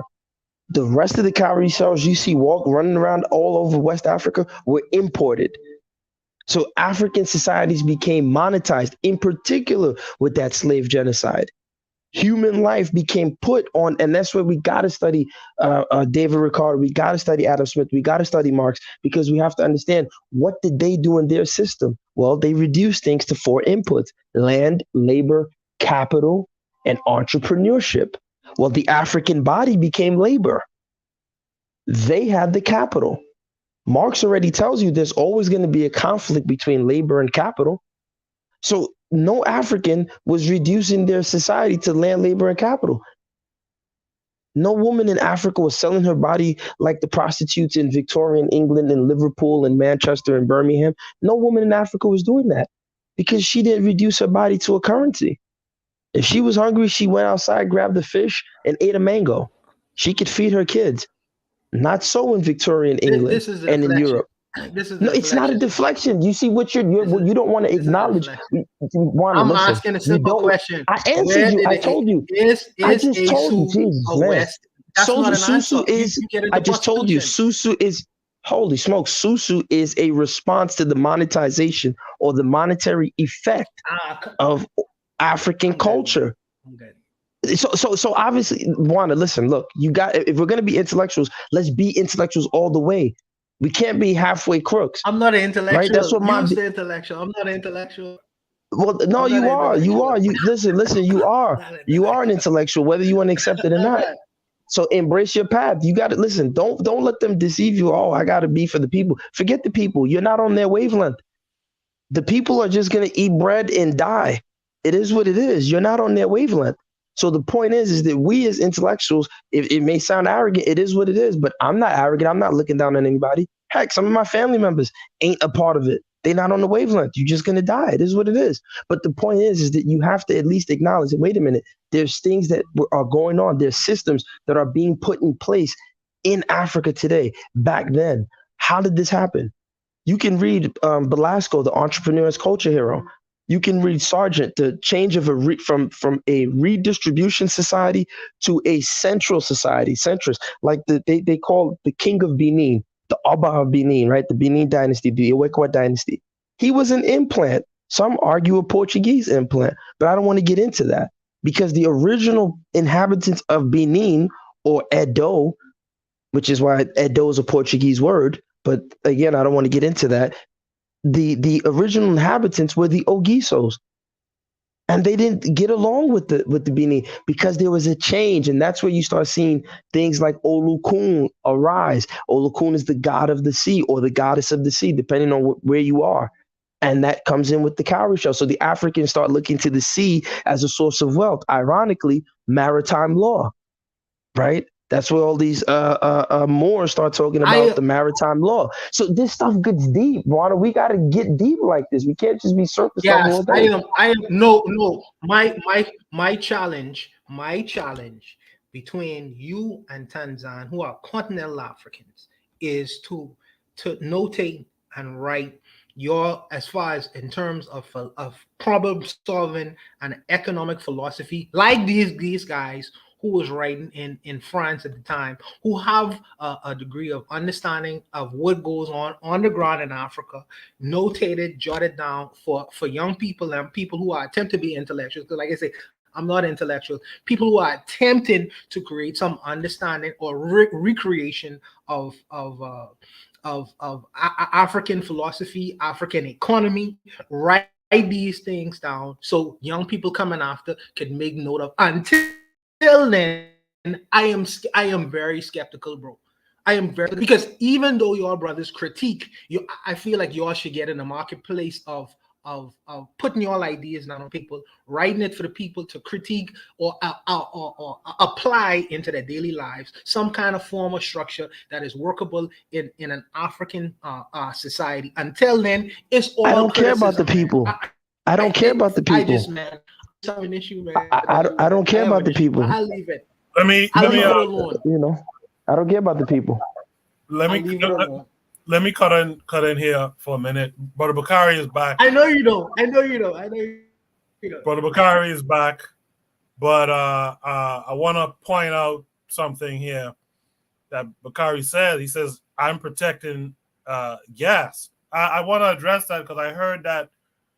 I heard the what's the word? I got Tanzan. The Tanzan. Yeah, on her I show. got the subliminal of protecting gas. Let me tell y'all how I view gas, so y'all would understand. And this also goes into Garveyism too. First of all, on this show, I'm the moderator. I try to keep the pace and stuff like that. I'm not really here to argue or debate anyone. Hey, I'm here. I'm just the host of the show, and I let everyone get their thoughts out, whatever it is. Right? Get your thoughts out. And the panel, or if I do feel up to it, I'll say something to whatever was said. This idea that I protect gas, that should stop. Because the reality of it is, one of the truths that I learned, and it took me until recently, until doing Shoot the Breeze, I would say, is I had to recognize I had an arrogance towards Africa, similarly to Garvey did, similarly to Delaney and others of that era, right? That we supposed to go do it, this, that, and the other. But what I like about gas, and Tanzan does it too, but gas does it really well. Gas lets you know what the continental African mindset is like. And we got to stop pretending like we could just go and put on these people anything we want to put on them. In fact, it was Bwana Hagaziki who said it like a year or so ago. Like we pretend that Africans don't have the agency to make decisions and this, that, and the other. We supposed to go to them on some, this is Garveyism. This is how do y'all relate to this? Because there's a serious thing, and Gas points this out all the time, and y'all don't be listening. Y'all probably don't like Gas's style of delivery and all that kind of stuff. But if you listen closely to Gas, sure, he might not go by certain terms that we would go by, Garveyite and Pan-African, all that kind of stuff. But he's telling you, if you want to have unity, if you want to defeat this shit out here, there's certain things you're going to have to change your mindset about. I told you all before about my first date interaction with someone from the continent, from Kenya, right? She interrupted a conversation. I was like, how come you not ask me about my tribe? And that made me realize, we really, when we talk about this Pan-Africanism and all this kind of stuff, we really better get in touch with our African brethren and find out, how they respond to or how they do things on the ground already. We can't go there trying to bring America into Africa. In fact, we shouldn't even try to do that. But we have to listen to continental Africans telling you, this is the sentiment on the continent. Bakari's here, like I said. Bakari, go ahead. Okay, I still stand by my point. I heard what you said. Being Pan-Africanism and being Garvey, he was responding when I say you protect him, like you told a Zulu we African. But he was literally, in anybody who heard the conversation, he was literally responding to Bwana Hagaziki when Bwana mentioned Dr. Amos Wilson and Dr. John Henry Clark, and he called them 125th Street scholars. But this white French dude, I don't mind learning from whoever.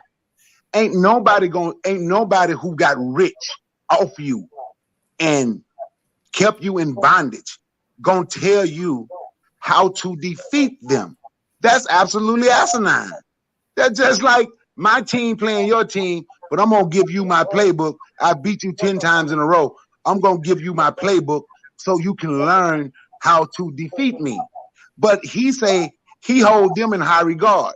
He also came back and said, yes, he did say we can get rid of them because they wasn't doing nothing African, as if Foucault, or any other white person he mentioned is doing anything African.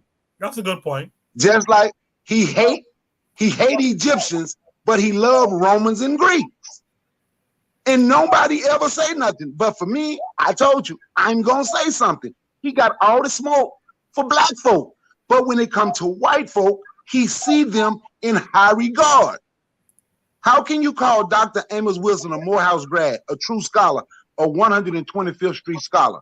Dr. John Henry Clark. I never, for the record, I never called them 125th Street scholars, but go ahead. You was responding to Bwana Hagaziki. Then when Bwana said something, you say, oh, I was talking about Izuli. But Izuli hadn't even spoken yet. It was Bwana Hagaziki. No, I think you didn't hear it right. Bwana said, it was Bwana Hagaziki. Okay, listen. Bwana had said, I know. I'm telling you what Bwana said. I'm telling you what Bwana said. I know. I was listening. No, that's not what he said. He said Africans. What he say? African people. We don't have no philosophers. Wait, because you said something that wasn't for the record. Bwana said that. Oh, he mentioned 125th Street scholars, and I said that was my shot at Erzuli. So when I know, and I said that was bullshit. I said that was bullshit when you said that. No, I heard what you said. I said that was bullshit. Listen, Bwana didn't say I called Amos Wilson and John Henry Clark 125th Street scholars. He didn't say that. I know he didn't. I know, okay, but I'm just, so I know he mentioned it. But I know why are you mentioning Amos Wilson and John Henry Clark at 125th? No, because I went on the panel and I listened to the complete conversation, and you said that after Bwana Hagaziki was like, I'm not going to throw away Dr. Amos Wilson and Dr. John Henry Clark them for Foucault. Then when you went to speak, that's when you said those 125th Street scholars. I was in the chat listening to everything. No, I told him the home cooking. No, you see, you didn't listen. Obviously, you didn't listen. I said clear as day, and anyone could play it back. I said, Bwana, I'm not 125th Street scholarship. This ain't McDonald's. I'm gonna give you that home cooking. But so I didn't mention Amos Wilson. Okay, so I didn't talk about cooking. No, you didn't. But Bwana Hagaziki mentioned Amos Wilson, and he mentioned. And he was like, he's not. And he said he's not gonna. And he said he wouldn't get rid of. But shit, you ain't the first person I heard say study white folk. Even Dr. John Henry Clark and Dr. Amos Wilson talk about how it's okay to study everybody. So I read everybody. For the record, I'm not obviously, everyone could play it back. I never called those gentlemen 125th Street scholars. That's what you're hearing because you just want to have a debate, but I never said that. No, but I'm not going to throw away the people that came from how I live, came from my experience. See, Foucault, his family French and filthy rich. So I imagine they probably got their money being part of the trade. The people that's going to help me, your experience or people from your experience. The people that's going to help me is the people that have our experience. They're going to help me more. That's a lie. That's a lie. They're going to see, and you say that's a lie, but I'm telling you what's going to help me more. And I see they might not help you more. No, just the same way those doctors in Tuskegee helped you, right? Them doctors in Tuskegee was black like the rest of us. Them doctors in Tuskegee let me tell you, those doctors in Tuskegee were working with the same American government to oppress the same black people. So this idea that you talking about those white doctors in Tuskegee. So there were no black and doctors and nurses that were also administering. There were a couple of black nurses. There were a couple. The doctors. So there were no black doctors. Were white. The doctors at Tuskegee. The doctors at the Tuskegee experiment were white. Okay. Just like the whether or not they were black or white. Just like Just like those doctors that did practice with the radiation to keep the boys with the holes in their head. I don't hear many people talking about that. Are you saying that black medical practitioners have not gone along with the system to use their people as experimental subjects for study? Is that what you're telling me? Because I can pull them up. No, but you see, this is what I'm trying to say. You're trying to make it look, Bakari. Look, I get it. You're not used to it. What you want to do is you like to do this. If I don't come out here and what you're not going to do is switch up what I'm saying and try to take it somewhere else. And that's what you're doing right now. We're going to stand on the square. Listen, I have there's nothing to run away from. That's exactly what you do. I gave you an example. Because every time it comes to something black, even being pro-black, I don't care about it. It means nothing. I know, but you care about white folk. And that's a lie. That's what I'm talking about. When I say protect, nobody on this panel, people he have respect for is white folk. I'm telling y'all that. Nobody. That's great. You're doing armchair psychology, but I'll tell you this: nobody on this panel is more pro-black than gas them up. I live it more than you do, and you running around chasing black businesses. Nobody on this panel is more pro-black than me. But intellectually, I don't have to sit down there and kiss up the black academia or black academics if they didn't do the job. They didn't complete the task. We need to continue the task. I think Sister Tanzan wants to say something. Let's get Tanzan in there.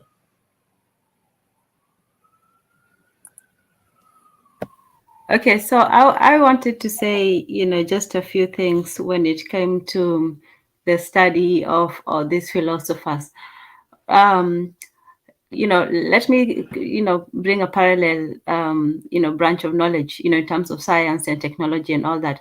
It's not to say that, we don't have, scientists, African and Black scientists and, technology and coders and, computer scientists and all that. We know we have that. We know we have engineers and we know we have that.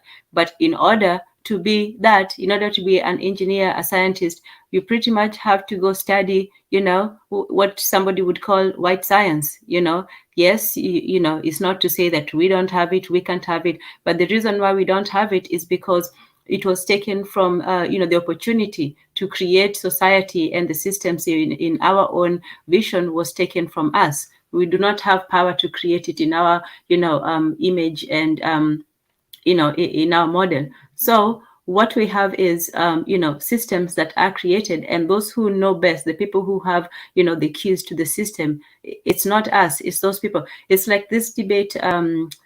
It was last week when Mondatezi and Gastemap were discussing this whole idea of, you don't live there, so you can't really say. But I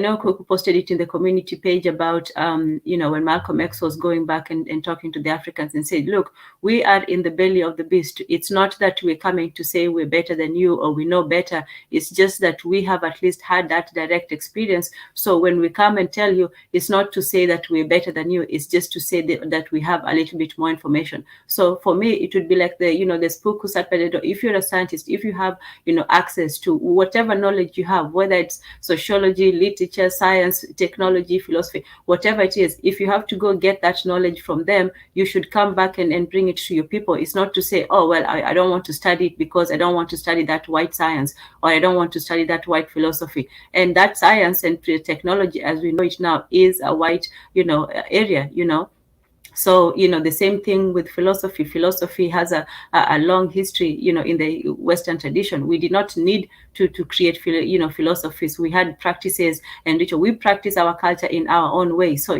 even in terms of trying to philosophize African culture, that's a whole different way. It's trying to put that African circle into a European box, which does not work. We can start studying philosophy. We can start, creating, our own science and technology that works for us. But it's not to say, it's sort of like when we're talking about the Indians, if you're going to come, Native Americans, if you're going to come somewhere and say, oh no, this is ours, instead of just saying, look, we came here, we were forced to come here. Some of us, not everybody, we were forced to come here, but we learned 1, 2, 3 from these people, and we also taught them 1, 2, 3, and we interacted with them. There's nothing wrong with that. But when we try to claim everything and then we don't want to study it in order to get the tools, then to me, it's counterproductive. And it's the whole idea of, you know, whether it's not an Amos Wilson versus Foucault and Baudelaire and all these people's argument, is to say who has, you know, the best access to that information. If I, as you know, I am a continental African, but I come to America, I have a little bit more proximity to the systems and how things are than somebody in Africa. If I go and tell them that, it's because of my proximity that I can even speak of it. So somebody who is, you know, we all talk about being in the belly of the beast, which is what, you know, I guess America and all these places are. But now, instead of being in the belly, if you could go to the head of the beast, if you could know, because we're in the Maya, we're only seeing, you know, the what goes down the gut. You know, we're seeing the prisons and the, you know, the welfare and the bad attitudes and the wigs. We're only seeing the final symptoms, but where these things are being created, we do not venture to go. So if we had, you know, a more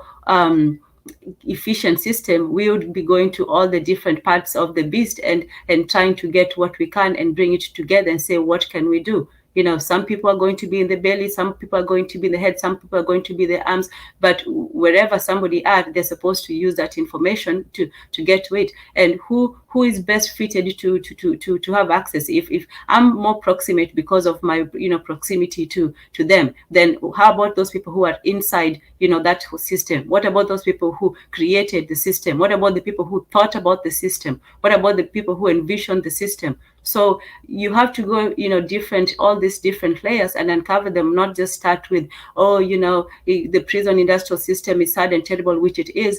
But once you start to uncover the layers, then you can start knowing how to unpeel each and every one of them. So, yeah. Thanks for that, Tan. If there's any last words, let's hit it now. Let's keep it brief, though, because I want to move on to the next topic. Yeah, I just want to say, look, listen, for the record, if anyone here is gassed them up speaking and it rubs you the wrong way, I'm supposed to rub you the wrong way. I'm not here to you know, give anyone kid gloves or high five people. It's scholarship. Challenge each other on the scholarship. We don't have to sit down there and take it personal. If I say whatever, I'm an equal opportunity person. I come as hard as whether it's the Africans or the African Americans or the Caribbeans, and I largely am hard on the Africans. So anyone who says anything about gas them up, the point is like, it really doesn't bother me. You know what I'm saying? It's just, again, we're supposed to be thinkers. This is an intellectual space. That's all. I appreciate that. Let me just say, finally, I loved it. Can you hear me? I guess I have a delay. Yeah, but if your brothers you have a delay going on. I love the intellectual vigor. Yeah, I love the intellectual vigor. I love the fact that there is contrast, because it needs to be. It needs to be. I like the fact that we debate ideas. I don't give a shit that the gas disagree with me. I don't give a shit that Tan disagree with me. I think that these guys are intellectual par excellence. I think that Brother Bakari is a Gavier and an intellectual par excellence. But these ideas need to contend in the public market square and marketplace. And I think that we need to sit down at the table as men and discuss these ideas. There is nothing personal going on. We are discussing ideas and debating ideas, whether we agree or whether we disagree with these ideas. I have no problem with the idea of it. My only issue, if I can humbly say, is that most of our people are not going to read Foucault. Most of our people are not going to read about Newtonian principles. I would say more people, Black people in particular, would be inclined to read a script from a Black writer like Gassama, who's a Black intellectual par excellence, or Tan, who understands these things, could break these things down and put these things in an African context or an during context or a social context, and pass these things out and find whether things are applicable and apply them to the society or throw them away. This is my challenge to them, and this is my contention with them. But I'll leave it there.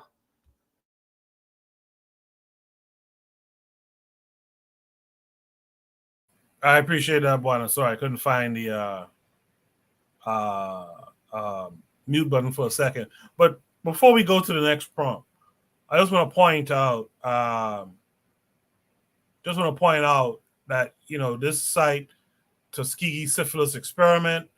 It lists quite a few white guys. Dr. Clark, white guy. Dr. Vonderlehr, Dr. John R. Heller. And then there was a nurse, we all knew about the nurse for sure, Nurse Eunice Rivers, right, who was the one who was convincing most black men to partake in this thing. And then here is this black guy that I didn't even know about, Dr. Eugene Dibble, right? You can see what they say here. Eugene Dibble was head of the John Andrew Hospital. He wrote to the president of the institute and persuaded him to hold the experiment on their campus because it would be a good opportunity to train the students and interns. Fred Gray believes Dr. Dibble is not guilty for conducting the experiment because he himself is just as much as a victim as the other men. And then there's one other white boy there. So yeah, I just want to point that out before we go on to the next prompt. Again, I love spirited conversations, but this idea that I'm protecting gas them up, that has to stop because I don't even understand how that can be. Gas is in his house or wherever he is on his phone or computer, whatever device. All right, I don't know where he is. I don't know gas them up. But Koku, here's the funny part, right? You got the KWAZ family. I always shout out the KWAZ family. Yes. I'm not a member. I treat it like that. They're my cousins. I always shout them out every time I'm on my channel. If you're there, if you're not there, it's shout out. I shout out the whole KWAZ. So anyone saying you're protecting me, even if you are, that's a good thing. That's what family members are supposed to do. I always present you guys in a positive light. Yeah, and I appreciate that too. There's something I could say to that, but I don't want to be controversial amongst the group. But you shout us out. Like I was in the chat last night on your show. You shout us out all the time. I'm sure Philip Lindsay, who was here earlier, probably is here because of you shouting us out. I texted him to join just before the show started. Yo, can I say something real quick? Yeah, really quick. Go ahead. Yeah, I heard that you guys heard about the black nurses from Marcus Garvey thing. Yeah, they said black people were very apprehensive about taking vaccine from it's to the black nurses that they started introducing black people to the vaccines, So I mean, I don't know if that's similar to the syphilis thing, but that's just a little thing I heard. I don't know how. So that's it. Yeah. There's always a Trojan horse in our society. So let's go on to Shoot the Breeze topic number 4. Again, great conversation. And again, like I say all the time, I think Shoot the Breeze is about iron sharpening iron, but let's keep it to the intellectual stuff. Let's keep it to the topic of discussion and not the personal type stuff, Shoot the Breeze topic number 4 is the female delusional calculator. I was told this is a gas them up prompt. So let's see. Hold on. I gotta pull the link again. I messed up. All right. Let's paste and go. Let's check it out. By United States Census Bureau. It's factual data. Define a man of my dreams. So I'm going to plug this in here, okay? I'm going to go from the average age of 28 to 45. Any race, color, white, black, or Asian. The average height in the United States is 5'9". I'm going to exclude obese men. I'm sure you don't want an obese guy. And let's just say they need to make at least $100K a year. Let's see what the probability of you finding that person in America that's non-married. You have a 5.6% chance of meeting a man that is unmarried of any race that's at least 5'9" or taller. He's not obese and he's making 6 figures a year. Record this. It's called the Female Delusional Calculator. Now watch this. This is what I'm going to love. This is backed by United States Census Bureau. It's factual data. Define a man of my dreams. So I'm going to plug this in here, okay? I'm going to go from the average age of 28 to 45. Any race, color, white, black, or Asian. The average height in the United States is 5'9". I'm going to exclude obese men. I'm sure you don't want an obese guy. And let's just say they need to make at least 100K a year. Let's see what the probability of you finding that person in America that's non-married. You have a 5.6% chance of meeting a man that is unmarried, of any race, that's at least 5'9" or taller. He's not obese, and he's making 6 figures a year. Record this. It's called the Female Delusional Calculator. Now watch this. This is what I'm going to love. This is backed by the United States Census Bureau. It's factual data. Define a man of my dreams. So I'm going to plug this in here, okay? I'm going to go from the average age of 28 to 45. Any race, color, white, black, or Asian. The average height in the United States is 5'9". I'm going to exclude obese men. I'm sure you don't want an obese guy. And let's just say they need to make at least 100K a year. Let's see what the probability of you finding that person in America that's non-married. You have a 5.6% chance of meeting a man that is unmarried, of any race, that's at least 5'9" or taller. He's not obese, and he's making 6 figures a year. Record this. It's called the Female Delusional Calculator. Now watch this. This is what I'm going to love. This is backed by the United States Census Bureau. It's all right. So I want to play it at least twice because I don't know why they make it that short start immediately with the sound off and all that kind of stuff, and then I don't see how you get to start it from the beginning quickly. I don't think they have that going on there. But anyway, the Female Delusional Calculator. Let's hear from Carl on this one first. Carl, what's you? Well, this is kind of what rest in peace to Kevin Samuels. This is kind of what he talked about, about realistic expectations coming from women. I think that our society, American society, Western society, it does produce a great deal of delusion within the people. Something Amos Wilson said that in order for the majority of a people to be oppressed by a minority, we must be out of our minds. And I think that kind of descends on the levels of dating and mating as well. People have these these ridiculous standards, and then when they don't meet them, they get upset, they get frustrated. Sometimes they want to say, well, I'm gonna get me a man of a different race, or I'm gonna get me a passport and travel overseas. But I think that this really are things done more for social media. I think that when people get serious, they tend to have a little bit more realistic understanding. If they really want to be coupled with another person, you have to adjust. Maybe people don't like to use the term settle. I know they don't like that term. But there are situations where you may have to adjust. You're not going to get 100% of what you want. You might get 80, 70, 85%, and some things you might not get. She might have, a little cellulite. She might have he might not make $150,000 a year. Most people don't. So, just understand that these requirements that people have, go.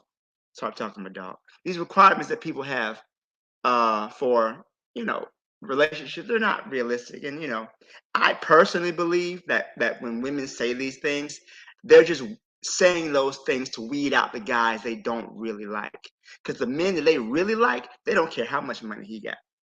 They don't care how tall he is. If they really like him, they'll accept him, warts and all. So I think a lot of these things are just said to kind of weed out the men they don't really care about. They can use that as, I don't really like you. You got to be 6 feet tall. But a guy she likes, he can be 5'3". So it just talk, smoke, and ether. In my thoughts, excuses like Tanzan said, excuses. I appreciate that, Carl. Erzuli, what say you? Yeah, I'm just mad I'm not part of the 5%. That's it. So like, I ain't got time to worry about what the Bible told me not to listen to women. I only listen to God. The Bible told you that, huh? Yeah, the Bible told me that I'm the head of the woman. So why should I listen to what she wants? And I'm not part of the 5%, so I have no skin in the game.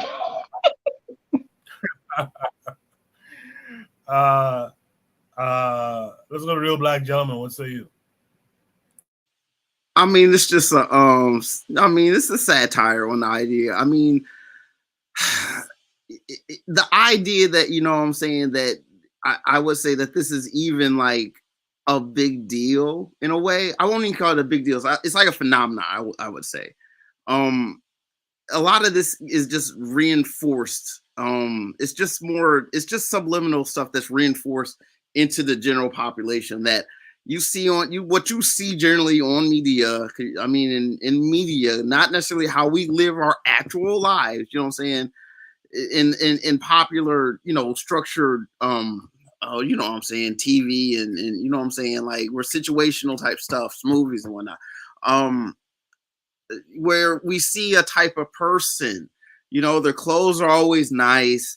They're always driving a brand new car with no dinks, no dents. There's a lot where this idea that men are a type of a way, and that, you know, naturally, in order to have all these things that you would see in you know what I'm saying, the media and the commercials and stuff, you know what I'm saying, the high end stuff, that always costs so much. You got to have a person who just is like that. You just expect it. You see it, so it has to be real. I mean, it's really. I mean, I'm not a psychologist. I studied it when I went to school. You know what I'm saying? I know. I get it. You know, I get how, like, the brain works and how, you know, we are affected by our environment and all that stuff. So, I mean, the idea that, you know what I'm saying, that women want a type of man that just doesn't exist. You know what I'm saying? Like, I get that. But you know, it becomes the feedback. I don't know if that's going to change perceptions. I mean, men should want to compete and want to obtain more. Look, if I go out and I like to use this analogy, right? If I go out and get some gold, right? And if I go outside the context system of what gold is, and I get it, I dig it up out the ground, right? And I do whatever I got to do to get that gold. It's my gold. I got it. If I plant some trees and I make a whole bunch of fruit and I get that, and that's my fruit, I hustled, I made value out of that, and those proceeds are mine. Now, having said that, like, you know what I'm saying? Like, women want a person who can do that, but in reality, you do have, you know, structures in society. You have people helping, and there's cooperation and hunting and gathering and all that. And sometimes one person winds up with more. One guy just has a little bit more swag, so to speak, out there doing it, and that person gets a little bit more. And that's okay. But what winds up happening in this modern society is that the idea of this typical person is magnified. You know what I'm saying? That, you know, such a degree where you have this hypergamy as opposed to a natural polygamy. So we're all, you know, women want this one type of person, you know, the star, you know what I'm saying, the movie star, as it were, you know what I'm saying? This is what it is, you know what I'm saying? The hunk. They want that dude, you know what I'm saying? They want the pookie, you know what I'm saying? They want this type of person that is constantly, the characteristic of these type of people are constantly reinforced in society. I'm a pass. I appreciate that, Real Black Gentleman. Let's hear from Buana Hagaziki here. What say you to this?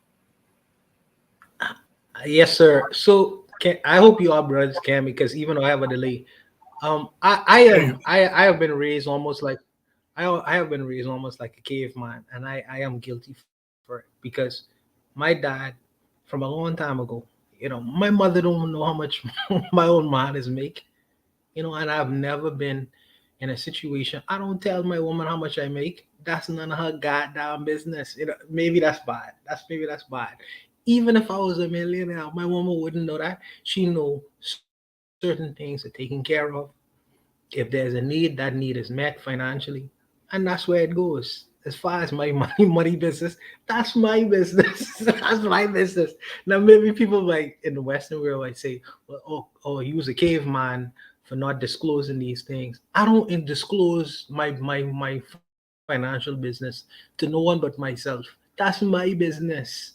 That's my business. So this whole idea of pocket watching and with a woman watching your pocket and find much kind of no business, but maybe that's bad because they can say I'm a caveman and I'm not living in the modern world. But I've never been of the mindset where these kinds of matters need to be disclosed to everybody. These things are personal to me, you know. So whether I'm a millionaire or I'm a pauper, you know, you ain't gonna know that.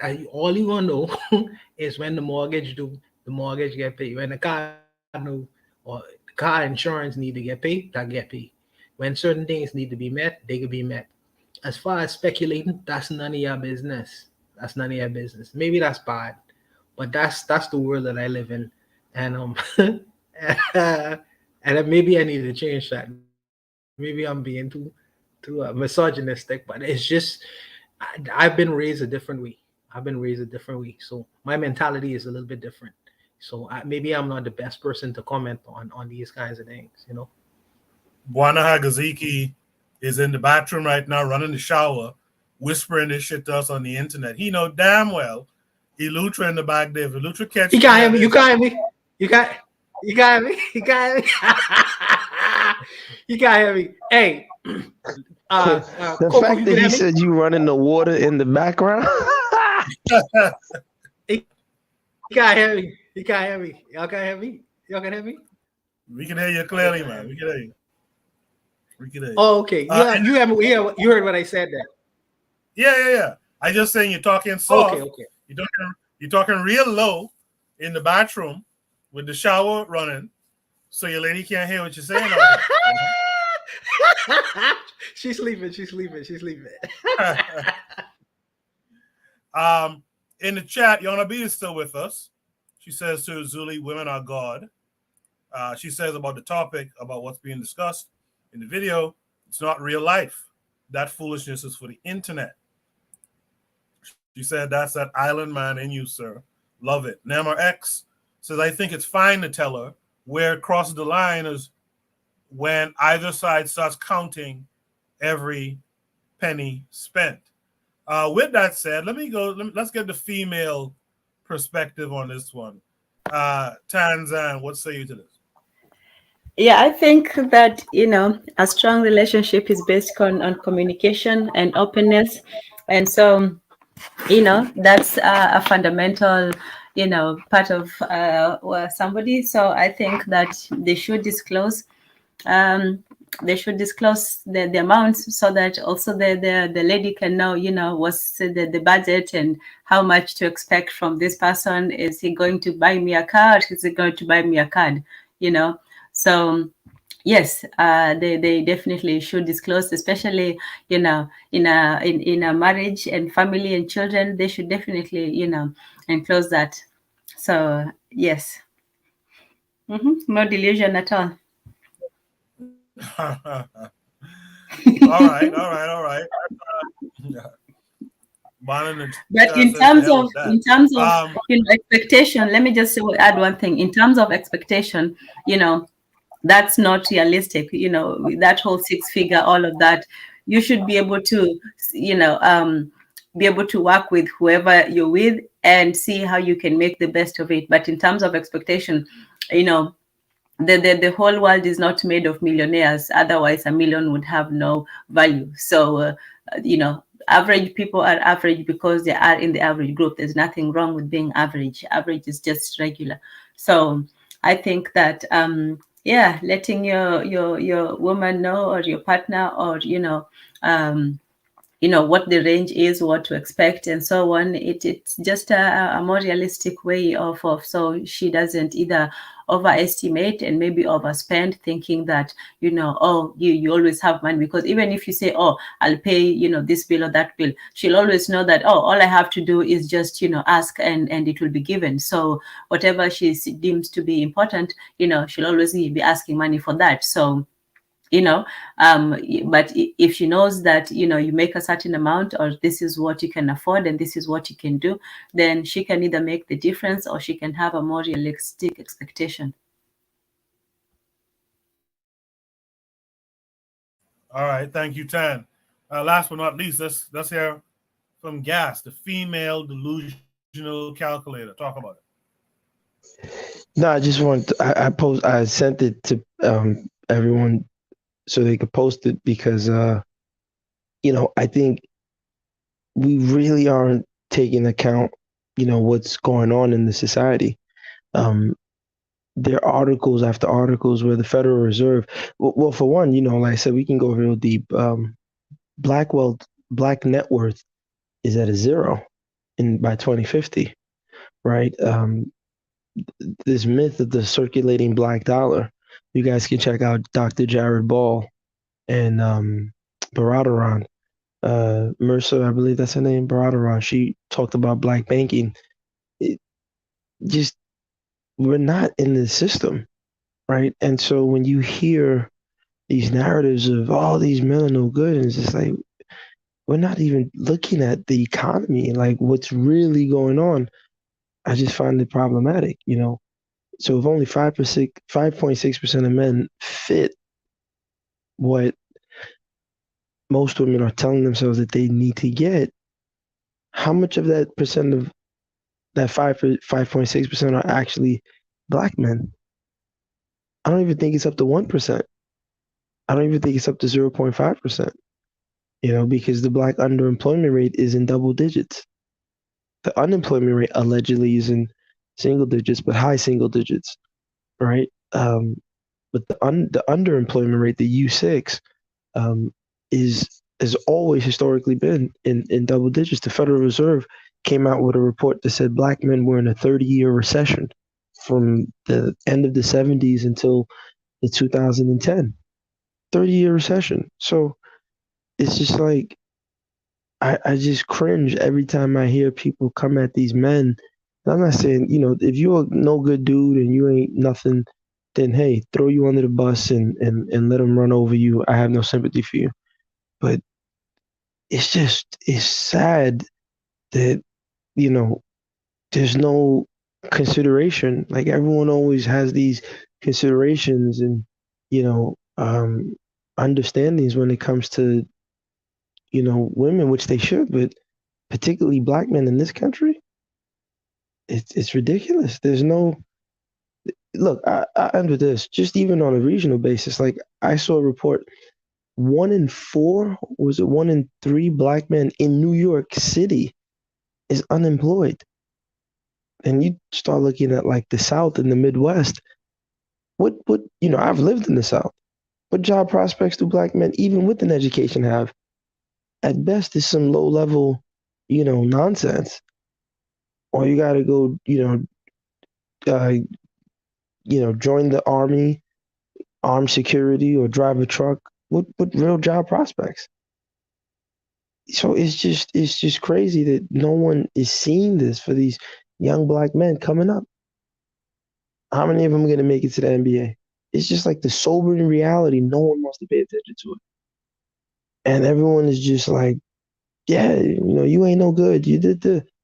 And it's like, are y'all not looking at the statistics? Y'all not looking at the numbers? So I'll end with this last sentence. I've posted before and again about black women in the early 1900s who were mail order brides. And those men that they were going to marry were high value men. So what's changed? What's going on in our system? What's going on in our society? I'll end with that. I appreciate that, Gas. Does anyone want to comment? Can I say that? Can I say something? Did he say that there were black mail order brides? From where? What location did they come from? Is that what he said? Yeah, they were from the South. They were from the East Coast. They were going. I'll post a link in the private chat. Maybe Coco could quickly share it. But they were going from the South and the East Coast, and they were going out west to be stepmothers. West of the United States, mothers. Right? Yeah, United States. Okay, what time period? Okay. What time period was this again? Early 1900s, I believe. All right, good luck. Thanks. Yeah. I just want to say that, again, many people are in denial about our true condition in this society. We often hear about how, if you ever watch some of these online dating shows, Kendra G is a good example, how all the women looking for a 6-figure dude. Black women are just doing so much better than everybody, and black men are falling behind. In reality, black people, regardless of gender, we're in a bad condition right now. How can you say that black women are doing so well, and the fastest growing population of people in the U.S. prison system is black women? So we just, we believe a lot of propaganda, a lot of delusion to keep ourselves from realizing our true condition and the need to really change it. So we live in these realities that aren't real, but eventually it all comes back to bite us in the end. And I'm done. Yeah, no, it's crazy, like you said, and to me, the only solution is collective approach, right? And this is where I'm not against Garvey. Guys isn't saying literally get rid of. No, Garvey, what he did was damn near impossible. He organized millions of black people, got them to move on one accord. That needs to be studied and mastered. Revolution is truly the only solution that we have. And, it's getting late in the day. We need to really sit down and figure out. But revolution is our only real option at this point, because we cannot integrate into the system. It's not meant for us to integrate. We was brought here to work and serve white people. And once we're no longer useful, I don't put it past them to kill us off like they did. Hey, they were just injecting us with syphilis. Yeah. And they don't care that, oh, you're a continental. They're going to have me swinging just the same way they'll have FBA or ADOS swinging. This is what and so that's why personally, I'm hard on the Africans. Like, I've had conversations with Tessie publicly. I'm hard on them to say, look, we got to get Africa right. However, we got to get it right, because we owe a debt to the people in the diaspora, so we can get them back home and we can start mounting the defense. Because by the time these African leaders realized, like, I told the story, and I'll say this, and I know we got to go on to the next thing. I'll say this story. If I've said it before, forgive me, but I said it on another platform. Very quickly, there were 3 zebras and a lion on the plains in Africa. The lion goes up to 2 of the zebras and says, hey, listen, man, you see that other zebra, your cousin?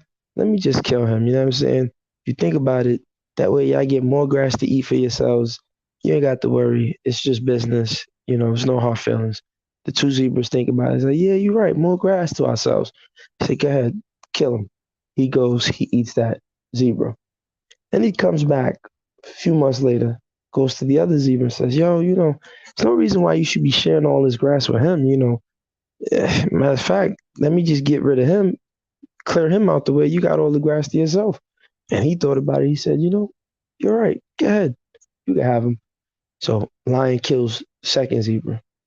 Not up to 8 months later, he comes back to the last zebra and says, you know why I'm here? And the zebra says, but what do you mean? I eat grass. I don't eat lions. You don't have to eat me. He says, you don't understand. You know why I'm here.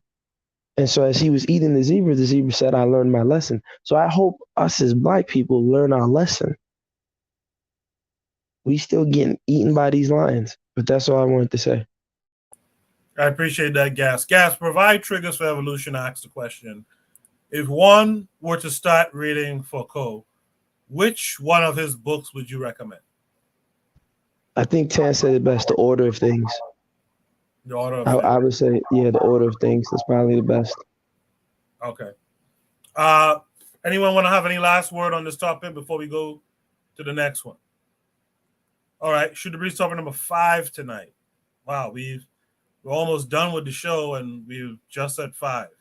Should be topic number 5 tonight is about Dr. Amos Wilson on why sports is important.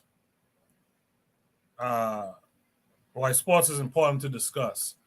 So this came with a link. Crap! I messed up.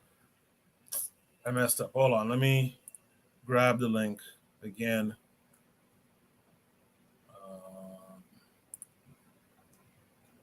Let me share it. I'm doing all kind of foolishness right now. Let me share this with you guys. So this takes us to Brother Hassan on Instagram. Brother Hassan on Instagram. So let's check it out. While it is good that we analyze the sexuality concerning balls, basketballs, and that's very truthful analysis, very much to the point. Balls going into various holes, and that, speaks very much to the issue. I have no problem with that critique. So this is not a critique. But there's the larger part of the game that must be paid attention to as well. And recognize that basketball, football, soccer, and other things are primal male games. And ultimately are games of war. And involve themselves about the defense of territory. The line that runs down the center of the basketball court is a borderline. It separates two antagonistic forces. And the major problem there is to defend your territory against incursions from the other side. And to what? Invade and take from the other what one must take in order to win and to survive. And it's interesting to see a whole psychology operating there.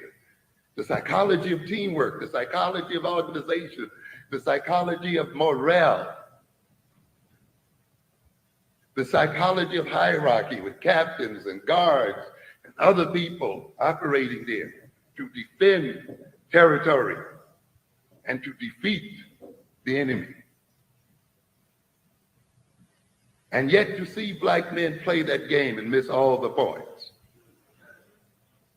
To see black men walk on that court and call themselves by one name, Bulls and Bullets and Knicks and Celtics, to take one name and operate under that name, identify with that name, be proud of that name, organize around that name, and on top of that, to dress just alike in uniforms.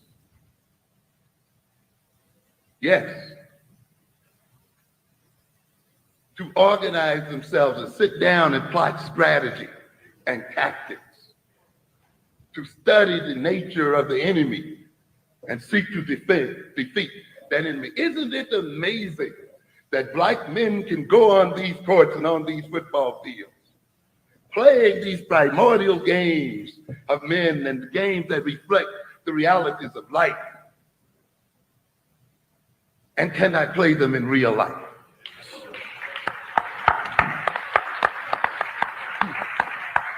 And can only play them under the courtship and the management of white men. Create billions of dollars of wealth playing for pennies. $5 million a year is no money when you're creating 2 and 3 billion or more. Going into a ring, knocking another man's brains out for $20 million is no money when the match itself generates over $200 million to $300 million. And you got a bunch of jokers out there living vicariously through this battle. And so you've got a bunch of men who will take one name, Bulls and so forth, and wear one uniform. And when they come off the court, you say, then why don't we call ourselves African? I'm an individual.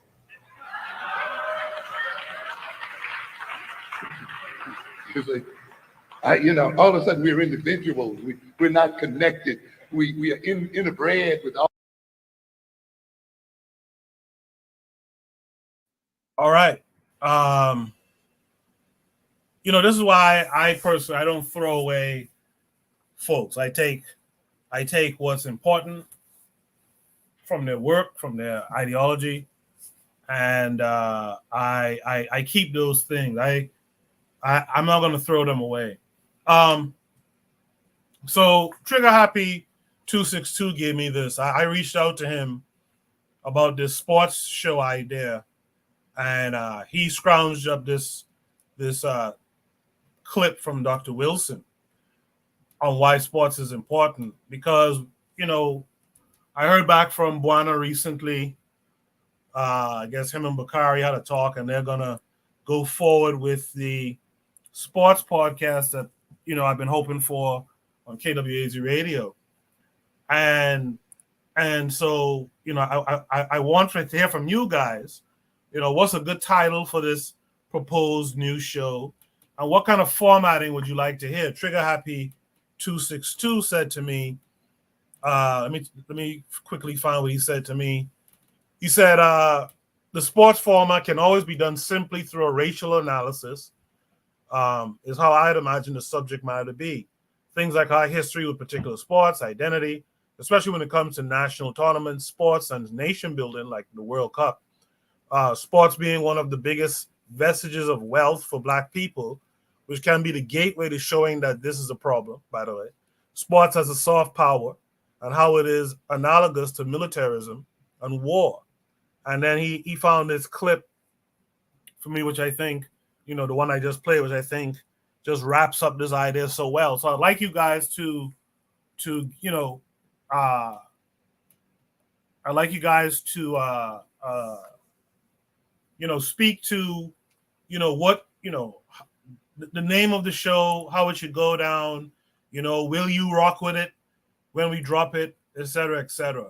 With that said, Brother Bakari came back. Let me just start with Bakari. Bakari, what say you to what you just heard?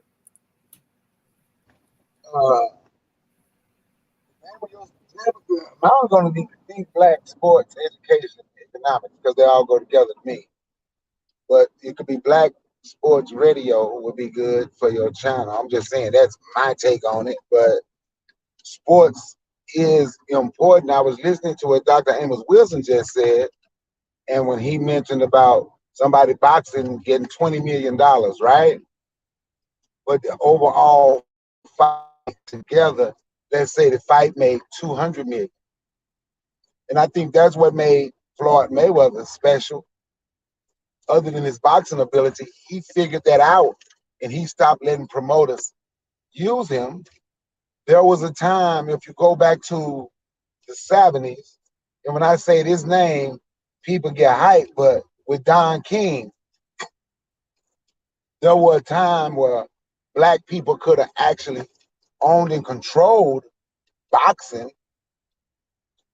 When the nation had Muhammad Ali, Don King was the promoter paying fighters more than anybody, and they had country boys with them as their backing, but Elijah Muhammad wouldn't do it unless every fighter that come under the banner decide to be Nation of Islam. That's the only way he would be a part.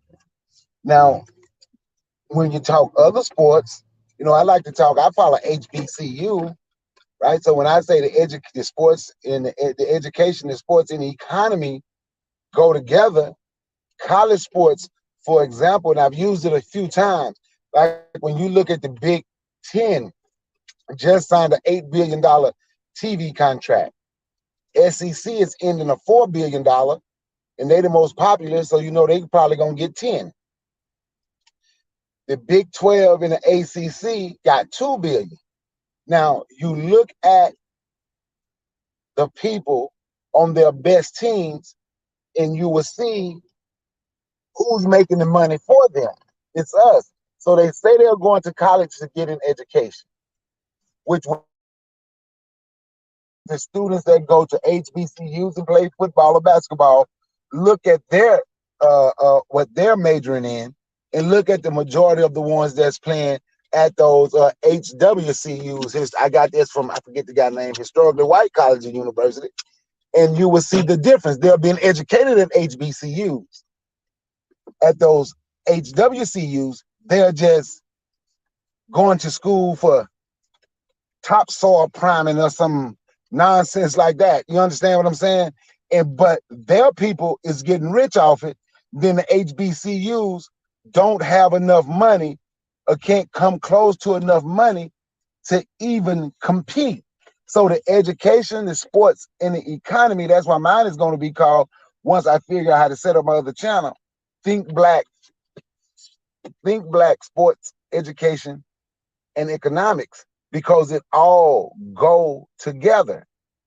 And we are allowing other people to come and get our youth and get filthy rich off them while we sit back and we complain. And I know on social media, the talking point is always negative toward HBCUs, and I'm talking about coming from black people. But I was listening to a show today, and I wanted to clip it, but he took it down. He said he wasn't gonna, it was live, and he said he wasn't gonna keep it, and I ain't know how to clip no live, and he said he was gonna take that part off of there. But I wanted black people to hear how white people will call in, and when all of the black talking points saying HBCU is a problem, all of that come from white people. HBCUs ain't good enough. And they will look in your face and tell you it's not good enough. Then you will find some of these people that say they're pro-black, and they literally say all of the white people talking points. It ain't good enough for, you will never be able to beat Ohio State or Penn State, never. And they will tell you that in your face proudly. And we tend to believe it because we echo their talking points. So I know a lot of people say don't watch, but our people play, and they're going to continue to play. And for a young man or a young woman playing sports, it's much better to play sports than to be in the streets. We just have to educate them on the right thing. And I'll yield the mic. I appreciate that, Bakari. So yeah, let's we'll nail that down for KWAZ Radio. In the meantime, Razuli, what say you to this? Your sports guy, what say you to this? The sport people are not with us. I understand what Dr. Amos said. How could you dominate? And there's a bunch of schemes that these players learn while they're facing each other, which is like that you could use during war tactics and all of that. But at the end of the day, these players are not with us. And it goes back to what Gassama was talking about on the show with Tanzan. The imagination, they're not living in the black reality. They're living in the capitalist, making money reality. So they're not for us. I mean, yes, sports brings discipline, sports bring that. Yeah, but at the end of the day, out of all the sport, if you are about us, you will lose. Muhammad Ali lost. The player from the Nuggets, Mahmoud, I forgot his name, lost. The player, the 3-point shooter from Chicago, he got banned. So at the end of the day, y'all could all talk about all of this sport. Who pays the athletes? You talking about Mayweather's not for us. If Mayweather was for us, he would have never got where he's at right now. So if you're individualistically and capitalistically minded, of course you're gonna blow up. You're making money, and you're making them money.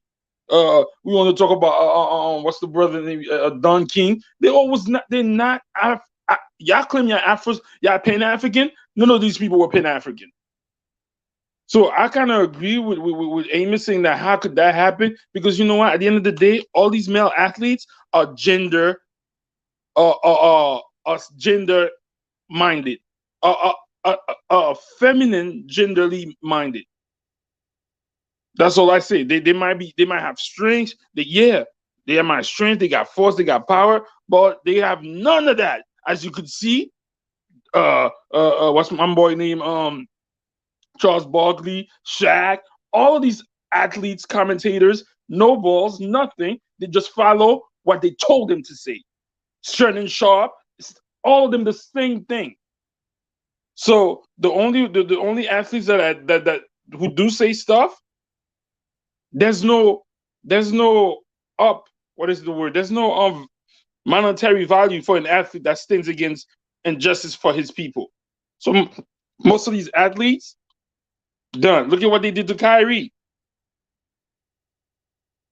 Kyrie says something, he gets dragged for the juice. Aaron Rodgers and all these other don't take it. Nobody moves. Yo, black athletes are not with us, man. They're already they're with the capitalists making money, and taking care of their family, like they say. I got to take care of my mama. I got to take care of my family. They don't care about the group. So that's what I have to say about that. I feel you on that. I hope we keep the same energy for the street dudes too, though. The street dudes ain't with us. They're not our warrior class.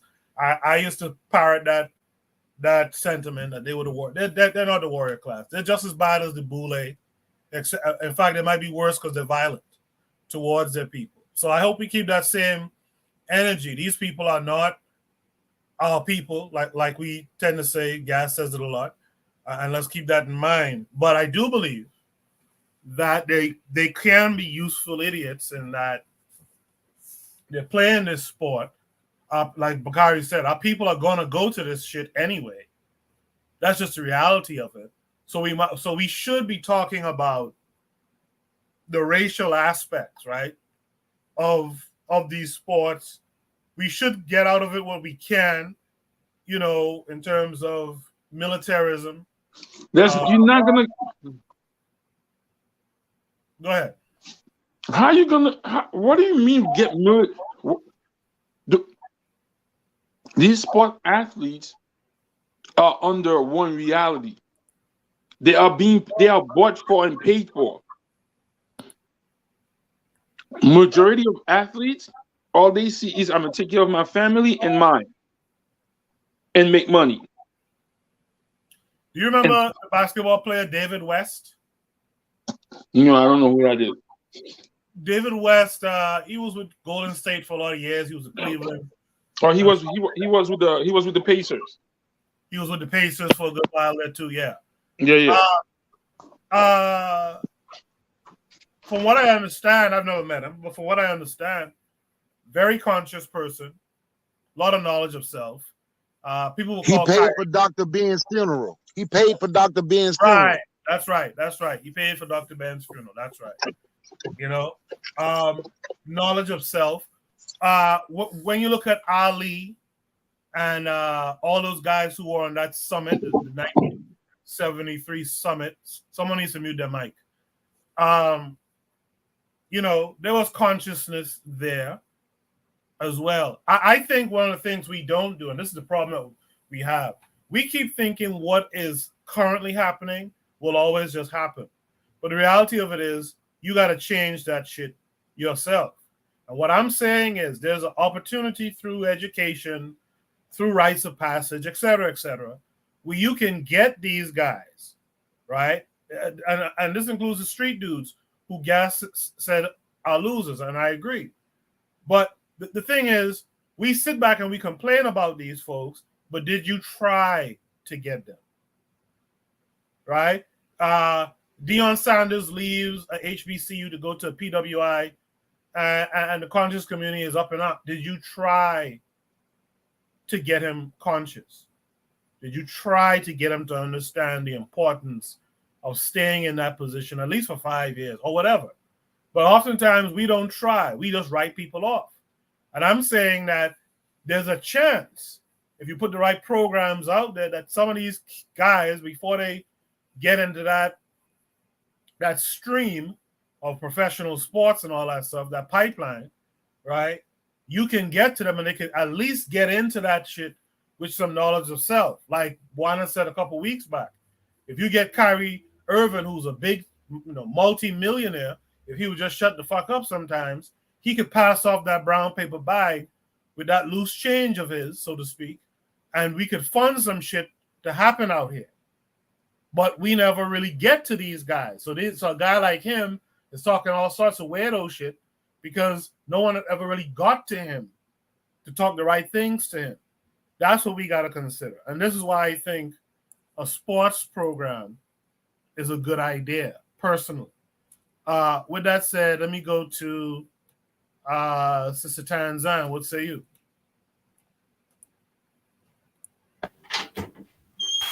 Yes. So with the sports thing, I think that we can use it as a metaphor, but it's a limited metaphor to me.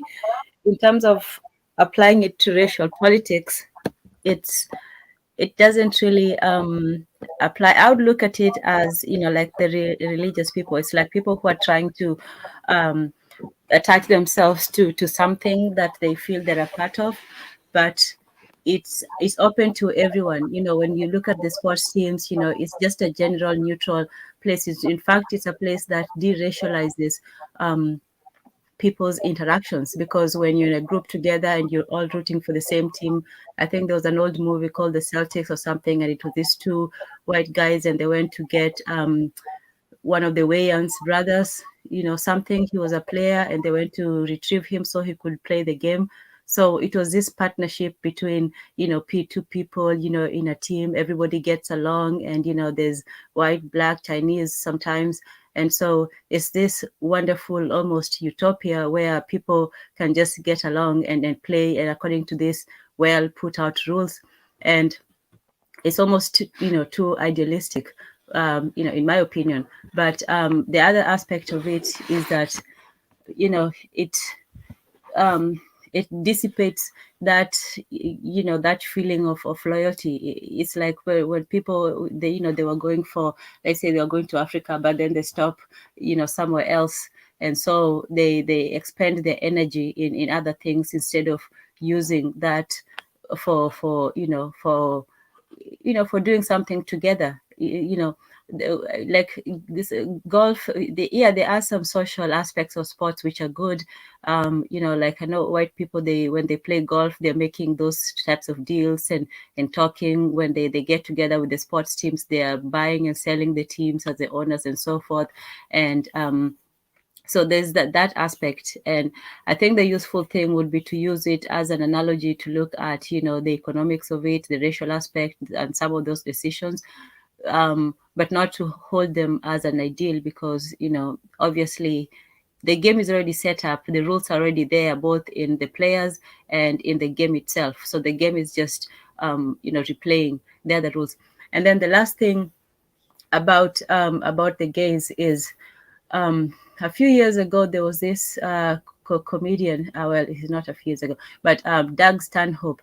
And he had this segment where he was talking about watching American football. And, you know, the way he talked about it, it was a very graphic and sexualized, and talking about, you know, how tight the uniforms are, how he could see everything, how, you know, when they piled up on top of each other, he just wanted to go and, you know, strip them and, you know, do sexual things to them. So, you know, you might be watching the same thing with someone, and they're seeing something completely different. You're thinking that, oh, we just, you know, yay, our team going on. But there's still a lot of those things are not organized by us. So you don't know what the people who organize it are thinking behind the scenes. And, you know, a lot of that is not positive. But, you know, he's only one person, but it's just that we still have to follow, you know, the rules instead of creating our own. But yeah, that's all. I'll just like to say that whatever we participate in, we should study.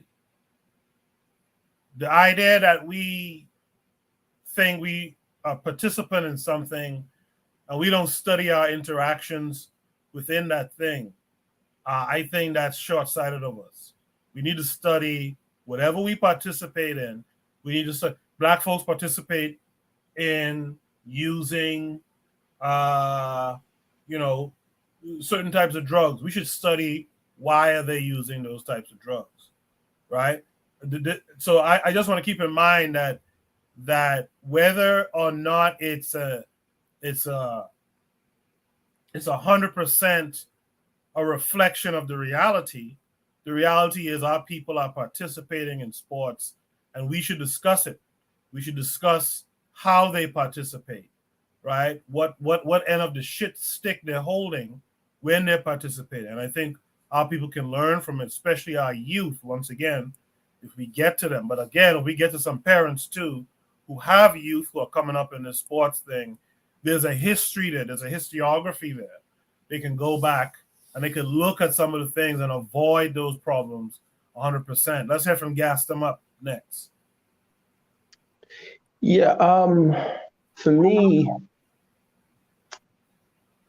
Earlier in the chat in the conversation, there was a question posed about like Western philosophy and African thinkers. So there's a guy called Leotard. He wrote about libidinal economies, and he was basically saying the underpinning of what Newton and Adam Smith and David Ricardo, what these guys created, the underpinning of that system, right? When you reduce things to labor, land labor, entrepreneur capital, the underpinning behind it is sex, right? The libido. Dr. Francis Cross Welsing, who's a brilliant scholar, right? Isis Papers is one of the most profound works, I think, in terms of using Freudian analysis from analyzing race.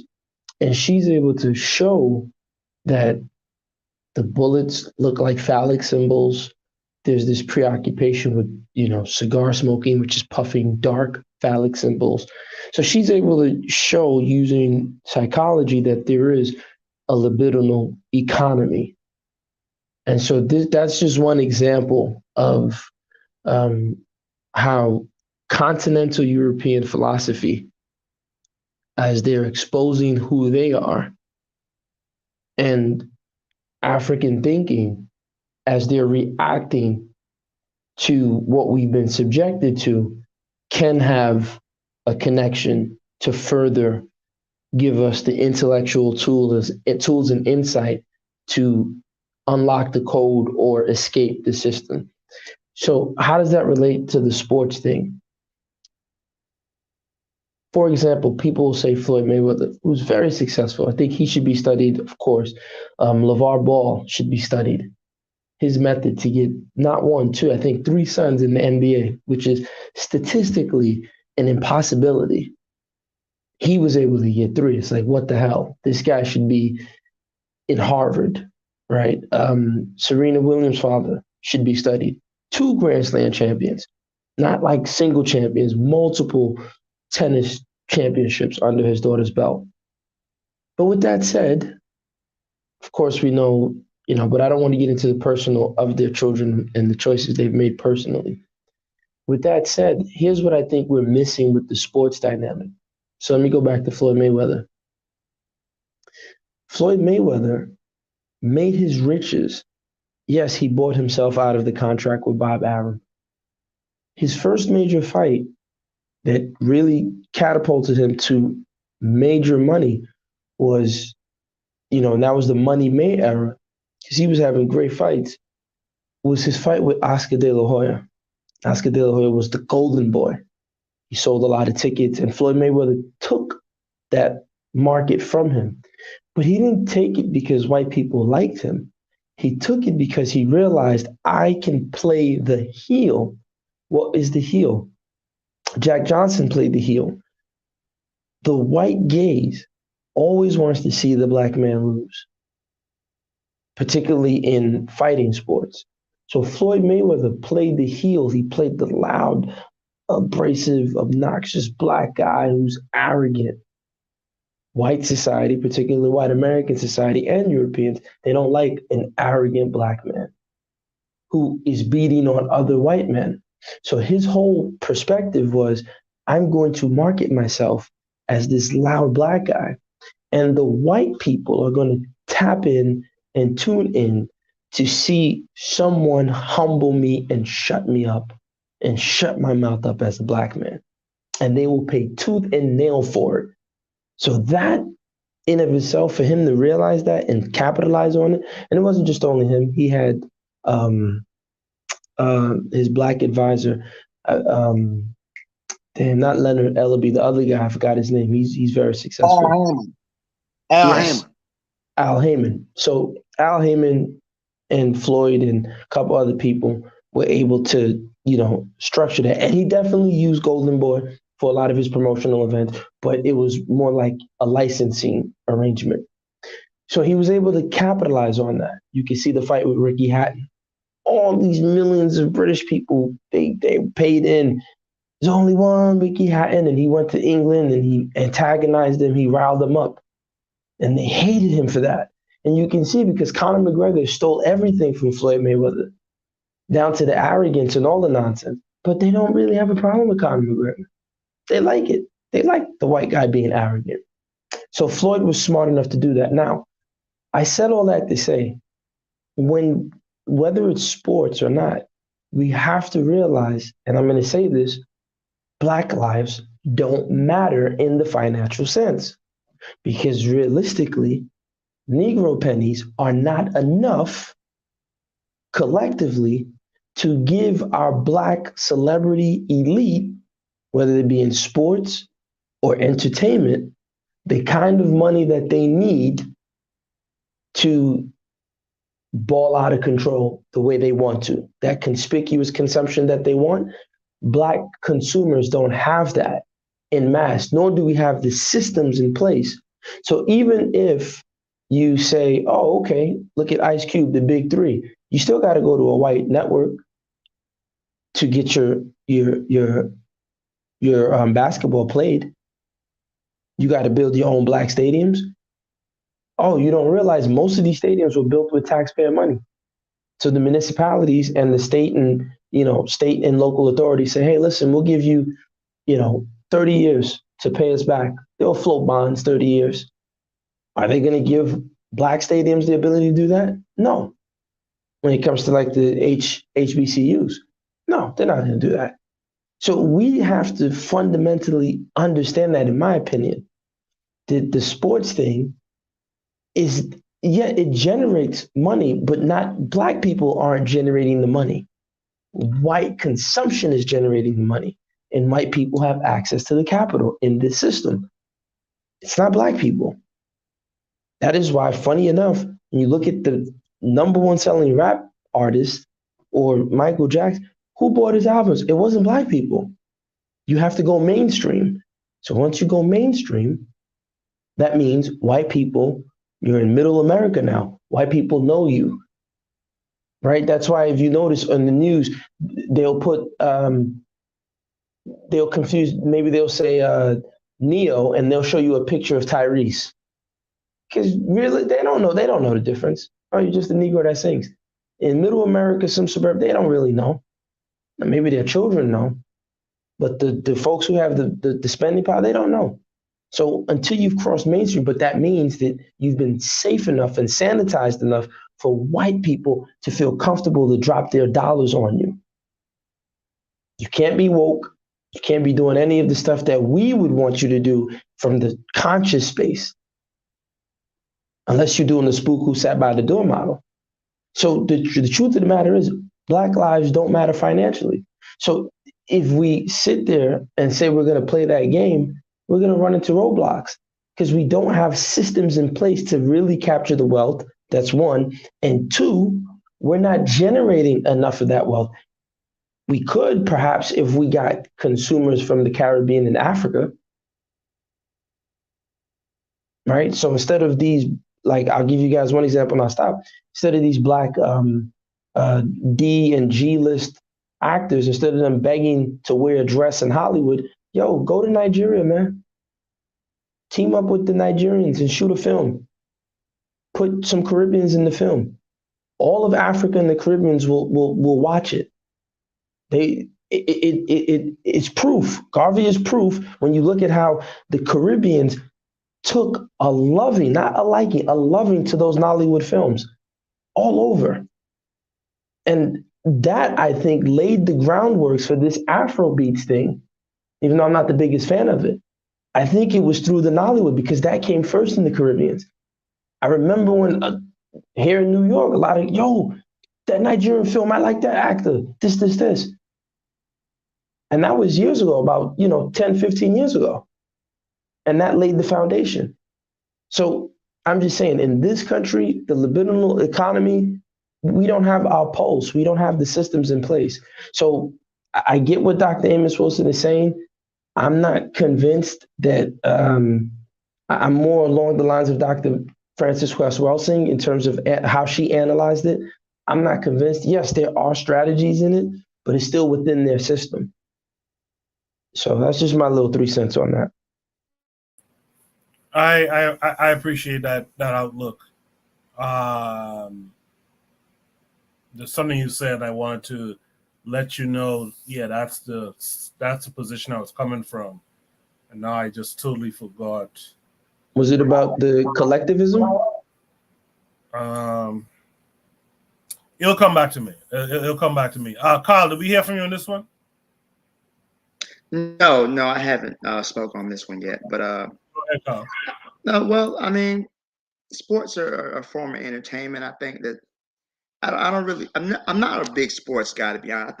I think sports tend to be very reactionary. I think that the examples you mentioned about the brother who he paid for Dr. Ben's funeral, that's more of the exception to the rule. For the most part, most of these, sports people who involve in professional sports, I should say, their class exceeds their allegiance to their race. So they're always going to be more concerned with their economic standing, their class standing, than they are with their racial standing. They would have to commit class suicide in order to identify with our struggle. So it's okay to analyze it from an entertainment standpoint, but I think that many of the things that Dr. Wilson was talking about, we can get those things without having to study sports. The foundation of professional sports, at least in America, is rooted in racism. I think that I have a book right here called $40 Million Slaves, where they talk about the sports. Excellent book. Yeah, they talk about how these paid entertainers are really used against the black masses, and they're used to portray an image of success that black people don't really have. So you can compare a Michael Jordan who doesn't speak out for black issues, or a Mayweather who doesn't really speak out for black issues, or hell, even the Serena and Venus Williams twins. They're not, she married a white dude. So, these entertainers are not. I admire their talent, but I don't think we're gonna get too much of the sentiment we need to liberate our people. So don't take it too seriously. Just enjoy it for what it is. And I see so many black men, so many brothers who their whole identity is caught up in sports. My cousin, she got married, and during the wedding, her brother was looking at the Miami Dolphins game during the wedding. It's just the sports was just so important to them. It's my team, they wear their jerseys. It's such a consuming thing with sports, and I think that our energies would be so better used towards advancing our people that are used for sports. And it's good for entertainment, but I don't want to take it any further than that, because I understand how the class element is used against black people. These entertainers are used against us. So many of these sports people come out to be coons, like Shaq, Barkley. Just it's so embarrassing, but they pick their Negroes they want to elevate within the system to be the spokesperson, and then they can use them as a way to point back and say, look, you too could be successful. Look at Shaq. He was raised by, this guy was raised by a single mother. Look at LeBron.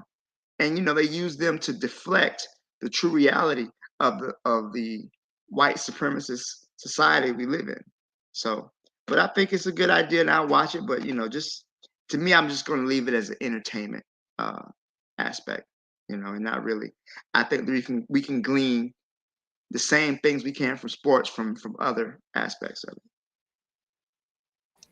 I appreciate that. I will add. I will say the thing that I was going to tell Gas is, I do think of the sports person being like the spook who sat by the door.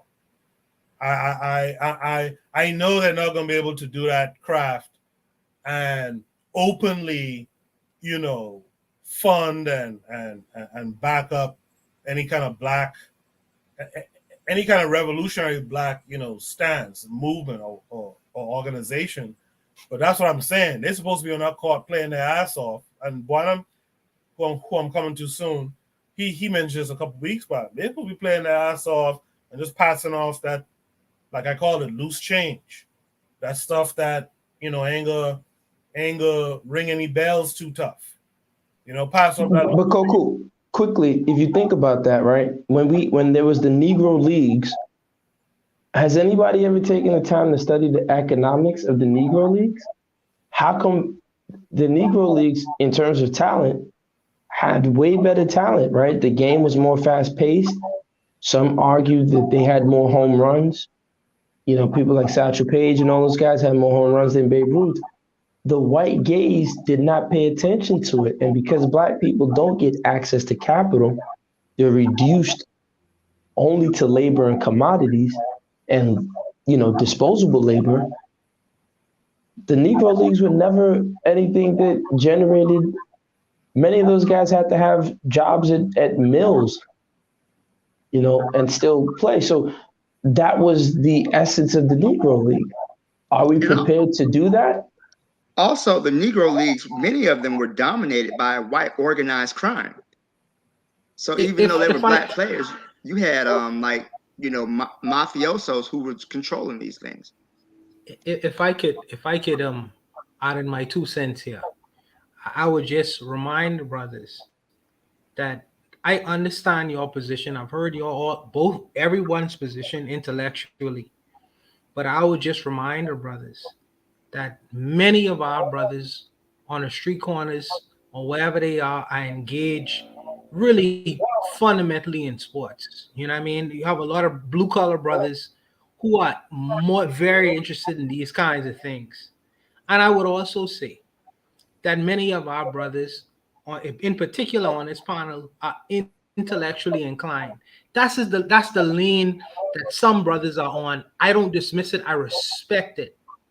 But for the brothers who are sports inclined, in particular, brothers like Bakari, brothers like Erzuli, who we could talk about sports for 3-4 hours and feel no way by it. And also, we have the understanding of a Pan-Africanist edge, a Gaviite edge.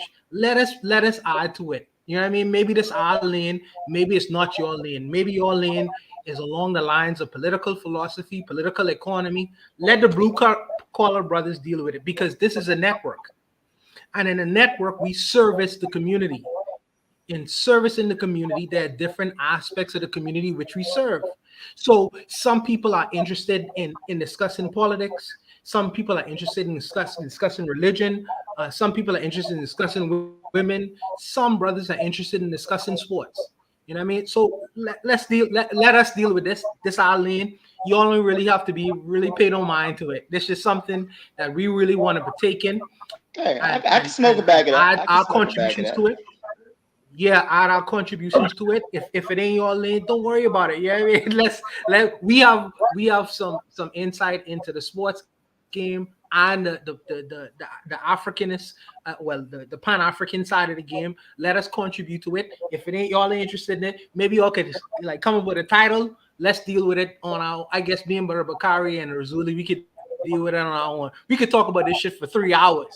Maybe it ain't your lane. You know what I mean? But you know, I would just remind the brothers of that. That's all I would say.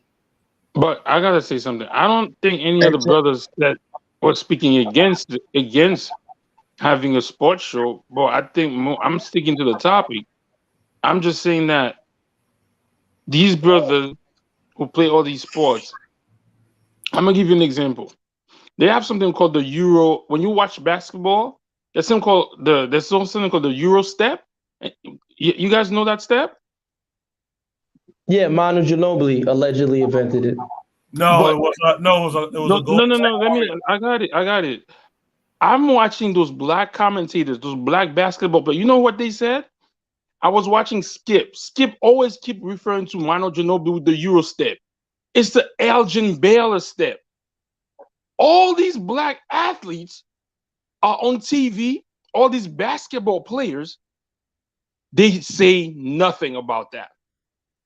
I watch black athletes talk about Tom Brady, who's the greatest athlete of all time, greatest NFL player of all time. I watch black athletes sell the black community and the black masculinity all the time, and that goes for even when you watch soccer. They say black men are the most genetic, and in soccer, it's the white boys, and all those commentators, they sell each other short. I understand. I love sport. I love watching sport. I love discussing it and all of that. But the whole thing talk about, we could get them early, did this and that and the third. You think people is gonna invest billions and millions of dollars into? How would you get to LeBron James? No, we ain't trying. LeBron James? But we ain't trying to get. I'll let you rock in a minute, brother Bakari. We are not trying to get to LeBron James. When the white commentators comment, they don't comment on the issues and matters to us. They create a vacuum, and in that vacuum, we fill that vacuum with our perspective. So I think that our perspective is valid and a valid voice to be heard. We are trying. Let me finish. I'll let you rock. We are trying to fill that void where there is a void. People like yourself who have an encyclopedia knowledge of soccer, and Brother Bakari who have an encyclopedia knowledge of American sports. We fill in a gap that is necessary for the so-called global media. So I think that we could give a service to the world in providing that to a black perspective to the rest of the world. That's all I'm saying. Hey, check this out, right? See, for me, when I spoke to economics, I mentioned professional, but I went to college, and everybody skipped over college. Everybody talking about how much money a professional athlete made. See, if we think it's okay for white people to just come in black people community and take our children and they go make billions of dollars off them, that's okay. If that's what other people feel, but that's not, I'm okay. I'm not okay with it. That's why I talk to as many youth as possible. That's why I said Ohio State in the Big Ten and talked about how much money college was making off our 18 and 19-year-old youth, not LeBron James. See, we keep looking at the ones that's already there. That's why white people can come get our children, because we don't want to talk to them. We focused on people that's already got money that may not be in it and ain't gonna be in it. But you can get to these youth when they're young. We can teach them in what they're supposed to do. What exactly can you teach them in the sense that how do you? Okay, I'm gonna show you something, right? Well, okay, first you say, what's the sense you need to teach them? The first sense you teach them, you go play it in HBCU. Why is it white people constantly get all black folks money? Why is that? Why is that okay? So then you teach them, you give them a sense of pride of being black and why they should come back and what things they should do in the community once they make money. Why is it everybody get rich off black people except black people, and it's okay to black people? Like I saw a guy put in the chat. Go ahead. It's because black people don't have the money.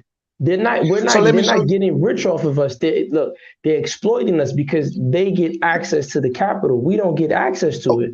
Like if black people had the same type of income to spend that white people had, then of course what you're saying is perfect. But let me show you something. Ain't gonna be able to do it. Okay, good. So now let me show you something, right? A lot of people, especially up north, didn't know nothing about HBCUs to Deion Sanders to Slime Time went to Jackson State, right? And everybody truly believed, had nobody, HBCUs would never on TV or nothing to Coach Deion. That's an absolute lie. Anybody ever heard of Steve McNair? Y'all gonna always be the greatest quarterback. Yep.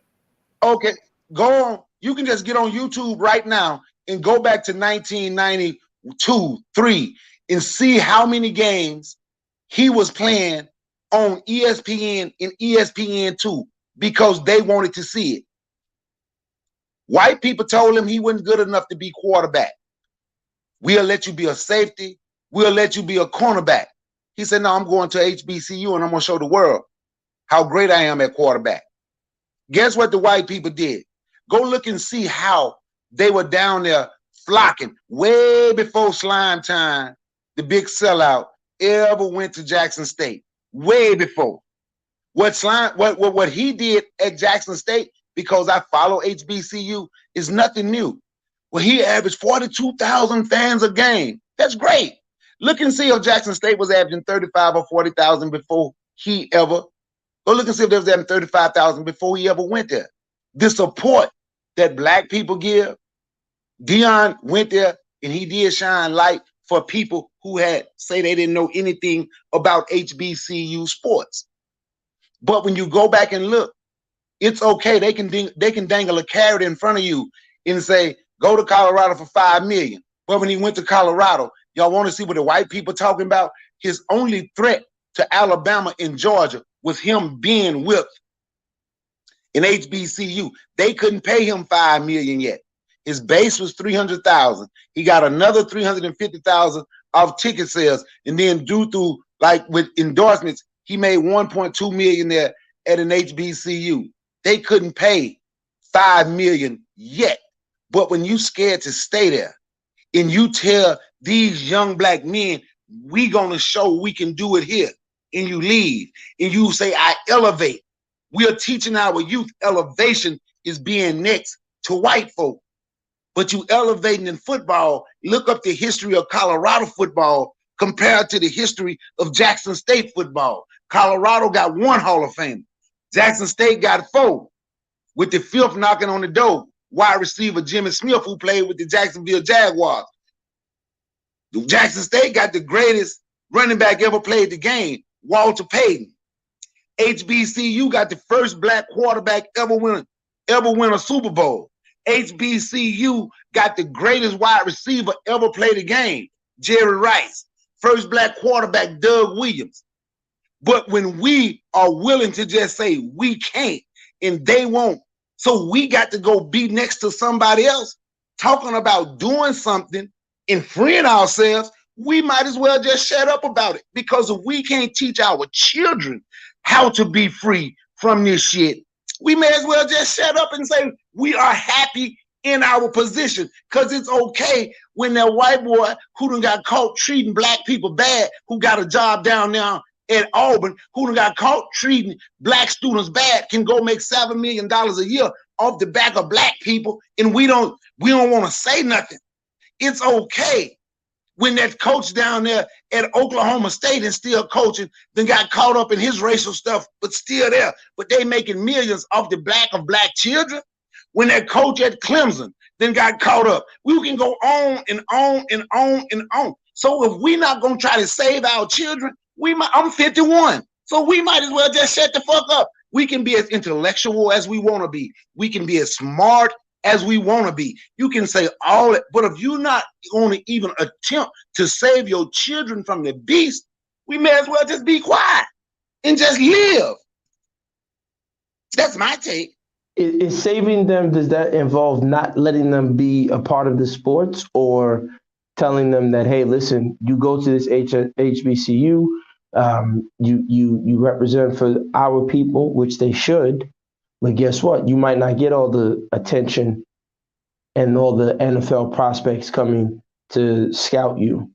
And you should be okay with that because, like you said, you didn't come to school to major in, mop design. You came to school to major in,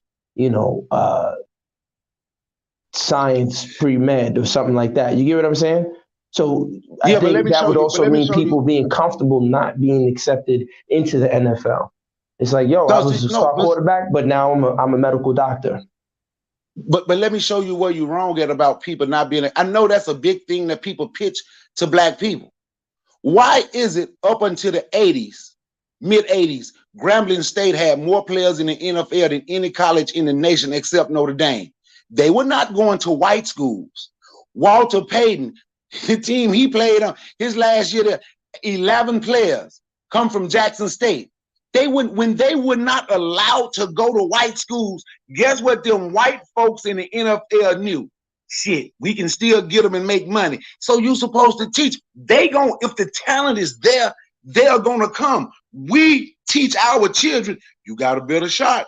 If you go to Ohio State, you got a better shot. Give up your culture. Go give up who you are. You got a better shot. If you follow slime time to Colorado with a school with 37,000 students, but only 645 of them black, it's better for you if you go there. And that's what we're teaching our kids. Yes, we want a real education. we should keep our kids with the black schools. But what I'm saying is, if we're trying to save our children, then personally, it's just me, we shouldn't be letting them go to NFL, period. You should be the number one scholarly athlete. But guess what? After this football thing, you on your way to being a lawyer. You're on your way to being a medical doctor. You know, you're on your way to being an engineer. If the NFL happens to make it, great. But other than that, because sending our children to the NFL, in my opinion, is probably not protecting our children. We should be using the sports as a leveraging tool to get more professionals in our community. Because again, looking at it statistically, most of them ain't gonna make it to the NFL or the NBA, period. And you're absolutely correct. But for the ones that do, we need that money. Come back. You sow back into your community. You sow back into the people that sow into you. That's what I'm talking about. I'm not saying, because like most of them, let me see. Jackson State got James Houston right now. Play with the Detroit Lions. Got 8 sacks in 6 games. I think South Carolina State got 3. You're right. Most of them is not going to make it to the NFL. That's why when they go into a HBCU and have to get a real major is damn important, because everybody ain't blessed with the ability like Charles Barkley. Oh, I ain't never go to class. After my freshman year in college, I knew I was going pro. What was your GPA? Shit, I don't know. I ain't never look at it. I just played. I majored in basketball. Everybody don't have that. But for the ones that have that, hopefully we can get them too to understand you sow back in the community. But yes, and that's why I mentioned the like you just said, that's why I mentioned earlier about the majors that they have at white schools, most of them, compared to the majors that they get at HBCUs. At the white schools, they're literally just being used to make money. What this guy say when he went to Auburn, the coach used to tell him, because your education is supposed to be first and football second. He said the coach would say, education first and hold up number 2. Then say football second and hold up number 1, letting you know you put football before anything else. But if you get them young, like my cousin was a high school coach. He coached, I can't ever remember Hot Sauce's real name. But Hot Sauce went to Albany and played with the Jacksonville Jaguars. He did 8 years. He retired. But he came back home to Mississippi, where he was from, and he sold into the people who had sold into him. Then he went to coach at a black junior college because he wanted to sow into the same, even though he went to a white university, he wanted to sow into the same black people that sold into him to help him make it. And I'm going to tell you, our pimping, my oldest son, and the reason I know a lot of this, especially with recruiting, my oldest son had like 20, 25 D1 football offers. The pimping don't even start in college. You know where the pimping literally starts? I say high school because my son was a middle school bum. I don't know. One day he just woke up and his blessing was on him for football. But high school and a single mother is a college coach's dream. So that's why I say we can get them, because you're right. We need more doctors. We need more lawyers. We need more engineers. We need more all of that in our community. And some of them ain't going to be able to go to school unless they get that football. How far are you from Meridian? Oh, man, Meridian is about 4 hours for me. Okay. Now, Coco, I know why Bakari don't like. You used to live in Alabama, Tuscaloosa. Yeah, I know. That's Tuscaloosa. That's why Bakari you was don't way like closer to Meridian than me. Yeah, that's what I was asking you. But Bakari, I know why. Coco, I know why Bakari don't like Aston Martin, because I'm a Roll Tide fan. So no, Gad. We gave him. I don't like you, Gad. I don't dislike you. I love you. You my brother. I just realized there's a couple things we just ain't gonna agree on. But you my brother and I love you. I don't dislike you. I've said that 100 times. I don't dislike you, and I mean that wholeheartedly. I'm being silly. No, I was just being silly. Oh. I was just being silly about Roll Tide. I just realized there's a couple of things we ain't gonna never agree on. Yeah, and I know you like Roll Tide, and I hate Nick Saban. But like, funny when I got down there, pass it, right? Yeah. Let me say this, then I'm gonna pass. Even with Dion, taking the job in Colorado, right? It's not even the fact that he took the job. It's the dream that he sold these young men. Because I've been keeping up with it. My son is a sophomore at Jackson State. He don't play football. He go for academics, right? Sociology with a focus on law. But after when he announced he was leaving, you could have seen some of these young men response like, he sold us a dream that he don't even believe in. So the man that I have looked up to for these last 2 years bounced. He don't believe it. So why am I going to stay here and say I'm going to fix something for black? And those are the type of people we are letting them get the head of our children. I know Dion on TV, and it's hard to beat the celebrity, but I'm just saying, if we ain't talking to our youth, people like that is getting our youth. Elevation is being next to white folks. The head coach of Mississippi Valley State quit his job to go with Dion to Colorado. Then now he was on, and they don't know when to turn the camera off, but they were doing a record and they put it on YouTube. A couple of those coaches, Boulder, Colorado is so expensive they can't even afford to live there. Now it's $120,000 in Mississippi. In Ittabena, Mississippi, he was living like a king. $120,000 in Ittabena, Mississippi. But he left because he quit his job because he think that's elevation. Now he can't afford to get a house. He was like, man, I can't live. I can't afford that house. I don't make enough money. That's too much. Because white acceptance. And I don't want to teach our children that you have to be next to white people to be great. Yeah. Bonnie, you get the last word and then you have to move on. Quickly, and I'll end. It is imperative that we use the tools that we have on every level with our people to strike when the iron is hot. If I am in a debate or argument on philosophical, metaphysical, or political discussion, I can call my homeboy Gas, because I know that he has the tools and the instruments necessary to break down things on those levels to attack my external enemies. If I talking on sports, I gonna call Brother Bakari because his mind is an encyclopedia, and also he have a Pan-African Gaviite black edge that I need is necessary. We use the purposeful tools that's necessary to defeat our enemies. So I will use him. There are different bullets for different purposes. You know what I mean? So this is the reason why I think that everyone has their own lane. And for the lane that the brothers them trying to propose, different lanes, you know, they brothers, they maybe disagree politically, intellectual, whatever, but they are useful and purposeful for the lanes that they are in. So I wouldn't necessarily discount neither of the brothers. I just think that these are two bullets that I would use for two different distinct purposes. That's all I would say. Real Black Gentleman, I know we didn't get to you in this one. I'm going to get to you first thing in the next one. Okay. So let's go shoot the breeze. Topic number 6. I was going to do a station ID, but you know the deal. Check out all the shows on KWAZ Radio, Brother Bakari, The Forecast, Consider Cheek, Tanzan African Mind, The Pro-Black Perspective, of course, the Bitter Medicine Podcast and the Harsh Reality Podcast. And let's shout out to the matron as well. Hopefully she'll come back with the learning curve as well. Should the breeze topic number 6 tonight is the Taliban explained.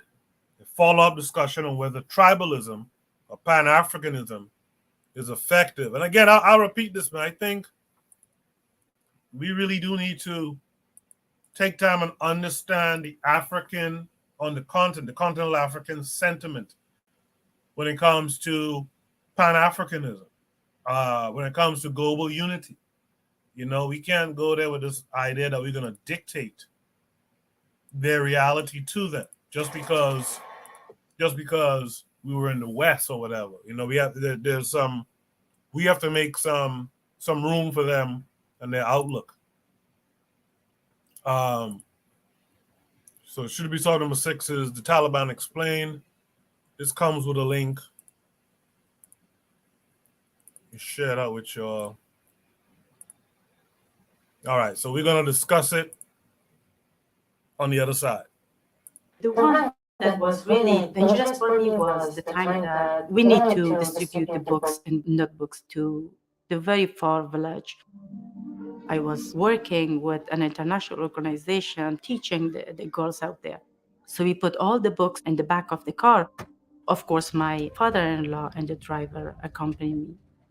During the way, crossing the road, we stopped by the Taliban. They keep everyone separate so they cannot listen to each other. So I was the only woman sitting out there.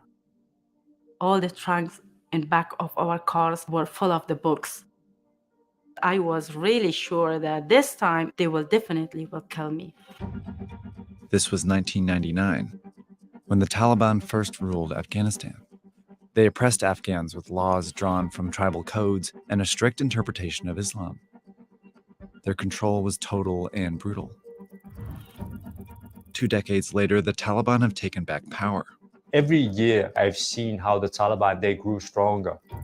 They have taken over Afghanistan twice, not because they're good at governing, but because of the other actors in Afghanistan, because of their failures. Fled the country. Afghanistan falls to Taliban control.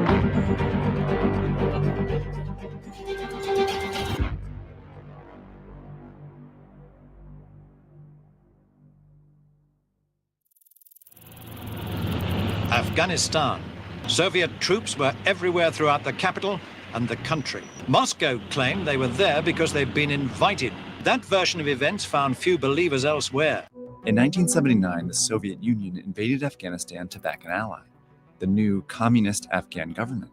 Together, they wanted to transform the country into a socialist state, but they faced resistance. The Afghan crisis won't be easily dismissed, and a glance at the map shows why. Afghanistan is a deeply divided country. At the time, only a small fraction of the population lived in a few major cities, including some who supported the government. But the majority of Afghans lived in rural areas, where people were generally poor, conservative, and very devoted to Islam and tribal traditions.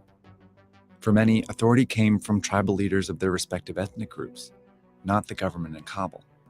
So when the communist Afghan government tried to enforce land reforms and abolish social codes, rural Afghans revolted.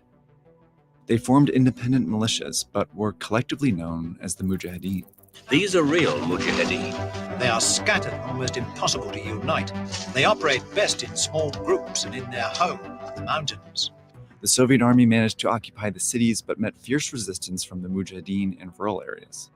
The Soviets responded by pounding the countryside with bombs, razing entire villages. But it galvanized more people to join the rebellion. Thousands of Muslim volunteers from around the world joined the Mujahideen. Countries eager to gain influence in Afghanistan started arming and funding militias. Even the US sent weapons to drain the Soviets, their main rival. The support allowed the Mujahideen to fight for 10 years. Around 1 million Afghans died and 6 million were displaced. In 1989, the Soviets gave up and left. 3 years after that, the Afghan communist government fell. But the violence didn't end. The Mujahideen groups turned on each other, and by 1992, Afghanistan was consumed by civil war. Door to door, street to street, road to road, region to region, province to province, there was always fighting. This is Sweta Nori.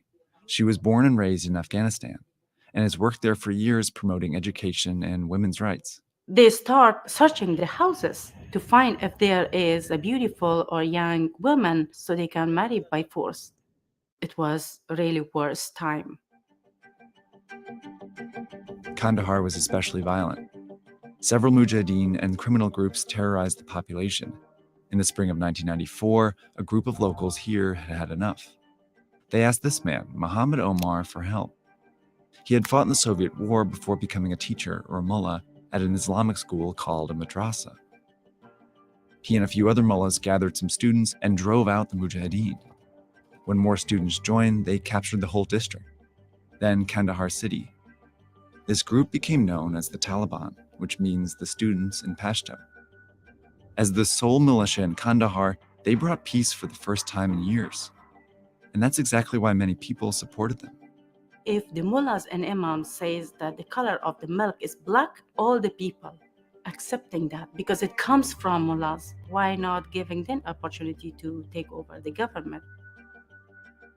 At this point, the Taliban were all members of Afghanistan's largest ethnic group, the Pashtuns, which made it easier for them to take over the mostly Pashtun areas in the south. Then they moved west and north, defeating some warlords and bribing others to join them. As they gained territory, they also found a way to fund their expansion. By taking over these highways, they raised millions through taxes, and by gaining control of Afghanistan's poppy-growing regions, they profited from the illegal opium trade. But the most crucial support came from a neighbor. Pakistan was worried that one of these mujahideen groups would take power and ally with its enemy, India, effectively surrounding them. So they gave the Taliban tons of weapons early on. In September 1996, the Taliban entered Kabul and took control of Afghanistan.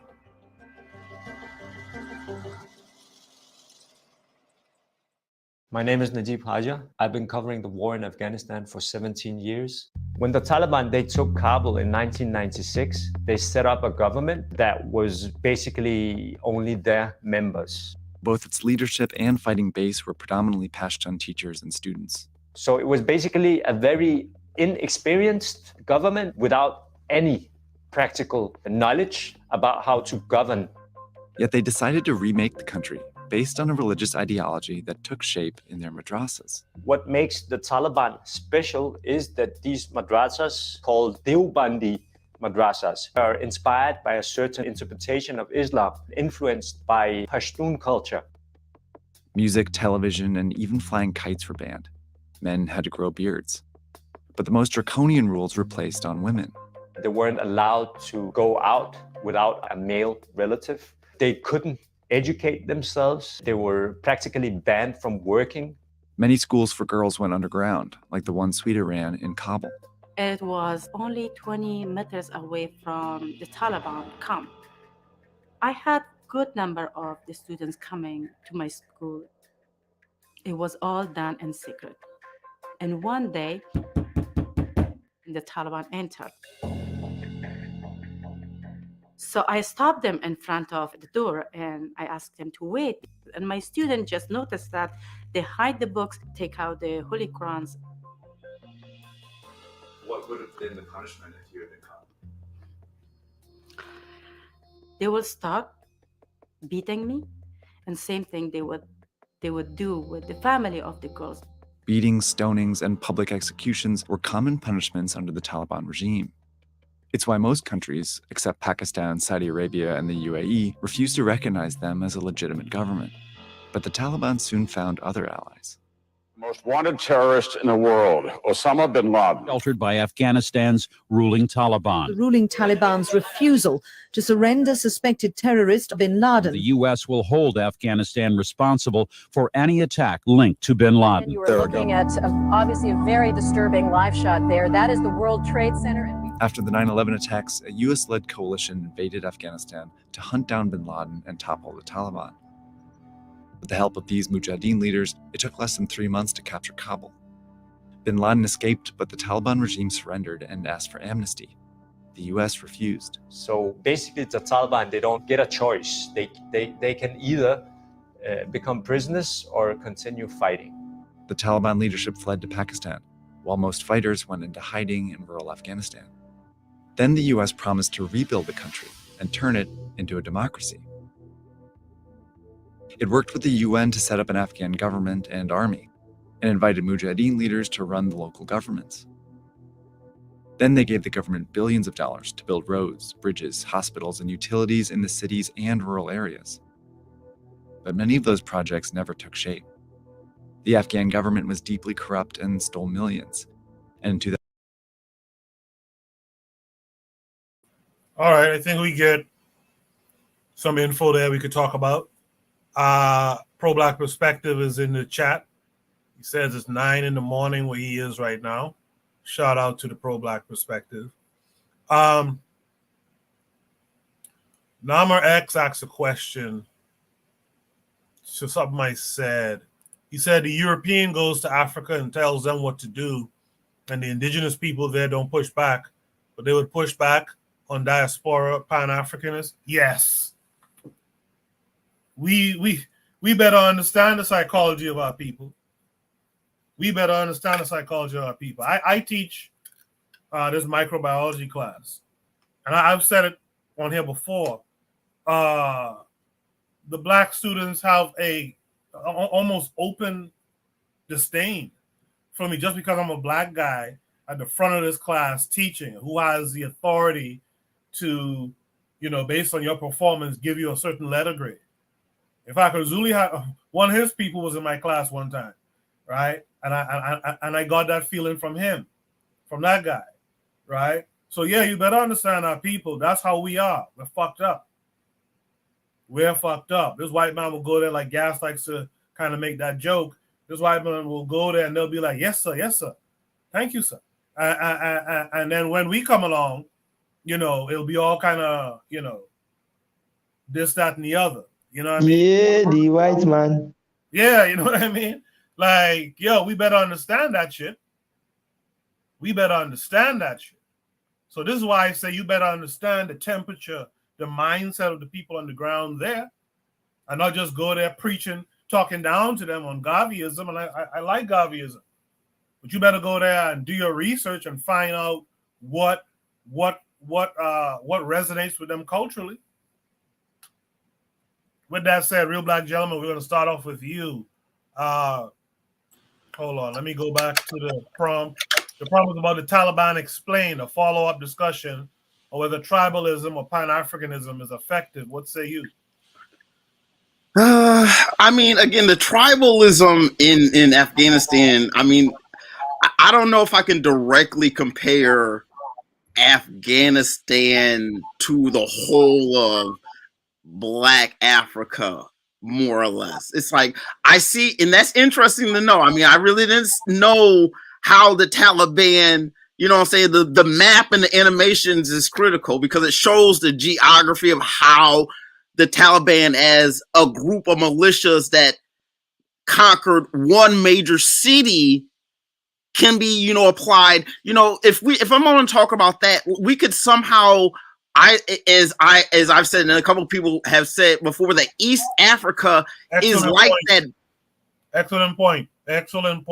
They took one city and took the whole shit over. Go ahead. Yeah, and so it's, even though everyone was fighting, people settled it out and they got a critical area. This is where I say regionalism beats United States of Africa. Someone is going to have to be the bedrock, and I don't see that bedrock being West Africa. So, and even though the East Africans aren't, the ethnicities, the whole slave trade, they know about the slave trade. You know what I'm saying? East Africans know about slavery. Let's not get this, confused. So we know what it is. We're being pulled from all different directions. And as long as Africans realize we're being pulled by people that isn't us, that's the whole idea. So we know Africa is to a degree fighting itself, but I see more of that fighting it's not really even fighting. A lot of that stuff is internal, and that's the worst part, because and a lot of that has to do with the structuring and the rigging of the nations. The nations are traps. They're just tripwires. I mean, it's just like the way that they were formed. It's like I think about a Guinea and a Guinea-Bissau. I don't want to see just separate nations, but if I'm in Guinea-Bissau, I separate it for a real reason, and y'all will recognize that. And it's not that I hate the rest of Africa. It's just I can't mess with them right now. And it's not that it's going to be forever, but the foreseeable future, we just not the same. That's not to say that we aren't all Africans. Now, in saying that, it's hard to reconcile unifying, I'm talking about West Africa, whereas in East Africa, you don't really have a lot of that. I mean, South Sudan is not Guinea-Bissau. You know what I'm saying? In some ways it kind of is, but it's not the same cut. It's just not the same cut. In saying that, I think that when you're talking about that tribalism, you're going to have, because Africa's, when we're talking about the whole tribalism, it's going to be more of multi-ethnic, cohesion. in a lot of the nations that, even though these are templates of European colonialism, we will soften these lines up, you know, as Africans. When we see these African nation state lines geographically, we will soften up these lines. And as long as our people, and it won't be everyone, just enough of our people in our relative locations that we can coalesce and move from one place in the territory to another that is, you know, not just within the nations, but within that greater area. Yeah, and that's akin to like the Taliban being able to move from that little area around Kandahar to the wider southern area. That's political cohesion. Policy is just the rules. When people talk about policy, it's just the rules. Africa needs to be on the same rules so that everyone's just going to be, you know, however that works. It's just that everyone's just on the same rules. That's all that policy is. And so I see East Africa doing that a lot. I mean, I think it's a British influence in that they do have a lot of those same systems have carried over, and they can reflect. Whereas in West Africa, you do have the French, the British, you know, the Spanish. There's a whole lot. There's a mishmash, and it's just. I'm not caping for England. I know how England do. England is tough and dirty when they do their stuff, but just the whole way that France goes about Africa and African business, get France out first, then you can take care, and maybe you can kind of deal with both, but you gotta, that's why I look at East Africa and say that East Africa has that bedrock. They have that, it's just, I don't know. I'm not trying to be romantic about it, but I've said it before. It's like there's so much chill in East Africa, even down in the Southern Africa. I mean, even like the you know what I'm saying, Africa. I mean, down to South Africa. If you don't count the west part with the Boers and whatnot, you know, East Africa is pretty chill. You know, whereas you know what I'm saying. And West Africa just isn't, for various reasons. And that's not against the people, because the people are going to respond. And unfortunately, they have to react unsavourily towards white imposed conditions. And they're struggling. And, you know, when you're upset and you're frustrated, you say stuff. It's like, why is this happening? Like, but, you know what I'm saying? You sort it out. And it's important to respond and not, you know, not to react. And even though we do react and it's not the good reaction, we just have to temper our responses. I'm going to pass. Appreciate that, Real Black Gentleman. In the chat,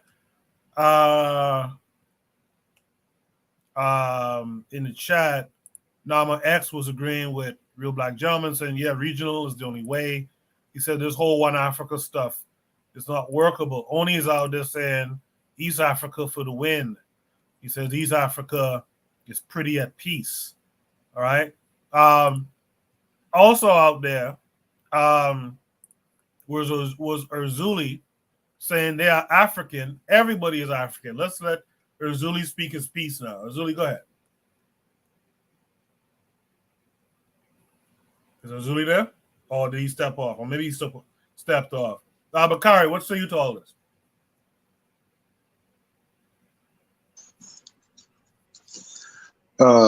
He's talking tribal. I just joined look, I just claimed the tribe. I think we need to have a Masi mindset. Have you ever studied the Masi tribe?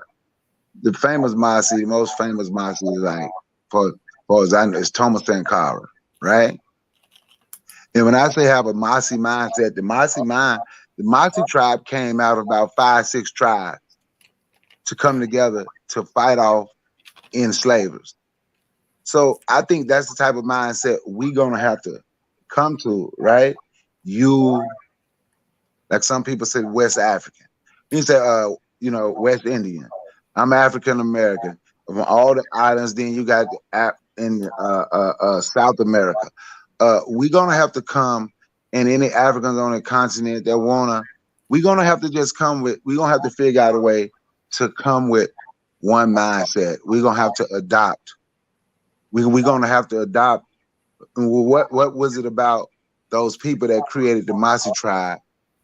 To make them understand that if we don't come together, they're going to take us all. And in the 21st century, why don't we understand that if we don't come together, they're going to continue to destroy all of us they're gonna take the mind of all our children because we're not together, and they're gonna continue on their path of creating the new black, which is the mulatto. That's the new black, especially the woman. That's the new black. And if we don't figure out why we need to come together, why we need to create one, you know, it's only gonna get worse for our children. So we have to figure it out, and we have to work. We have to listen to our children. We have to listen to the youth.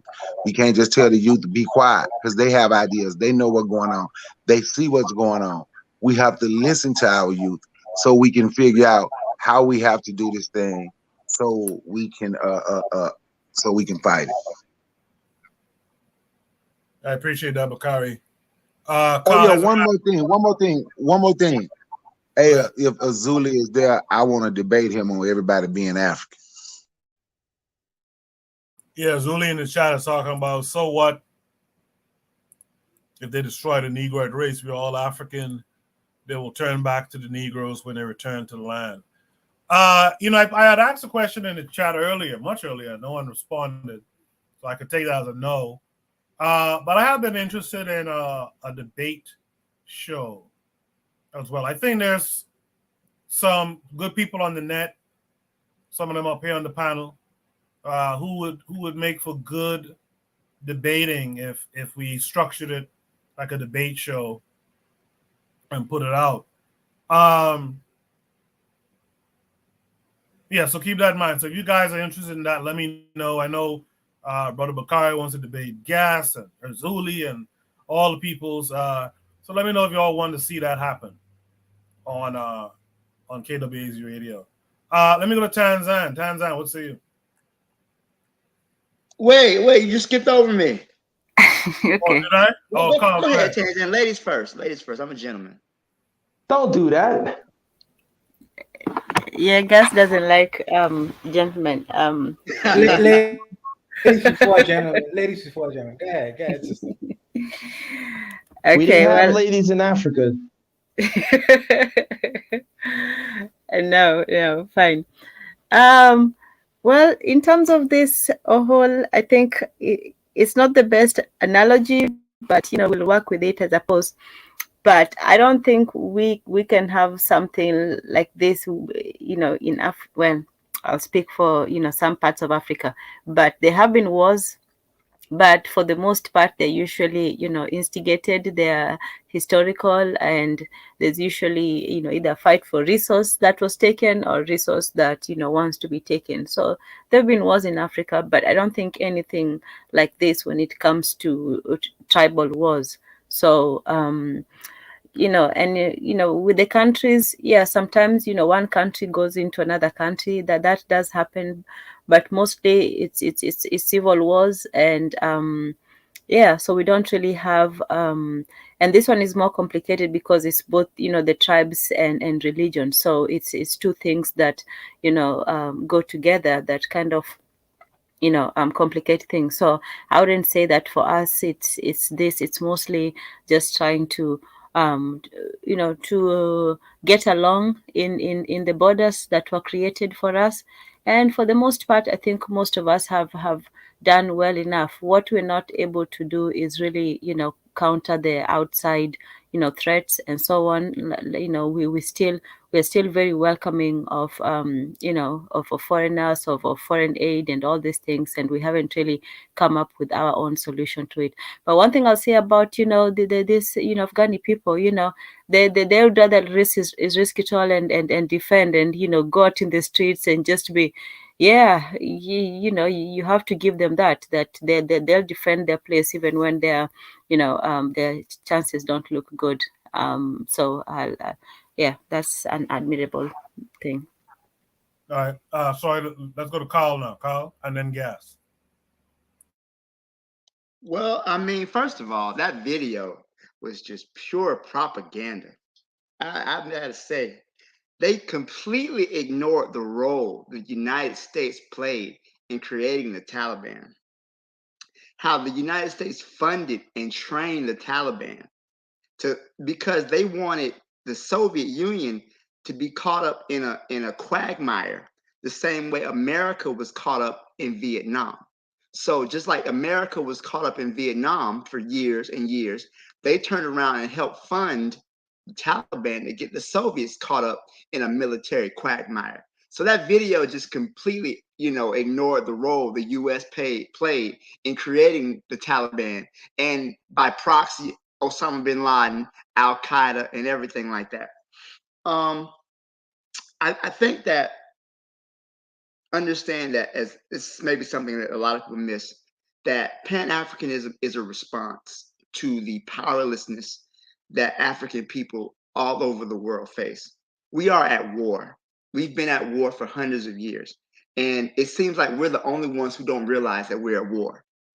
But our continent, our homes, our people have been, preyed upon. We've had our land stolen, our kidnapped, murdered, you name it. Every part of Africa, from the south to the west to the east. I mean, wasn't there just a war between Ethiopia and Somalia? They just recently had to call a ceasefire. So I think that the tribalism that exists is used by our enemies to take advantage of us, and is used by our enemies to prey on us. Our division makes us weak. So I think that Pan-Africanism does not exclude, traditional, whatever tribal customs you might have. You don't have to get rid of that. We are united under Pan-Europeanism currently right now. The British and the French have fought each other for centuries. The Spanish, the Germans, the Russians. But when it comes down to business, they are able to put aside all their ethnic conflict, all their religious conflict, and they're able to get together and work to further their interests. And that's where we need to be at. I don't care what your tribal group is, whatever God you worship. Like Malcolm X said, you keep your religion in the closet. Okay? When it comes time to do business, we have to do business. Whatever tribal differences, is not working, because if it worked, the Europeans would not have been able to conquer the way they have. They've taken advantage of that. So we have to, not saying you have to discard your culture. I'm not saying that. I'm not going to stop listening to rap. I'm not going to stop doing whatever, cultural things that I do as an African American. I won't ask you to give yours up either. That's too much. But we need to organize politically, economically, socially, in every way possible to defeat our enemy. Because if we do not, we will be a footnote in history, the same way that there are many Native American tribes who no longer exist. They are a footnote in history. So, and when we look at these African borders and these borders were created by the Europeans during the Council of Berlin in 1885. And the reason they created the borders, where they created, was to cause disunity. They put tribal groups together who were at war with each other, so the Europeans could then take advantage of the disunity. That has to be the number. If you ask me, that's got to be one of the top priorities, is to eliminate these colonial borders and reorganize the continent in the way that best works for African people. Then we don't get to let France, Great Britain, and call the shots on our mother continent. We don't call the shots on their continent. So yeah, the video, interesting video. It's good to see the way propaganda works. But I also think that we have to realize that what's the tribal systems that existed in the continent 500 years ago, they weren't sufficient to defeat their enemy. So we have to come up with a new plan, not to discard that culture, incorporate the things we need to incorporate from it. Garvey, was a good starting point. Let's keep building on what he built and work together, because if we don't, we're not gonna succeed.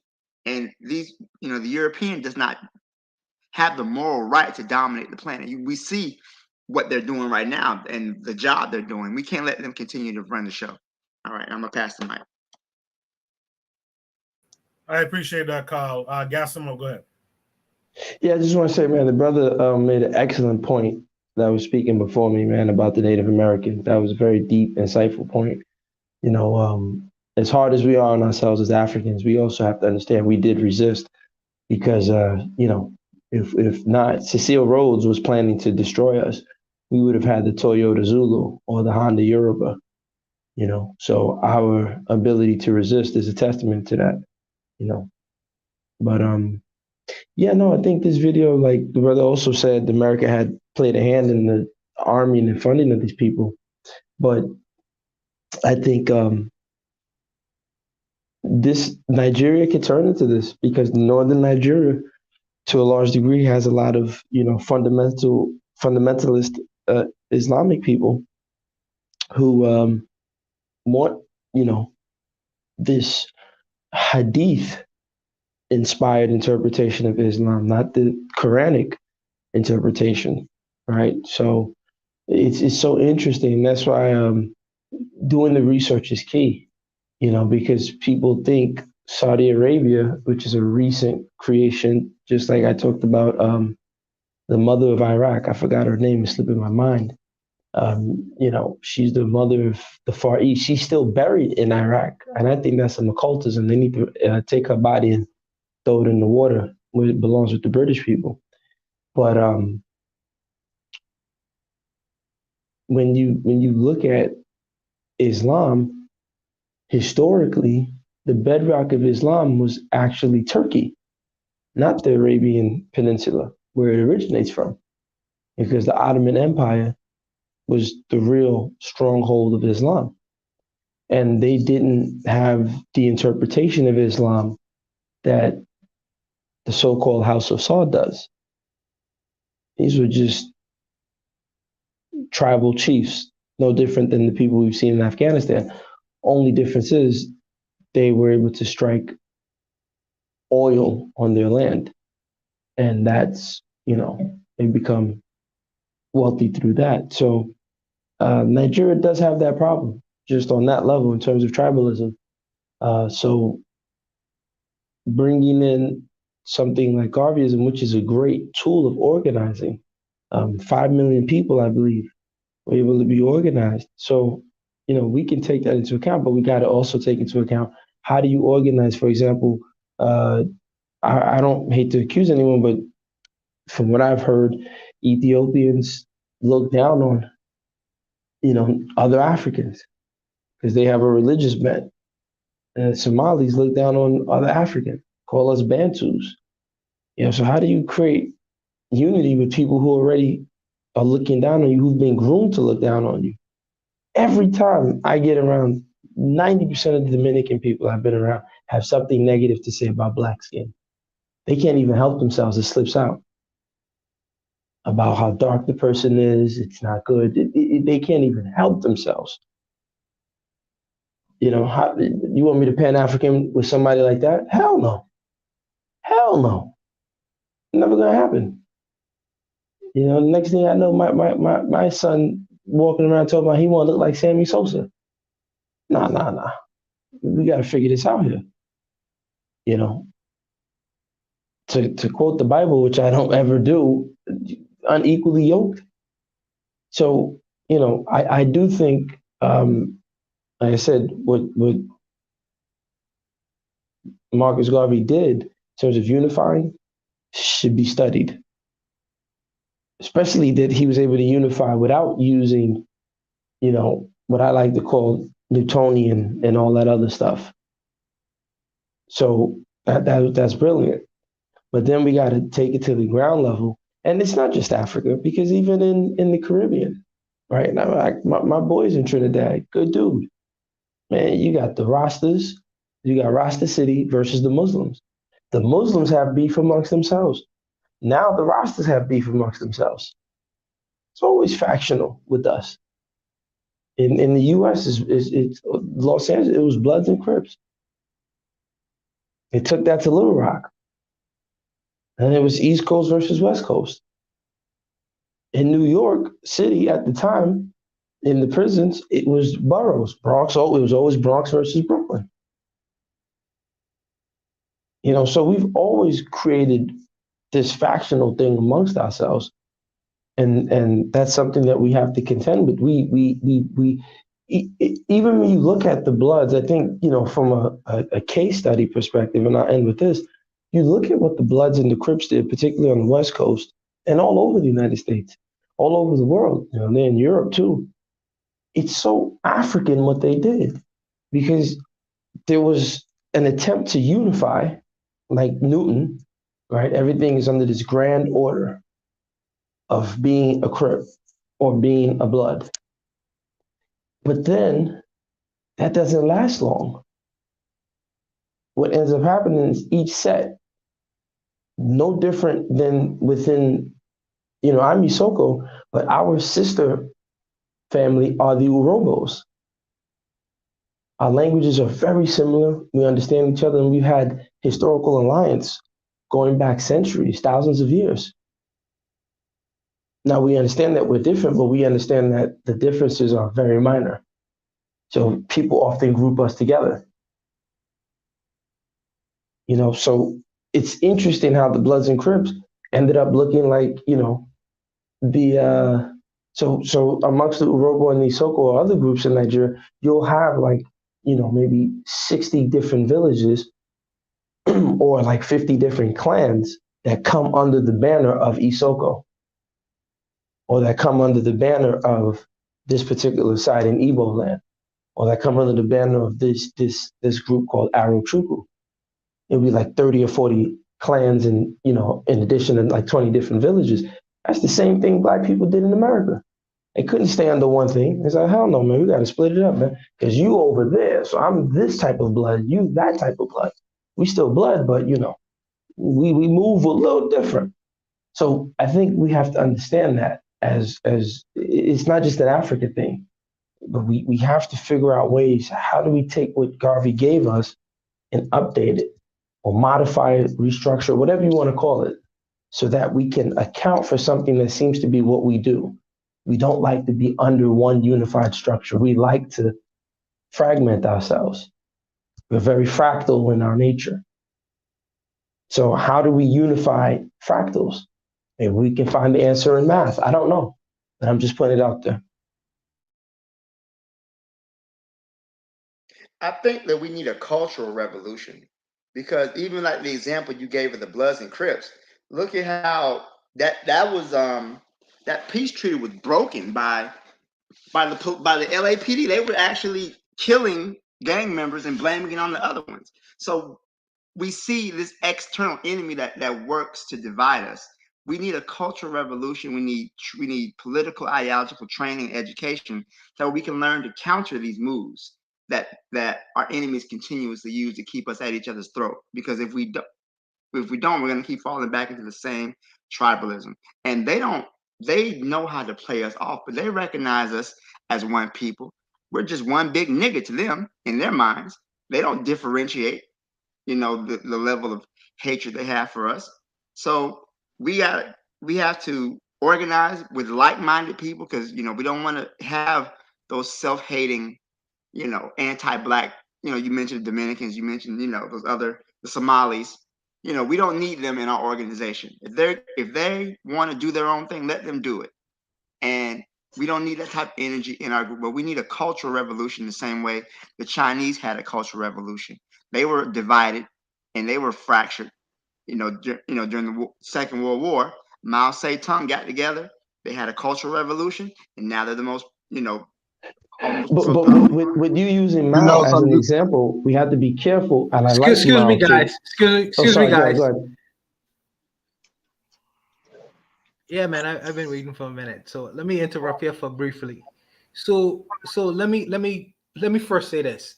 As far as the ladies go, Fela Kuti, in terms of what guys say, Fela Kuti in his song, he say, if you call a woman African woman, nah go agree. She could say she is lady yo. She go say she be lady yo. So as far as being the ladies go first. But let me say this. This example was suggested to me in terms of looking at the Afghanistani example in terms of tribalism and what they would have done to get the monkey off their back, the proverbial monkey off their back. And I find it interesting Because what the mullahs did in one part of Afghanistan is they created their own idea of a political philosophy, religious, Islamic, whatever you want to call it, one philosophy, and they expanded that philosophy throughout the different provinces and tribes of Afghanistan. And either the different tribal distinctions of the Afghanis, they said a principle: either you take our bribes and go along in form and function with what we running with, or you lay down, get down or lay down. It's the same thing what Pablo Escobar did in terms of dealing with the police officers in Colombia, you know, pluma or plata, you know, silver or lead. And this was what I understand that the brothers don't like to talk about force, but this is what they went about in creating some kind of a collective agreement among the different tribal distinctions. They said this is the Taliban, and we are going to enforce it's our brand of Islamic law to get the monkey off our back. And this is something that they use to fight against the external powers that existed outside of Afghanistan. You know, they came along under the lines of one particular umbrella, not the various different umbrellas, because when they was left alone, they started fighting amongst one another and killing one another and so forth in forms of civil war, etc., etc., etc. And the enemies funded the distinctions because they understood that divide and conquer is an old strategy. And the only way that these guys were able to get the monkey off their back, as they have done currently right now, is coming up under one ruling party, one ruling system, despite their distinctive lines and alliances. This is the Taliban, and we're going to force our rules. Now, we could have a conversation about force. We could have a conversation about dictatorship. We have a conversation about fascism. But this is the reason, this is how they got the external monkeys off of their back. And they did. In this video, I would just refer Mr. Hezekiah to the fact that they did talk about the Western groups funding, not creating the Taliban, but funding them with military arms and equipment that was necessary to do their internal fightings and wars and etc., etc., etc. But these guys organized without the U.S. being there. I mean, this video didn't necessarily go into the fact that they created the Taliban, and that's a discussion in itself, because I think that the mullahs organize among themselves to create a different kind of faction.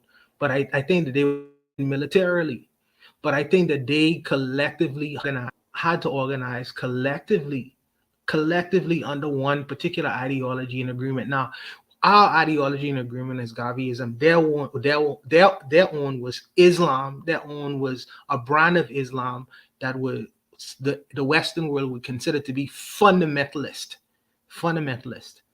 But it's only through that they was able to get the so-called proverbial monkey off of their back. And let's switch it to Africa now. Now we are going to suggest that Ethiopia have their particular ideologies and ideas and factionalism, whatever. But the reality is the strongest country in Africa is Nigeria, bar none, with 200 million people, I think. And if Nigeria decided tomorrow to take over a significant amount of territory in Africa, they have the ability to do it.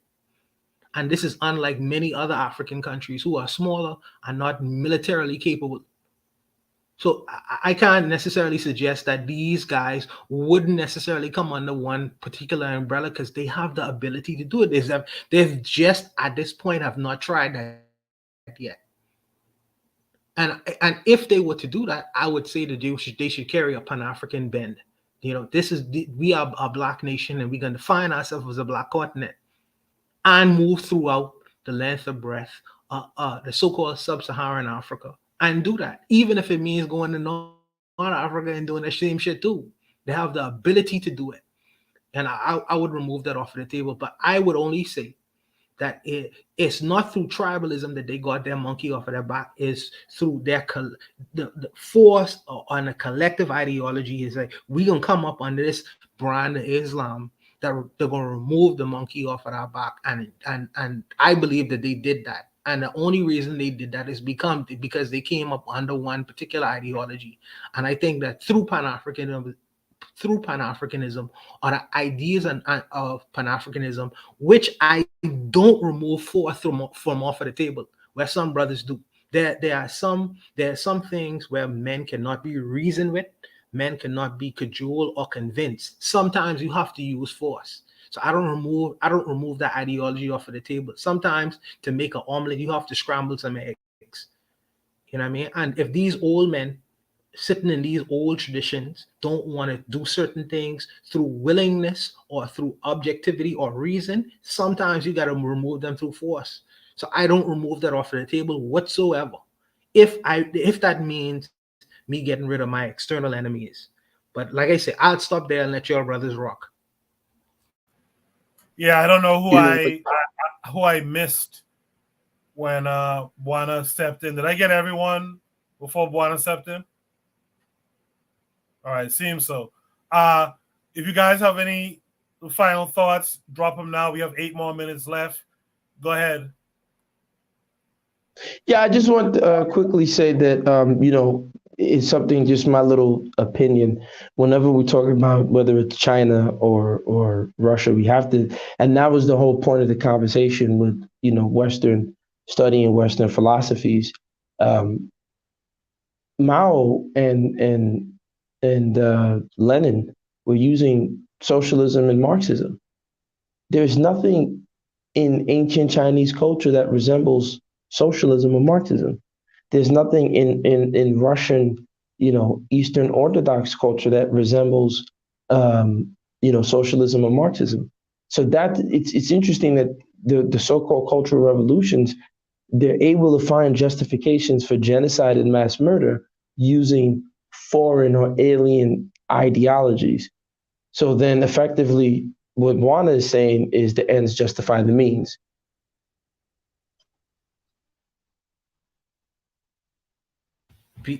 Before communism and before nationalism, the Han Dynasty and dynasties before it collectivized and moved throughout the different provinces of China without these so-called external ideologies, and they'd kill masses amounts of people and murder masses amounts of people.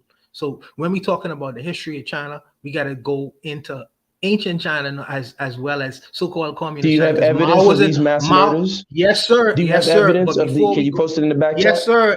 We have. No. It's 6 minutes.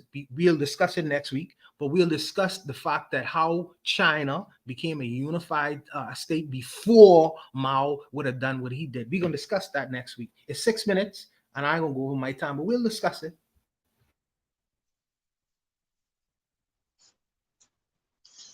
Anybody else want to add any last words? Say this is your chance. If not, that's the last topic. Oh, go ahead. No, I was just gonna say, looking at this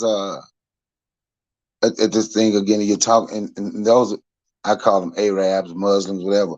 But I think for me, when I've studied Turkey, from what I know of Turkey, right? I mean, I go back and you study the history of Turkey, go all the way back to Suleiman Shah, and what those people did and how they took over. That's kind of like what the Ottoman Turks did. It's almost like they went back in history and studied some Muslims' history, because that's what the Ottoman Turks just took everything. You was gonna either get down or you was gonna lay down, and they're still. And for me, that's what I take from them doing that. When you go back, I don't know how many of y'all have y'all studied Turkey, like go all the way back to Suleiman Shah, Ethrical Bey. If you go back and you study that, even you remember when Turkey and Syria was fighting one another, and you know what they was fighting over? They was fighting over a grave, Suleiman Shah's grave, who died around it. I can't remember, 1,200, 1,300, but that's what they was fighting over. But as far as them going to take that stuff, that's like Ottoman Turkey. And when Ethical Bay united the tribes, shit, think that what Osman Ghazi was like the father of the Ottoman Turks. And he said his goal was to go and take Egypt and make them be what they are. So those people, that seemed kind of like the way Turkey did Islam. I appreciate you hanging with us tonight, Bakari. Bakari, you want to shout out anything this week? Do we have the Mayana Black Business show tomorrow? So I have a couple interviews I have to go do that I have on there. I want to have it tomorrow, but it's hard for me to do it because I can't StreamYard don't let me screen share anymore. Whenever I screen share, I can't screen share any businesses because every time I screen share, they just shut me off. Ever since you gotta switch to Restream. You gotta switch to Restream. I was looking into that to see how to set up to Restream because every time I try to share, that's why I don't share video. That's why I don't share anything anymore. Because when I share, StreamYard was shut off. It would shut me off. It kicks me out. I will have to come back into my own show. So I'm probably going to do something and I'm going to just talk, but I can't show my videos that I want to show. And even though I do have a couple of more interviews I have to do that I'm going to put on there, Black businesses, but I do want to shout out the Black Business Challenge if anybody interested. Hashtag Black Business Challenge if anybody's interested. And oh yeah, guys, like I said, man, before you go, I'm going to have you on this pro-Black Pan-African team, man. I'm just letting you know. But I'm here, so that tells you I'm ready and Pan-African already. Yes, I'm gonna on the team. Yes, do you guys have a show coming up this week? Yeah, Tan is preparing a barn burner. She's getting it ready. I think Jose will be able to join us too. So it's going to be about mirrors, and she's going to do a whole series on it. So you guys get ready for that. Tan's going to do something big. Oh, we're finally getting that mirrors discussion. I remember that from over a month now. That was supposed to happen. So, okay. So we're finally getting that. Tan, you want to shout anything out with your show this week? This week, I don't know if I'm going to have it, but we'll see. If randomness hits me, I might. But yes, we'll be starting the mirrors one on the Black Pentagrammers this Friday. So I hope you'll join. All right. And yes, I was going to shout to shoot the breeze, but I'm on it. So, but excellent program. Thank you very much for being here. Kyle, what's going on with you? You have anything to shout out? Nothing really, just happy to be here on Shoot the Breeze. Hopefully I'll be back next week. All right, I appreciate it. I also, I got some ideas. You asked me about a show for myself, so I got some ideas running through my head. Maybe we can link up and talk about that later. Yeah, hit me up. Also, Buana and Bakari, hit me up too about this sports show. Let's talk about the rollout of that show. Kyle, when you're ready, talk to me about that show as well. Yes, sir. Real Black Gentleman. You have anything to shout out? Yeah. I guess not really a shout out. I just want to say something real quick about the sports. You know what I'm saying? I'm big on that. You know what I'm saying? It's always good that, Black people talk about, being on that field, because what it is that when Black folks are on that field and we are dominant, even though we in the white man's, stadiums and all that, and the whole finance, like someone said, that's leverage. That's like, for real, in a microcosm, it's known on that field, the Black man dominant, the Black woman dominant. And however, whatever tactic you can always employ, even though they might be dominant and they might have a mindset that don't care really about Black people, like, we'll use that. As long as we know how to dominate Black, dominance, we should always big up that. So, like, I'm going to give a shout out to the show that y'all going to do for that. I appreciate that. Last but not least, Buana Hagaziki, what do you have to shout out this week?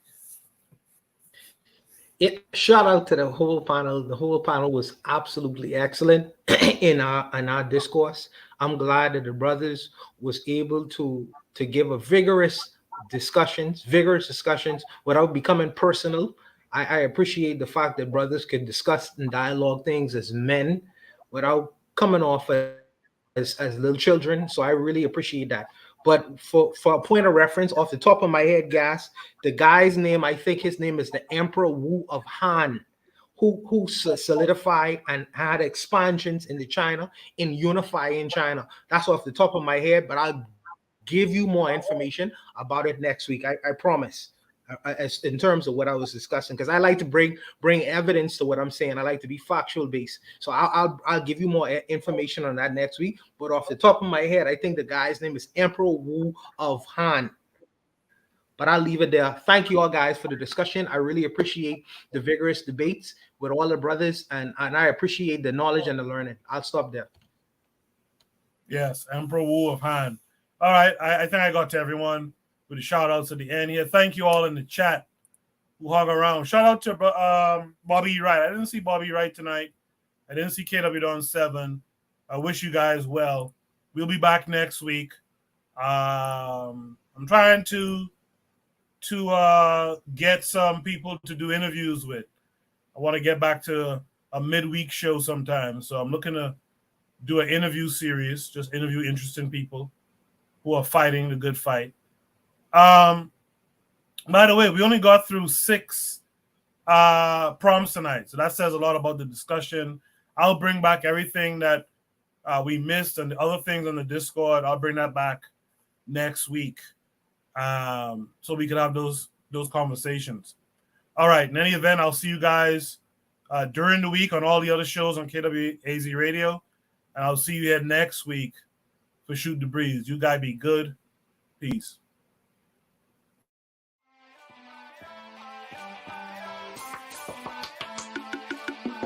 Thanks for listening to the Bitter Medicine Podcast with your host, Koku.